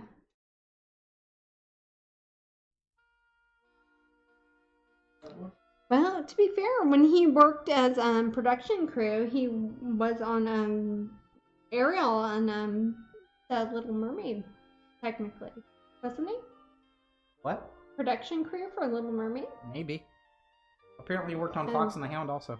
Yeah, he was a production staff artist for Disney for a while. I remember Fox and the Hound when it came out. I bought a little I book. saw it when it came out. That's one of the only movies I saw in a theater. Huh? Sweeney Todd, that's another one. Sweeney Todd is good. That was good. Yeah. Alan Rickman was great in that. Alan Rickman is good in everything. Prove me wrong, folks. Perfume is fantastic. Yeah. What? I was gonna. It's that movie. He's There's a movie you haven't seen with him in it. That I don't know if it'd be your speed. Was it too fast for me or too slow? I don't know. It's, you said it's not my speed. Yeah, Bruce Willis movie. People are gonna hate me. Oh, no, that's okay. Maybe that's too fast for me. Bruce Willis is not necessarily my speed. I like Bruce Willis fine. He's a nice guy, but Sleepy Hollow. Oh yeah, Christopher Walken was neat in that. Other than killing Natalie Wood, I like Christopher Walken.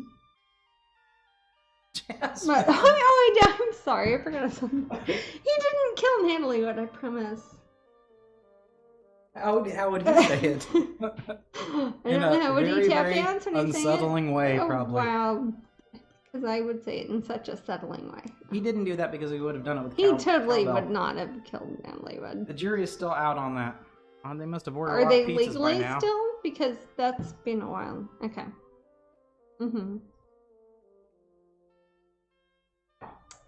Sorry. Okay. Here, first, folks. Okay. Here's a mermaid.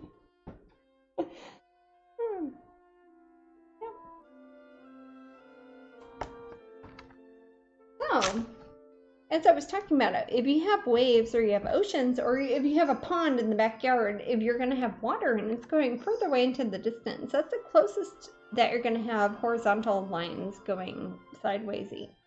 So I'm having bits of reflection, even though I don't know the light source yet. If the light source is from below, let's say I say, oh gosh, there's a magnificent octopus that kind of glows in the dark and he's down here in the lower left-hand corner. I could make these glowing from below, and that would be the light source. That's why I have not put a whole lot of consideration into the three-dimensional modeling of her face, as far as her cheeks and her nose and stuff go, because that's going to be pretty close to, even if she was being lit from above or below or to the side, doesn't really matter, because if I have anything down there, it's going to be lit from wherever the lighting source is from. But here in the distance, we have many not very impressive sort of sidewaysy lines here, just to show the distance there. Hopefully you can see that. I can't see the TV from here, but anyway. But if there was a little town here, this is when you have to start and think. When are the times that you've seen a mediocre seaside village from the ocean?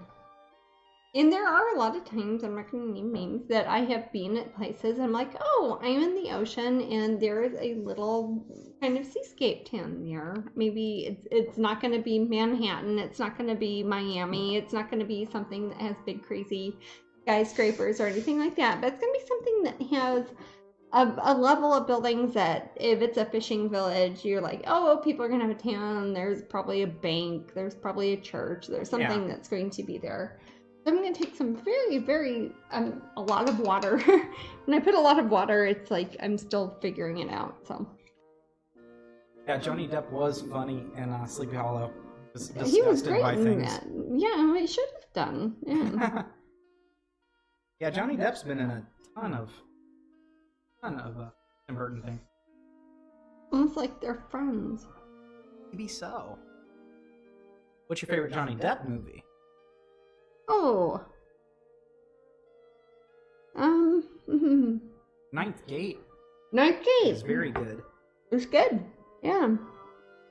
I love the book that's based on the. What the hell's the name of, or the heck's the name of it? The Dante Club? I don't know. But, your mom gave it to me. Yeah. That sounds like an insult, but no, your mom gave that to me, but your mom did give that to me. I think it's called the Dante Club, isn't it? Or is it the It's something like that. Not Janus Club. What the heck's the name of it? Is it the Dante Club? I Dante don't know. Consortium? Well, yeah, he was on Nightmare. He was in Nightmare on Elm Street Part 2, I believe. Oh, I'm sorry. He probably was young and needed the money. The first one or the second one? Ninth Gate was an underrated film. Thank you. I love the Ninth Gate, and I love the book it's based on. Those are fantastic. If we're going to talk about Roman Polanski, which is how I start a lot of sentences, that is a good movie that he did.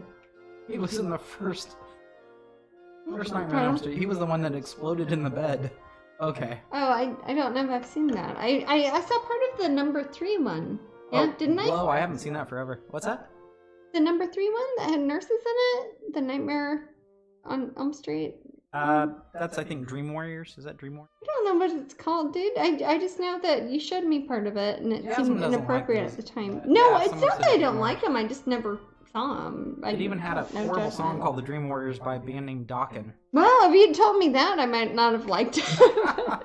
No, I am not to be a music snob, but yeah, I have very specific taste in music. Okay, so The Dream Warriors, it's talk about seascapes. It's like these teenagers or maybe people in their early 20s are constantly tormented by Sunshine's licking her toy there for so at any rate the Dream Warriors are going to take on Freddy, and they all have different abilities. There's this one girl who uses these switchblades, and she's like can use her switchblades really good. Is it X-Men? Sorry, is it what? X-Men. Kinda. Okay. And then there's this one guy who's really strong. There's somebody who is they're typically in a wheelchair, but in their dreams they can walk. So does X-Men. Sorry. Sorry. Oh wow.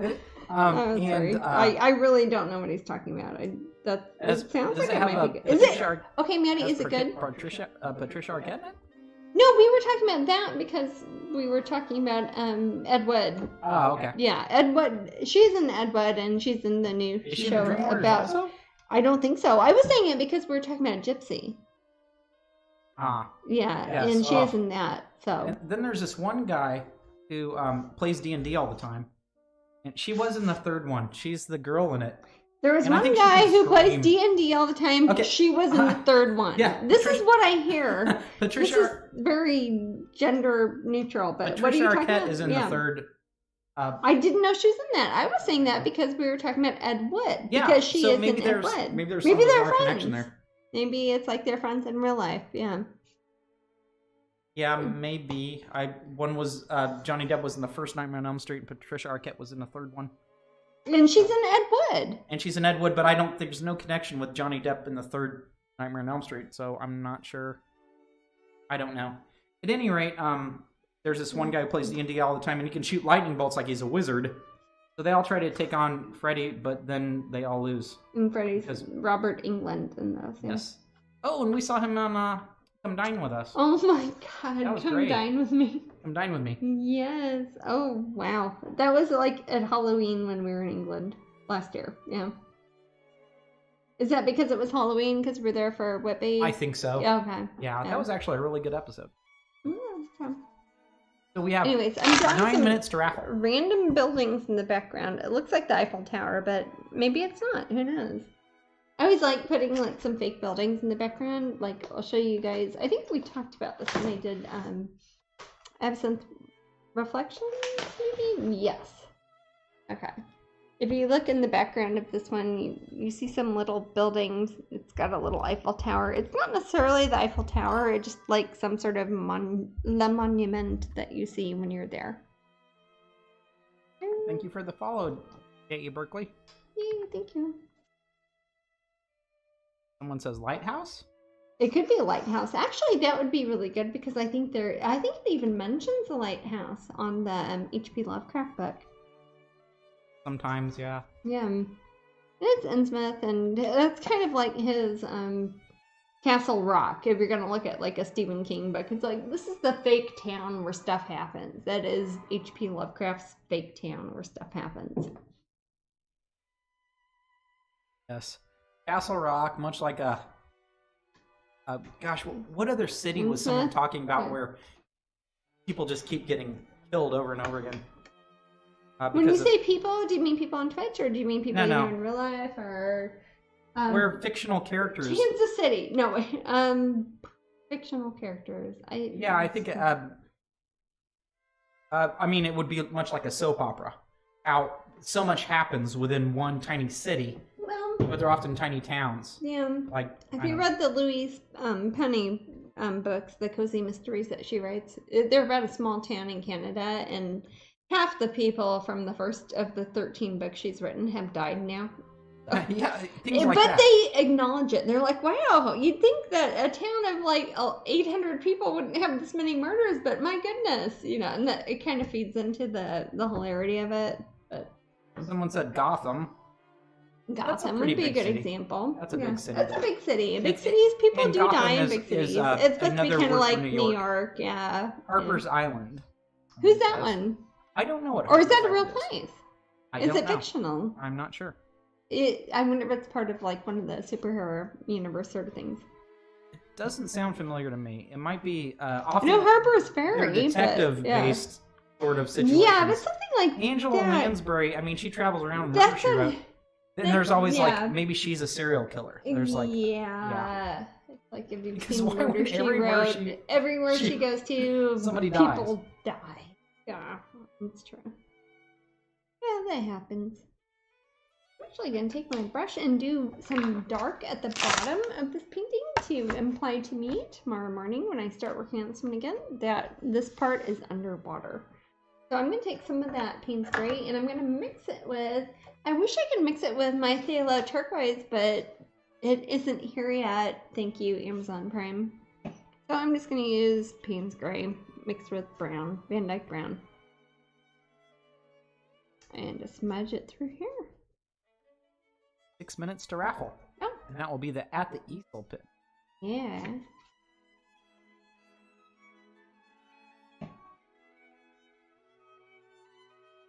Harper's Island was a TV series where all the characters died like 10 little Indians. Like you're counting them down. That is like, well, there is the one, the Agatha Christie one called 10 Little Indians. It's a lot like Cube 2. I hope not. Oh my gosh, if you guys ever want to see a really funny but not great sci-fi, I don't think watch it's supposed Cube to be or funny. Cube 2. Yeah, do as thou wilt. I don't know. Also, what was the one that we watched where there was a movie? Velvet Buzzsaw? What? Huh? Oh, okay. Velvet Buzzsaw was, another thing completely. It's a movie on Netflix. It might even be a Netflix original. I don't remember, where everyone's standing.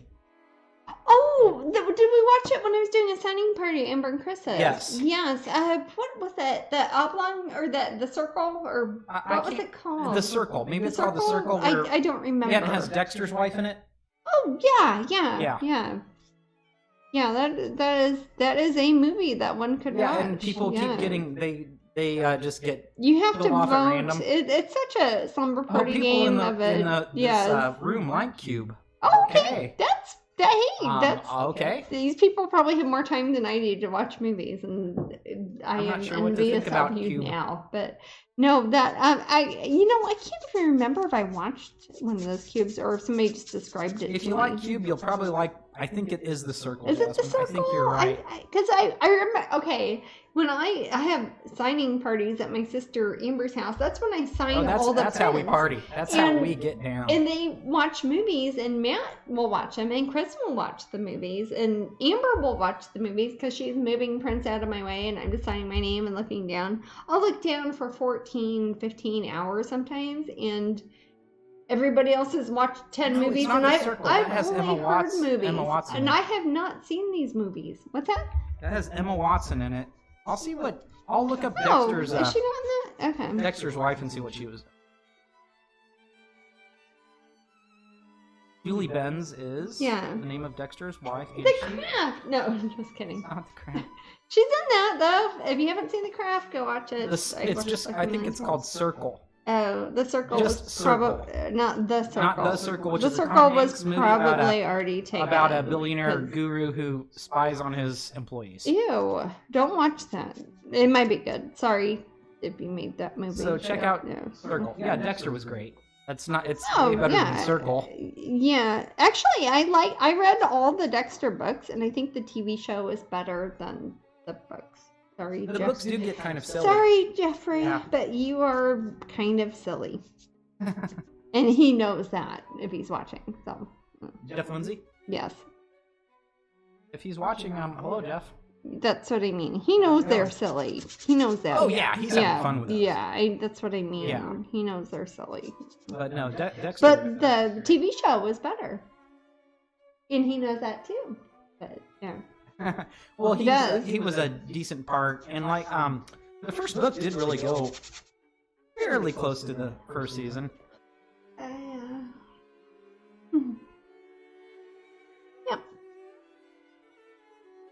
I love Dexter. Best TV. It's a good show. Also, well, Luther is fantastic. Yeah, if you're looking for good fake true crime, sort of inspired by true crime things, Luther is very good. That's got Idris Elba in it, and he's a good actor. Yeah, I agree that the ending of Dexter, and we won't give any spoilers, wasn't the best, but a TV show that I think ended phenomenally was Breaking Bad. I think Breaking Bad did a superb job from beginning to end. I would say they ended similarly in some ways. Well, one looked like it was trying to end, struggling to end, and the other one looked like it was on purpose. Let's hope Game of Thrones seems on purpose. It's going to be on purpose because it is on purpose. So Breaking Bad was a planned ending too. Kinda, after they knew when they were going to have to end it. That's not really the theme. But...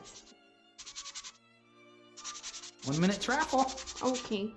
Anyways, if you can see, I've been scumbling, which is an actual art word. I didn't make it up. What is it called again? Scumbling, Scumbling, scumbling. As if to put dark paint on top of something else or colorful paint on top of something that is medium in tone. Anyways, I've been putting that on the parts of the mermaid that are going to be under the water. Again, I'm sorry I've drawn too much attention to her little bosoms there. I don't mean to, but it's because that's going to be the darker part reflecting. Bob's Chemist. Bob's Chemist. But he likes Breaking Bad. Okay, no, not really. Thanks, Bob's Chemist. This will not be the Eiffel Tower over here when she's done, but I was thinking about doing it like it's a small kind of turn-of-the-century American pseudo-European church steeple, sort of, as if it was Innsmouth. Again, Innsmouth isn't a real place, so I've got to kind of make up in my head while I'm working on this.